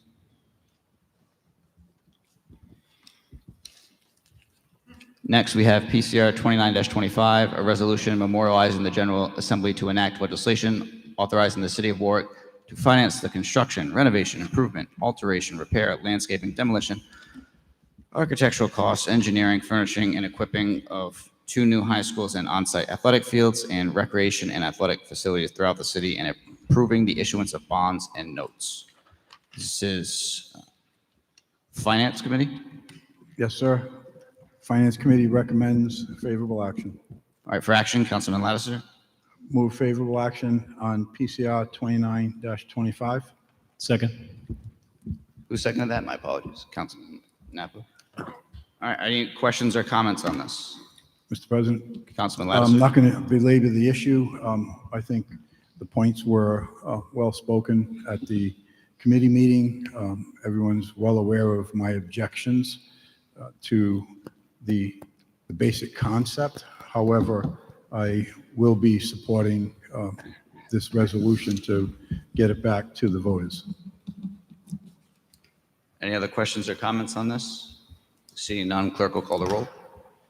Mr. Nabby? Yes. Mr. DeLuise? Yes. Mr. Foley? Yes. Mr. Gephardt? Yes. Mr. Kirby? Yes. Mr. Lattiser? Yes. Mr. Nudo? Yes. Mr. Napa? Yes. Mr. Ricks? Yes. Next, we have PCR 39-25, resolution relative to amending the times of the city council and its committees. This is Councilman DeLuise. It's intergovernmental. Mr. President, the committee unanimously recommend favorable action. Unanimously. Councilman DeLuise for action. Motion to move favorable action. Second. So because we didn't move the rules changed, we have one hiccup that we need to address. It says the start time of the meeting in the rules. So my proposal would be that hold on, I have it right here, that we add to this resolution under the portion where it says Warwick City Council, 6:30 p.m. Just have another line that says, be it further resolved, the city council's rules accordingly are hereby updated by passage of this resolution. So that basically auto changes it for us. And then when we do in fact update the rules, we can change it in there too. So it'll be a little weird for an interim period, but at least we'll still be Got the auto memorialized. change in there. Councilman Lattiser? So, Mr. President, that's the only part of those council rules that will be changing right now. Yes. Okay. This is only in regards to the resolution that it's in, which is the time change resolution. Okay. So I need someone to make the motion to amend though. Mr. President, I'll make a motion to make the amendment that you just stated. All right. Second the motion to auto change. All right. Is there any questions or comments on the proposed amendment? Seeing none, clerk will call the roll. Yes. Yes. Yes. Yes. Yes. Yes. Yes. Yes. No. Now it stands before us as amended. Are there any questions or comments on the resolution as amended? All right, seeing none, clerk will call the roll.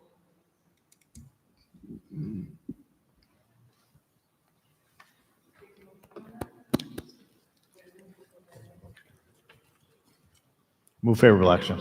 Second. If I may amend my vote, I mistook the amendment for the substance.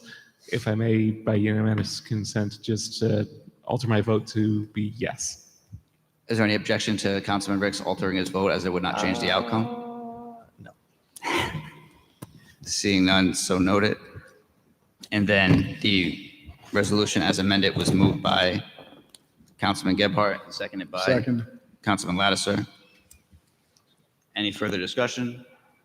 Seeing none, clerk will call the roll. Yes. Yes. Yes. Yes. Yes. Yes. Yes. Yes. No.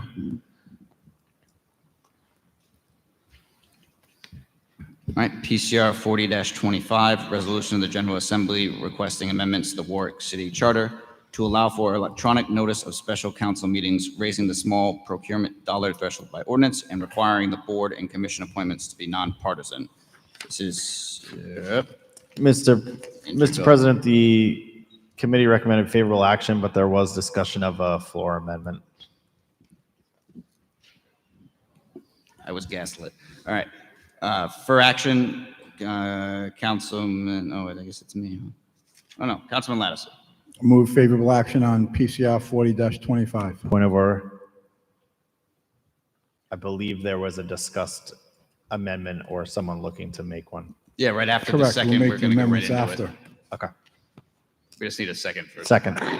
Somebody said it, I didn't hear. Second. Councilman All right. Gebhardt seconded. So now, discussion on this. Mr. President, I will defer to my colleagues if anyone wishes to make an amendment on that. I believe Councilman Ricks presented something for the solicitor. I believe so. If I may move the amendment, if the city council solicitor can't read my chicken scratch, I can always read it.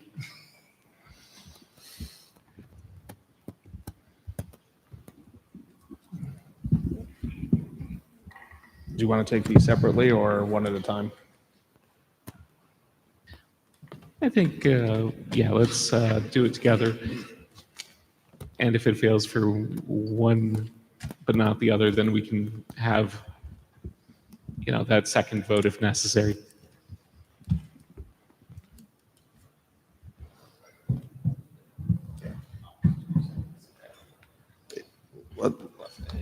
If the councilman will so indulge, it may be easier to take them separately. Yeah, just because You're addressing separate questions and changes. yeah, there's divergent opinions based on the prior discussion on it.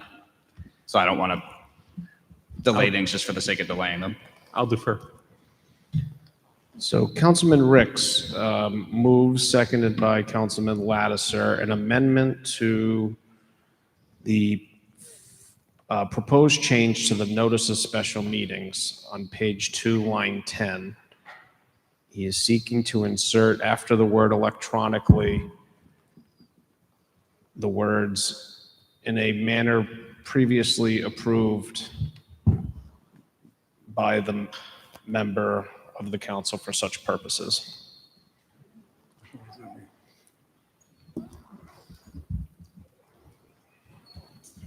Councilman Lattiser? What does that mean? So In a manner previously approved. So he is, the amendment seeks to clarify that the electronic distribution of notice would only be valid if a member had previously approved that they receive that particular type of notice for this particular purpose.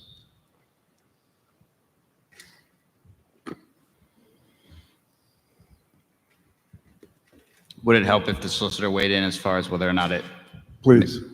legally makes sense and would work? Because it would help me. The verbiage, I mean, we could play with, but perhaps it's easier to talk the concept out. Councilman Ricks is seeking to limit the ability to use electronic communication to only the types of means that a particular member has approved to receive the notice in that manner. It may get complicated as it relates to the dissemination and tracking of the potentially 10 different ways people are noticed. But that's a question for whether or not all of you want it to read in that type of manner. If I may, an example of that being, I think that we all have warwickri.gov email addresses. I found that to be less reliable at sometimes than others. I simply have mine redirecting to my own email address.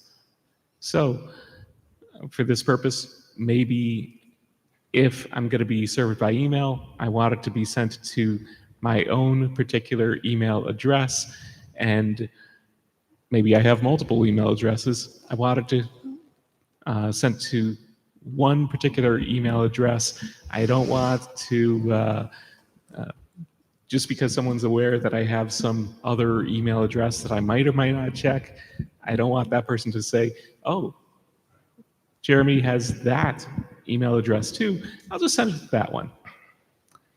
Yeah, the idea being that, yeah, let's make sure that if someone is going to be served electronically, it's somewhere where the person is going to be checking.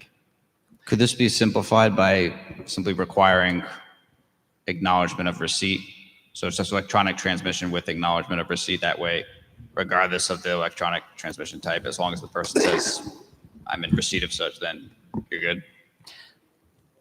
I think that that's another good way to approach it. I guess that my only concern there is that then nobody actually knows if the service is effective or not until the receipt is acknowledged. Whereas, and so then might wind up with a situation where it's tacked on the door anyway. Councilman Napa? I think the whole point is here is to streamline the process. So if the city clerk is not getting a response that received Lynn all set within a day, a follow-up would be appropriate. I mean, we have ways to communicate with each other, like pick up the phone and say, Councilman Ricks, can you check your email? I think we can work that out without having to put it into legislation. Return with confirmation of receipt is, I think, more than sufficient. I would just add one thing. I think keeping the charter as simple as possible is important. You can always supplement greater protocols in an ordinance. So for the sake of keeping it simple for the voters' consideration, my recommendation would be to keep it simple, but you have the ability to supplement that should the voters effectuate this change.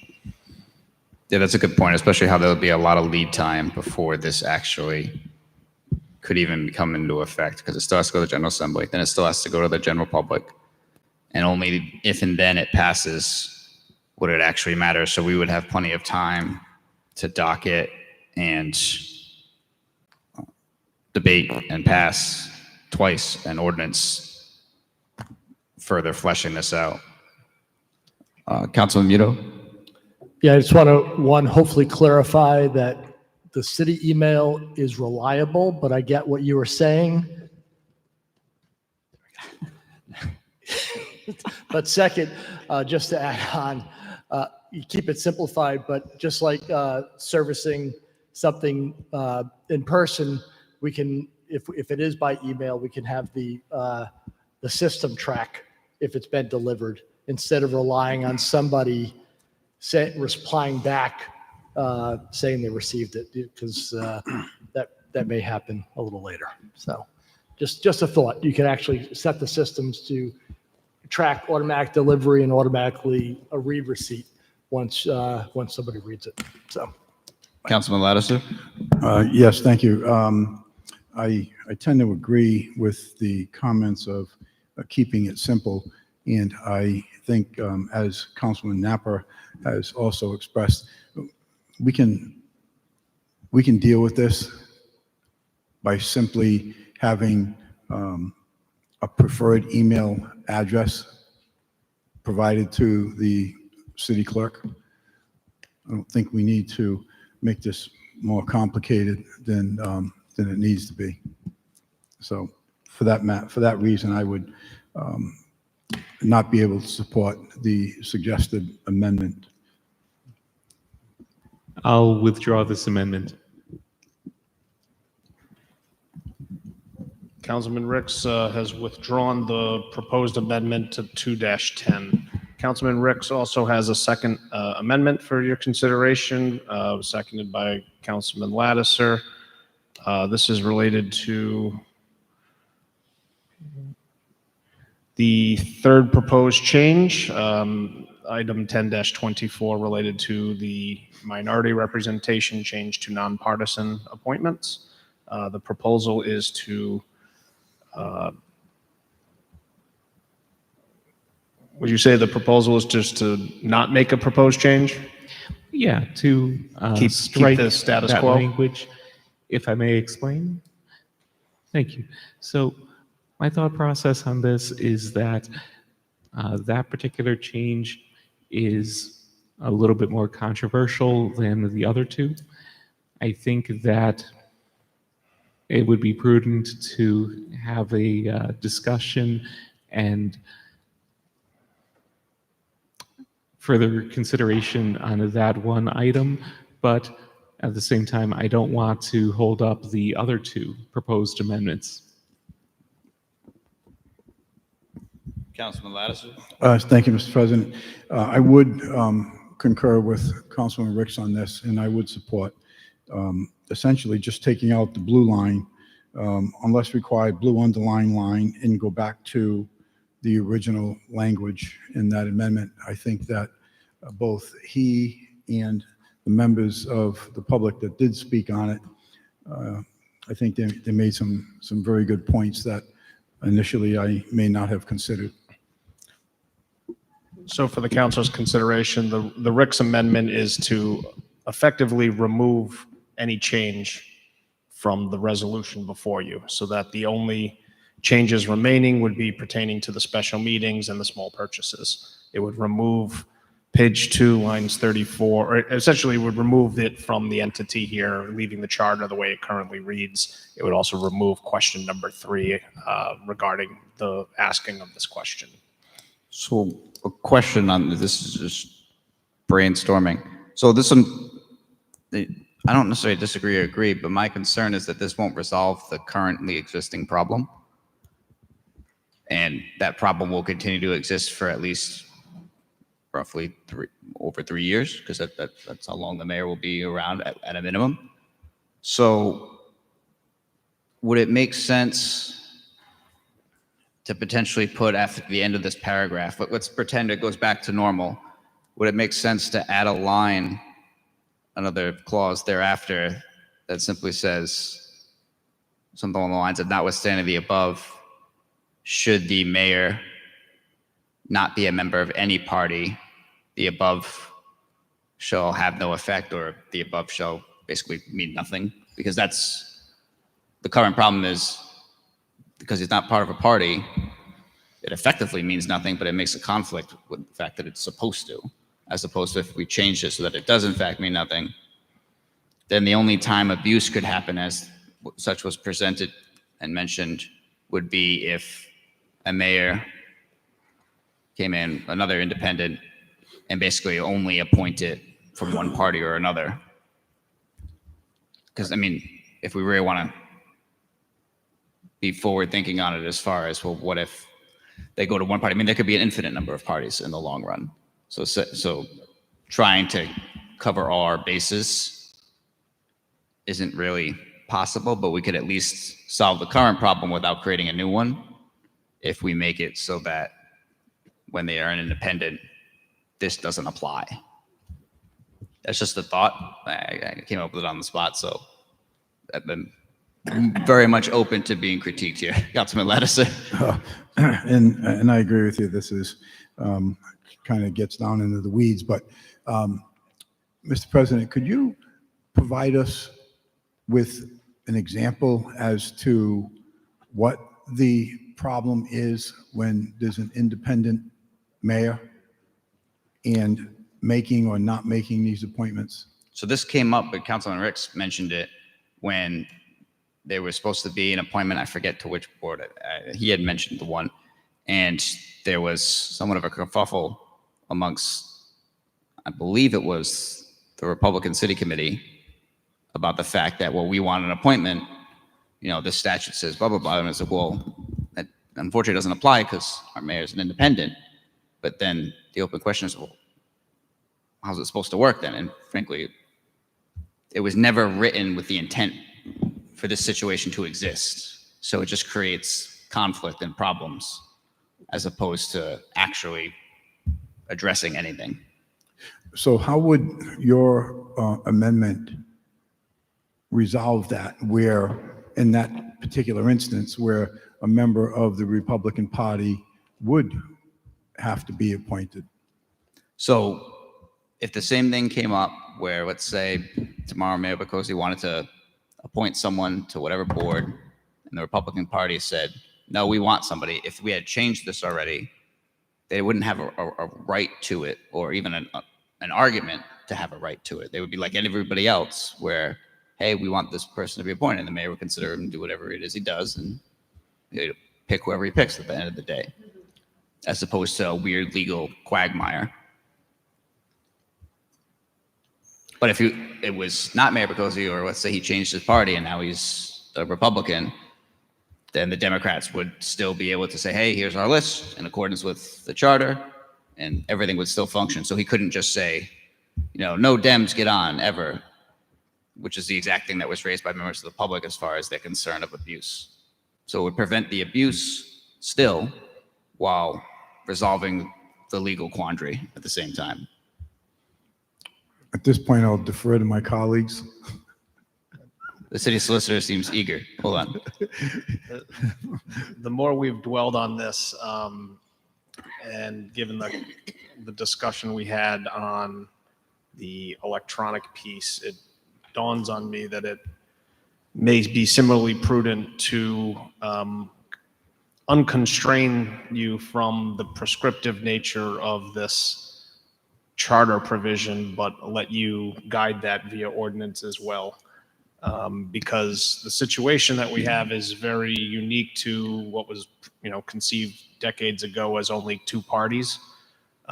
There are many these days recognized, and so some of these fixes here may be more complicated. So perhaps there's a way to move forward in a cleanup if the members were so interested that undoes the charter provision, but it does not mean you can't then set some guidance in ordinance about how boards and commissions are filled. I like that. Councilman Napa. So just a quick question. So the issue that we're running into is essentially how to define minority party, because with an independent mayor, the two dominant parties, how do we define which is minority, or if they're, if he's a cool moose, we all of a sudden have a cool moose mayor, which I guess could happen. Is that the issue, is how we're defining minority versus majority party? Kind of. It's also that this never envisioned he wouldn't be a member of the party. Right. It made no account for that possibility. It assumes he's a member of a party, and right now he's not. So it can't function. Councilman Ricks. Thank you. A couple of quick items. I'll try to be quick here. So my interpretation back then, as is my interpretation now, and I would politely disagree with the council president and the city solicitor on this one. My reading of the current ordinance, or rather the current charter, is that the language of there shall be minority party representation on all boards and commissions. The minority party shall mean the party other than that of the mayor. My own interpretation of that is that party other than that of the mayor, it doesn't matter if the mayor is not of a political party, because it's the party's party or parties, I suppose. That alone would clarify it if it had the plural in there other than the mayor. However, I think that would also be a poor solution, as simple as it would be. So my own solution to this, that would tend to be inclusive. Granted, not a perfect solution. I don't think that there is a perfect solution in all circumstances. But I would say that even accounting for potential changes in state law that would allow for the expansion of political parties beyond the high bar that's set now. For instance, very difficult for the moderate party to qualify for the ballot and so on and be state recognized. But as we saw from that example, it literally happened. So what I would suggest for a practical solution here is that we just set it so that every political party shall have one member, or I'm sorry, not less than one member on every board and commission, so long as such party either has one member elected to the city council, one person elected as mayor, or that that party received not less than 10% of the vote for the office of mayor in the most recent mayoral election. That last requirement being somewhat similar to the state of Rhode Island requirement for representation of a political party. I want to say that the state sets it at 5%, but I think more setting it at 10% would be fair. But again, this is a rather complicated issue. There's a lot of brainstorming that can happen, and I don't see a particular huge rush on this, because I think that a change like this, I would suggest that it would be more appropriate for a large change like this to be on a general ballot rather than a potential special election ballot. And we have plenty of time before the 2026 general to get something on the ballot. So those are my thoughts, and why I think that for now, striking it from this particular resolution, proceeding with the other two, and then having that debate, that would be my preferred approach here. So truthfully, I'm most partial to what the solicitor brought up as far as just doing this via ordinance, because if we basically mark this section, delete the section or mark it as reserved and do it via ordinance, it allows us to have plenty of time to do it, because we're talking, it'll be months upon months before this could be presented before the voters and passed. So we'd have, and if we're going to be doing it anyway with the service, it's not like we're reinventing the wheel. We're going to do the same approach there, and we could take our time. And most importantly, then we wouldn't have to worry about coming back here again or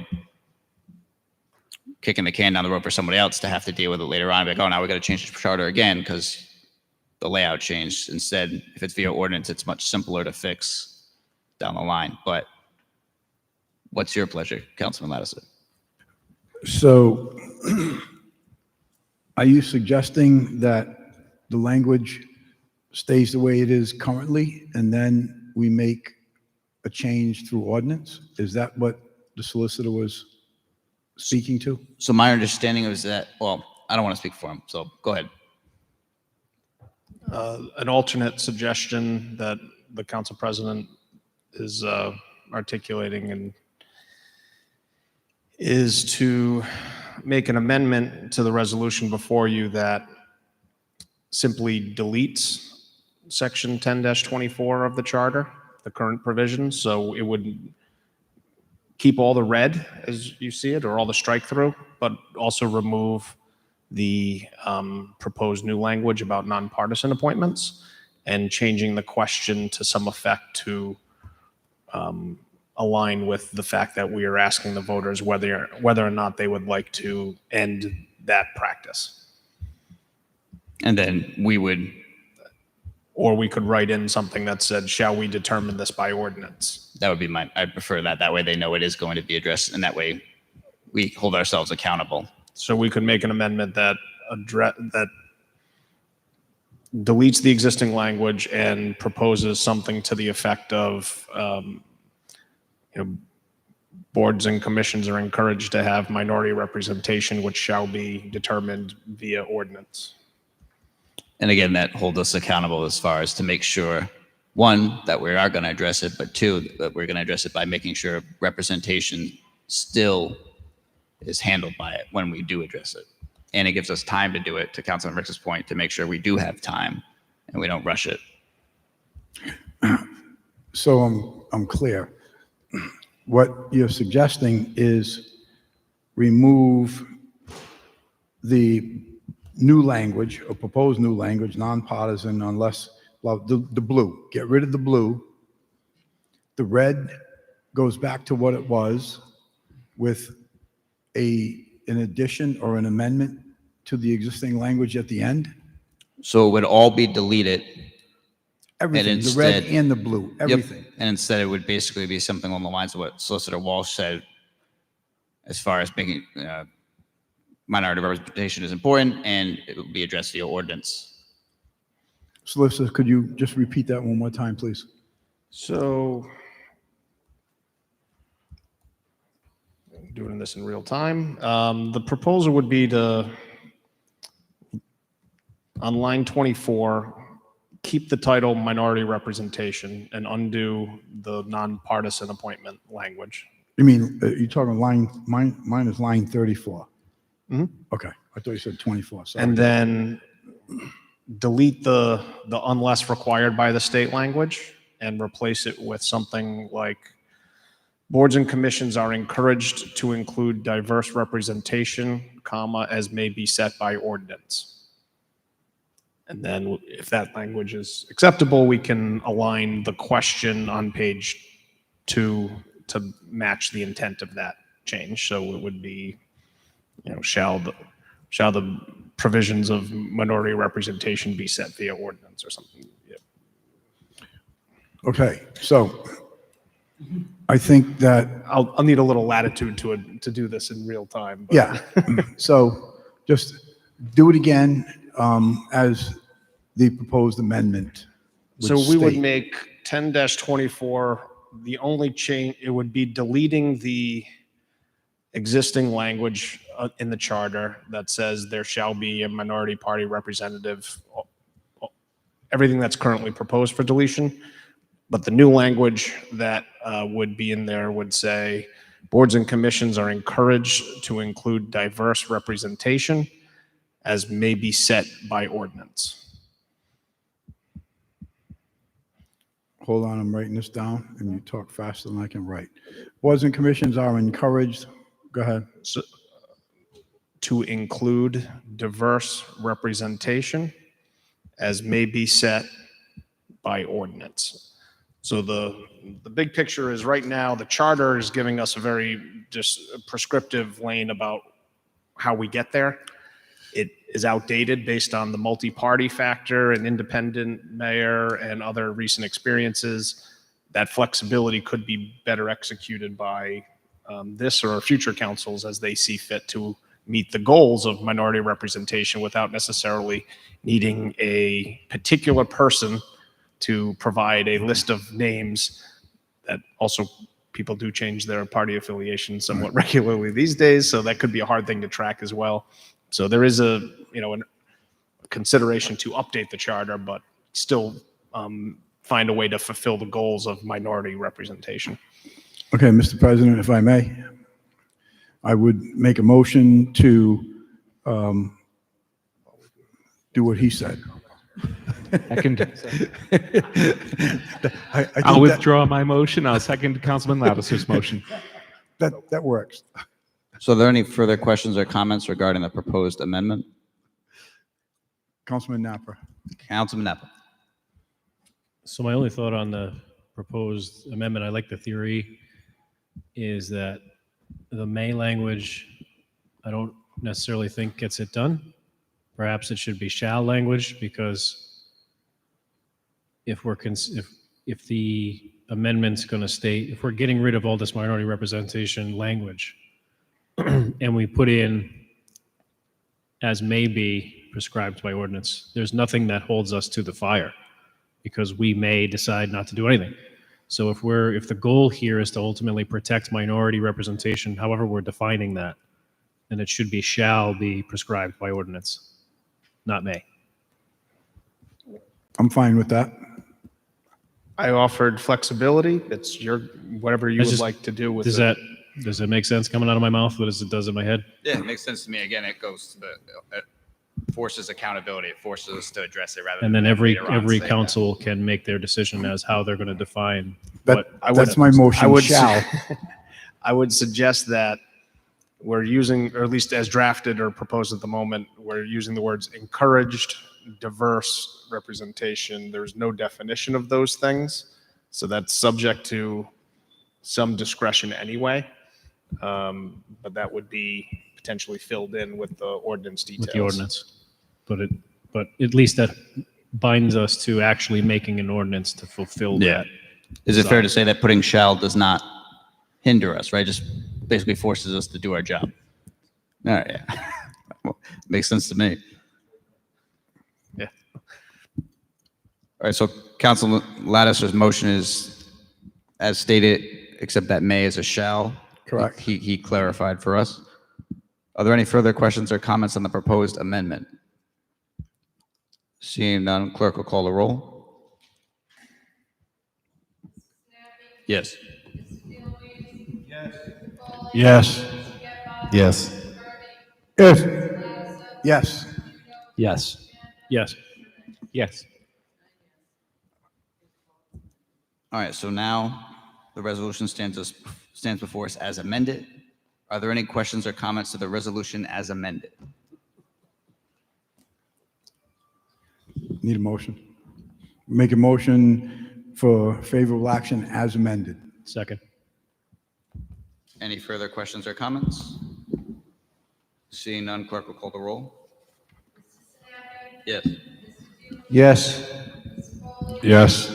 Yes. Yes. Yes. Yes. Yes. Yes.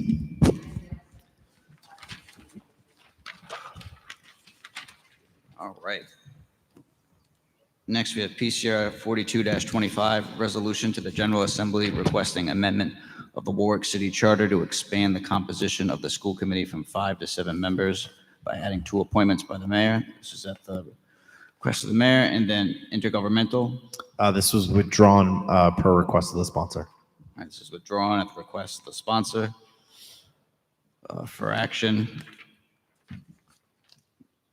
Councilman Gebhardt. Motion to withdraw. Second.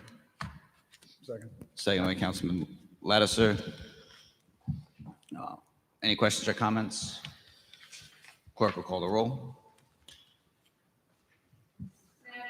Yes. Yes. Yes. Yes. Yes. Yes. Yes. Yes. Yes. And next, we have PCR 47-25, a resolution relative to the Rhode Island Department of Transportation and the State Traffic Commission requesting a traffic study of adding a left turn arrow to the southbound travel signal of Warwick Avenue where it intersects Narragansett Parkway. This is intergovernmental. Mr. President, committee recommends favorable action. For action, Councilman Foley. Second. Move favorable action. Seconded by Councilman Lattiser. Are there any questions or comments? Seeing none, clerk will call the roll. Yes. Yes. Yes. Yes. Yes. Yes. Yes. Yes.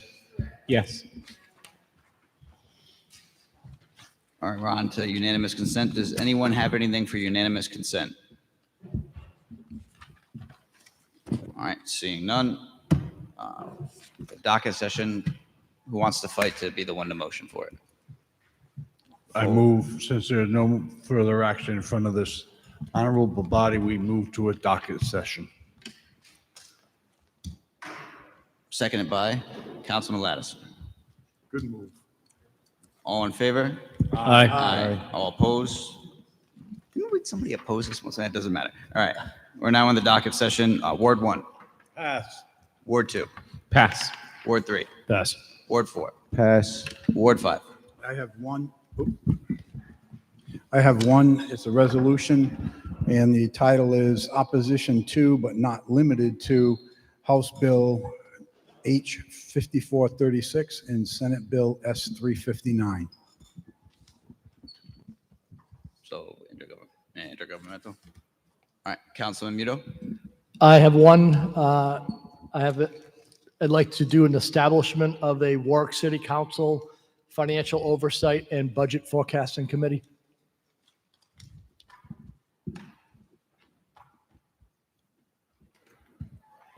Should probably you're intergovernmental, no? Intergovernmental.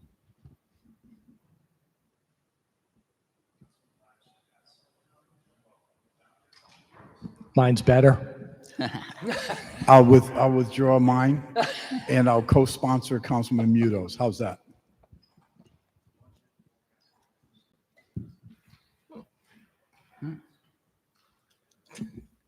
Councilman Kirby. Yes, I have one ordinance, an ordinance in regards to no parking signs from the intersection of Staples Ave and Midgley Ave, eastbound all the way to 70 Staples Ave. So go to ordinance, Councilman Gebhardt. Nothing. And then I have one.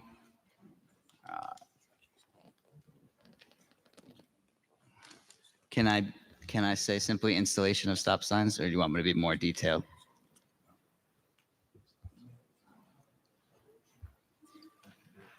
Hmm? All right, installation of stop signs. Public safety it is. All right, that's everything. So adjourned at 10:48 p.m.